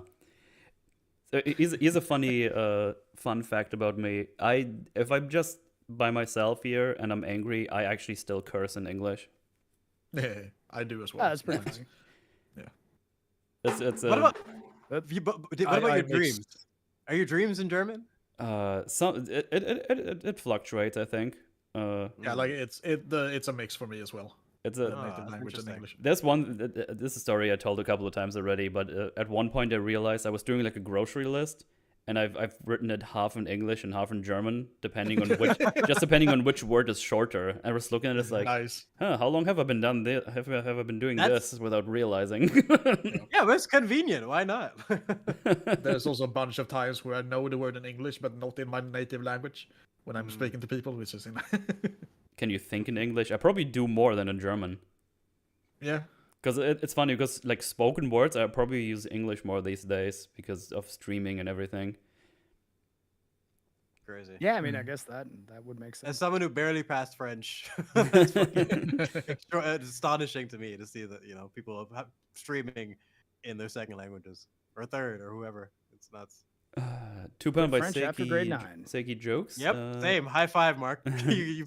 Grade 9. I don't ever have to do it again. Sweet, give me this. I'm out. Never Like I fucking said, said I another do word. end up having to read a lot of French medical notes because like some people get medical treatment in Quebec and then they're my patient and I want to kind of know what's going on. So I have to kind of work out the Why don't you deciphering just the words. Why don't you just force them to stop being French? Like it's really cringe. I mean, like to be fair, they almost did that to themselves in 1994. They had a vote to see if Quebec would just separate into being its own country. Right. We could not vote in it though. Only the people from Quebec could. I had no interest in French class. Like, fuck that. It didn't appeal to me at all. Got £2 by Seki Joke saying Caitlyn got blacked after a monkey branching from Vi. I'm gonna be honest, I have actually no clue what the fuck that sentence means. Neither do I. I mean, Vi yammed her punani in a jail cell. Like, that's pretty much what that means. I mean, really? The thing is, do I want to Google monkey branching or gonna be on the list? Well, no, probably don't. I don't even know. They're ruined. Thank you very much. Cupcake. Cupcake. She didn't even remember to call her Cupcake in Act 3. You idiots. Yeah. Yeah, she calls her at the very end. She said, "I'm the dirt under her fingernails, Cupcake." Oh, does she? Okay. It's still shit. Because it's ruined with that stupid line. Yeah, because it's an analogy that makes no sense. So dumb. Wash your hands, you fucking skank. Like, it's so stupid. Yeah, I mean, like, exactly. That only works if you never cut your nails or wash your hands. It's just dumb. $5 by Hyperbolic Ninja, thank you. I don't care about Arcane Season 2 after the first 2 acts, so I watched Evil Dead Rise instead. I was really surprised by how good it is. Well, probably... I have not seen the 3rd season of that, but I like the first 2, or I remember liking them. I watched them like 10 years ago, or 7 maybe? I don't know. It probably wasn't that long ago. Yeah. It's an Evil Dead show that's kind of a sequel to Evil Dead 2. Sort of pretends that Army of Darkness didn't happen, though. Oh. Well, yeah, I have no idea. I'm not versed in the Evil Dead lore. Wait, no, yeah, you're right. Evil Dead Rise is a movie. Yeah, it was okay. Yeah, that's the newer movie. I was thinking of Ash versus the Evil Dead or something like that. I just when you said it was good, that's what I defaulted to. $5 by Slumpy, thank you very much. When does everyone get taken out by a random Karthus alt? So many people sitting at low HP. Their Karthus sucks, yeah. It's just griefing, it's feeding. That's what we need to just end it all, Karthus. Another £5 by Seki Jokes, thank you very much. I have a feeling that Jinx's Worlds Apart line is not so subtle foreshadowing of Jinx being alive through magicisms and being elsewhere in Runeterra. I mean, yeah, we went through this. I'm pretty sure she's alive. She's going to be a part of all those other shows. They're never letting go of Jinx. She's going to be like Harley Quinn, just bouncing in between everything. Yeah. And you know what's annoying is in isolation, if this season was good, I would have been so excited to see Orianna and like certain champions because like my first impression going into Arcane Season 1 before I even started was like, man, I hope I get to see this person and this person, this person.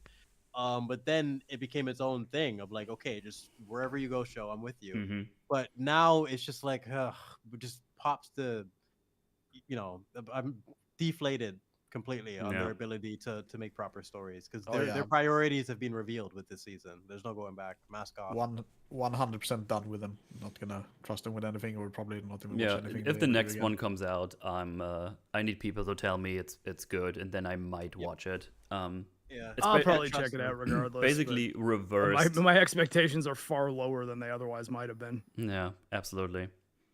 But they still have that bait, man. A good trailer and a couple champions you like, it's gonna fucking be like, all right, we'll check it out and see. If they show me Aurelia's ass in a trailer, and I'm in. Like, I'll forget all about this season. It's just like a comedy show about the KDA band. K-pop stars just having a good time. No more music videos. I hope they get some feedback on that. Like that would be a good excuse for them to do lots of music videos in every episode if that's what they really want to do. We didn't talk about this too much, but the difference in the way they use the music videos in season 1 versus this season, it was just night and day. Like that's one of the biggest drop-offs. They just spammed them meaninglessly in this one. They all were impactful. Aurelian Soul's ass. It's just a galaxy ass. It's just huge. Chungus energy dragon.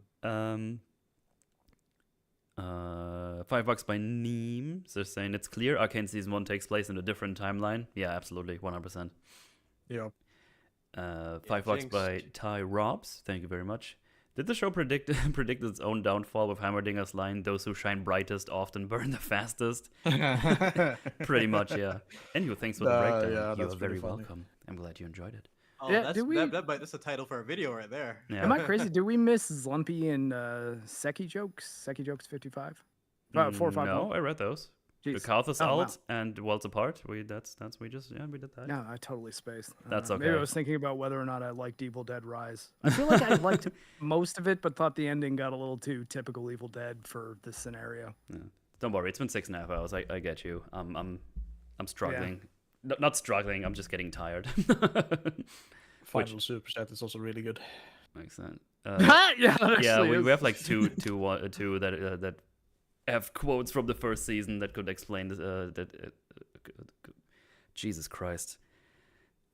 Oh, okay. Breathe. I guess Breathe. Ty Rob's 89 for $4.99 American dollars. Did this show predict its own fall off with Heimerdinger's line, "Those who shine brightest often burn the fastest"? Rags, is Anywho, that you? Thanks for the breakdown. Is this a Biden moment for?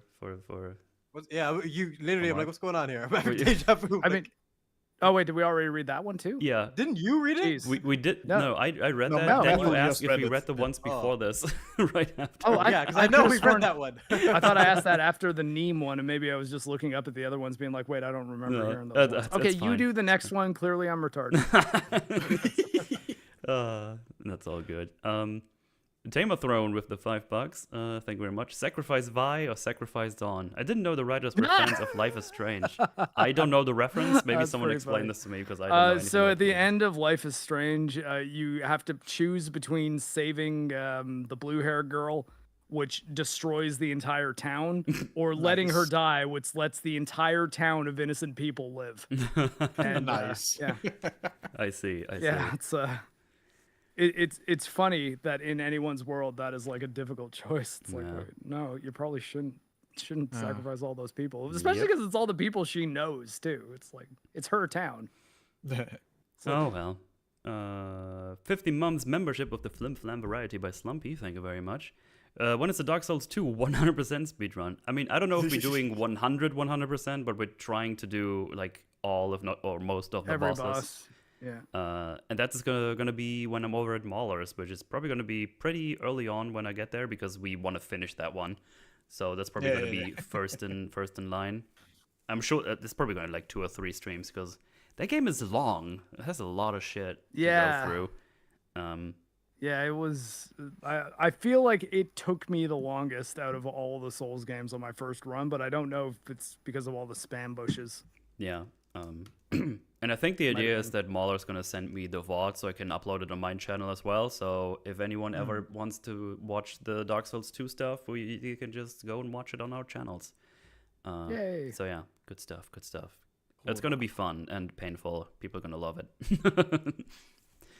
TRKG with the $5. Thank you very much. In the pursuit of great, we failed to do good. Arcane season 2 Yeah, writers. that's a good super Spot on as chat. well. Yeah. Yep. Man, God, that's just so bad. And last one, Tamer Throne with the $5. They really twitted out tipples with this season. Oh my. Fucking I guess you know, tipples! like after this season, it makes sense that we'd go out on having to be reminded of Boogie. It's you know we Like yeah, kicking the balls while we're down. that's Yeah. kicking us while we're down. I like this season about as much as I like Boogie. It's just a There's another shame one by this James doesn't- with $5. By the way, leaks for the next Life is Strange is sacrificing the town as canon. Oh man. And then blue hair girl breaks up with her weeks later and tours with a third party friend. That's fucking hilarious if that's true. Fuck He got yeah. Oh, hacked boy. as well. Well, okay, so here, most of what I know about, I never played Life is Strange, but ER has a video on it called Mad Maxine, Life is Tumblr. And I strongly recommend watching it because it's I think I fucking started- hilarious. I started watching an Oni Plays, but I don't think they finished the game, or I miss them doing the rest of the think- uploads. The ER video goes over the bullet points in a way that's just, it's very, very funny. Yeah. Like, I think Internet Historian did the playthrough of it on his third channel as well. With Oh, like okay. semi-edited thing. That was Oh pretty wait, funny. didn't I watch that? He did like the explained videos on that, didn't he? Yeah, exactly. Yeah. Yeah, I think I watched those at some point. I think I just forgot about them immediately because the game sucks so bad. Yeah. Life is tipples. Life is tipples. yeah. Oh man. But yeah, that was the last super chat. We did it, guys. We did it. We made it. It's finally over. That was quite the adventure. But yeah, of course, thanks to the panel for hanging out and going through this absolute nightmare of a show. Good times, good conversations. But before we get out of here, of course, what are you guys up to? Brooks, what are you doing? Where can people find you? Shout out Brooks, YouTube. My brain is rotted after that fucking season and just the whole discussion. It's fucking. I'm still disappointed with this show. Mhm. I may or may not be making something on it. I'm still not. I'd have to do a full rewatch to get everything wrapped together and pinpoint exactly what element I'd want to discuss. No way I'd be reviewing the entire season. It's just too depressing. But I'll definitely have something to say about this at some point because it's you've. I really wished that Arcane season 1 was something that was untouchable.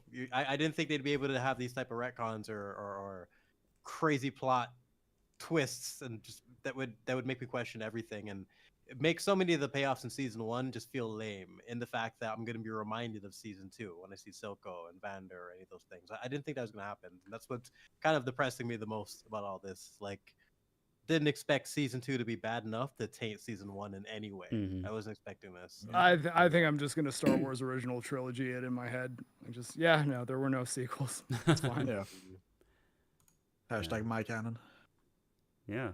Well, link down below as always. And before we go to That's supposed to be a plug, and I just complained about the show. No, that's fine. I got you. It's all good. I mean, like you did That's say enough. that you did say that on your channel there might be some videos with you going Yeah. in a little more depth. Yeah. So that's still a plug. And then Jim threw another €2 in there saying, "Pay the high price for Penguin being good." Yeah. What did it cost? Yeah. That seems to be the This- case. Everything. This year has been fucking horrendous. It's been, in terms it's of been media. bad. Oh, it's bad. It's bad. Yeah. Terrifier 3 was really good. Terrifier I like was pretty Shogun. fun. Yeah, I like Terrifier. I- They're pretty Late fun. Night like with the Shogun a Devil. lot. Late Night with the Devil was a good one too. Yeah. Goger, what The about you? Gentleman? You doing any memes or are you just in the EFAP mines currently?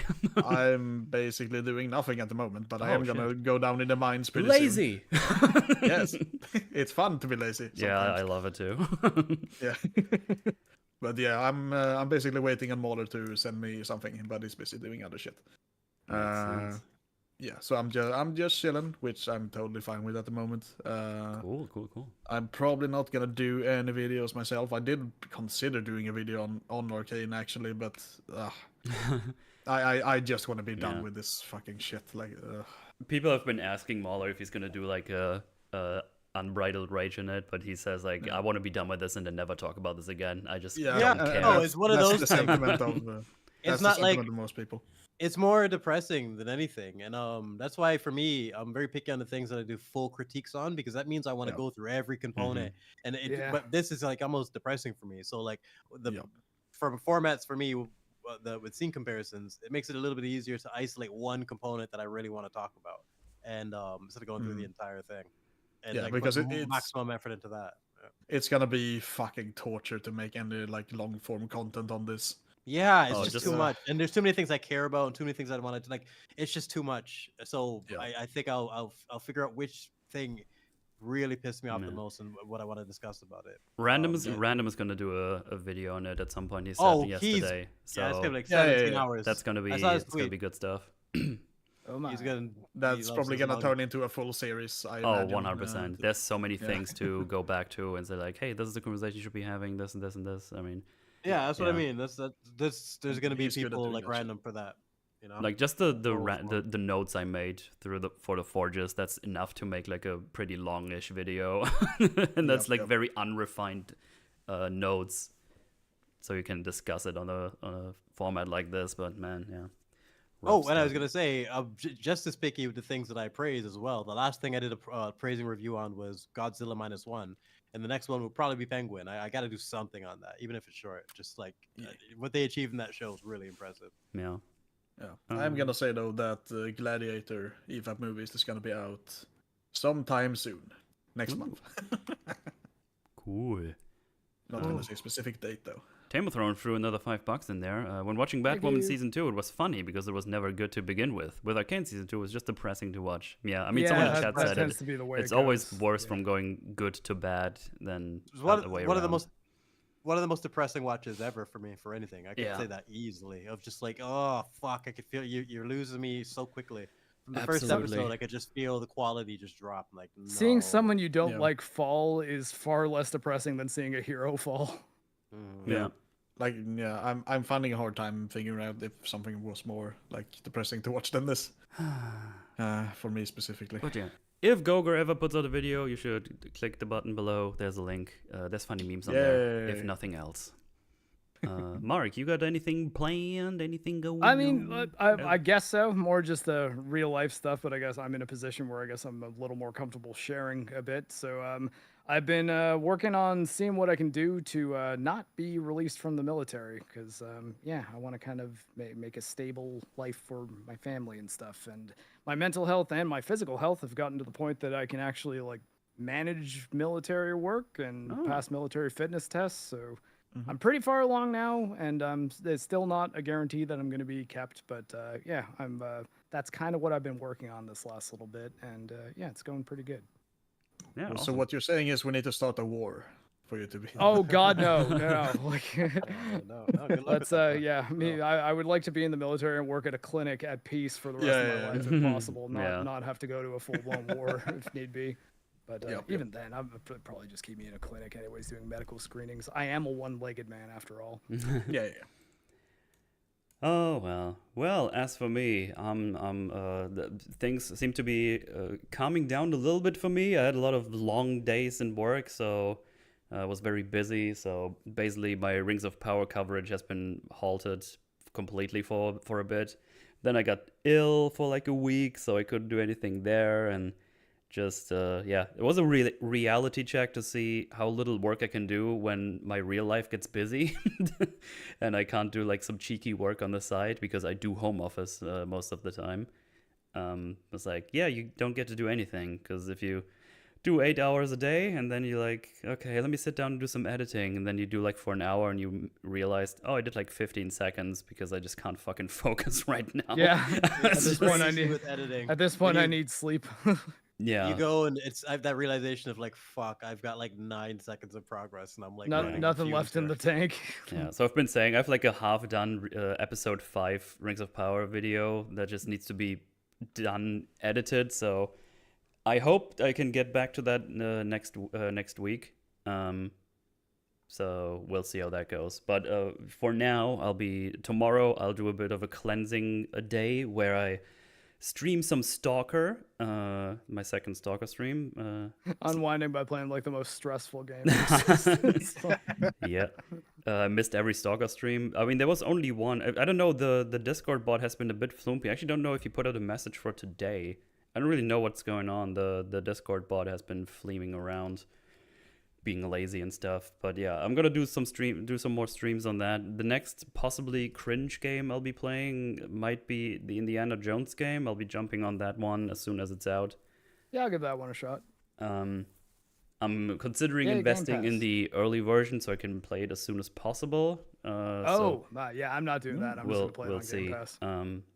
I'll probably do that, but you'll see. I'll be doing that. That's like beginning of December, so that's probably gonna be a couple of Stalker streams. I still want to go back to Darkwood. I don't know when yet. There's just so much going on right now that I want to do as well. Worst case, I'll just continue playing it next Halloween, I guess, because I don't want to abandon completely. It was a really cool Halloween game. Yeah, nothing wrong with spreading a good game out over time. It's just fucking Silent Hill 2 took so much longer than I ever expected because there was like 4 streams. It's just like, Jesus Christ. It was a much longer game. I can't come back to that in a while. I kind of don't have any desire to go back and play it. Then it needed to be, yeah. But yeah, again, thank you very much for 10,000 subscribers. Very cool milestone to see. I guess it's on to 100,000 now, which is hopefully not going to take another 10 years. But yeah, considering I do like more content now and I do actual videos, I hope this is going to trot along nicely. And yeah, very thankful for all the support and everybody hanging out, watching the silly strumbles and everything. Very, very nice. Yeah, there you go. I think that covers it. Yeah, we are ready to go. It's been almost 7 hours. If you can kind of guess how long the EFAPs are going to be, if we took almost 7 hours to get through these 3 episodes, double it for EFAP. Double the people. Jojo, no. Probably. I mean, more. there's going to be at least 2 more about ready to refabs. go. You have 4 more episodes to cover, right? Because you got to consider as double the people, and Mauler had like way more time to go into the episodes. So he probably finds like all the stuff, right? So he finds everything. So that's probably going to be stuff when we do this, and I'm just like, oh my god, I missed that. It's even worse now. He has a lot more time to prepare, and you know, there's more people, so people can cover for him if he does miss something. You know, it's absolutely. But you knew that already. It's fun stuff, and I'll be there. It's gonna be great. But yeah, we haven't decided on what the topic for next week is on the Forge. We'll figure it out. Maybe we do something fun or something. Yeah, I'll try to do something good. Absolutely. But yeah. Game stream. Thank you very much for hanging out. It's been a blast. I'm gonna go rest now, and well, for a bit. I have to fucking work tomorrow in like 8 hours. So maybe I get to 6 hours of sleep because there's no way I'm gonna fall asleep immediately. I have tiny dogs to take care of. But yeah, thank you very much, Chad. Thanks, people, for joining the discussion, and we'll see you next time. Goodbye. Bye-bye. Bye-bye.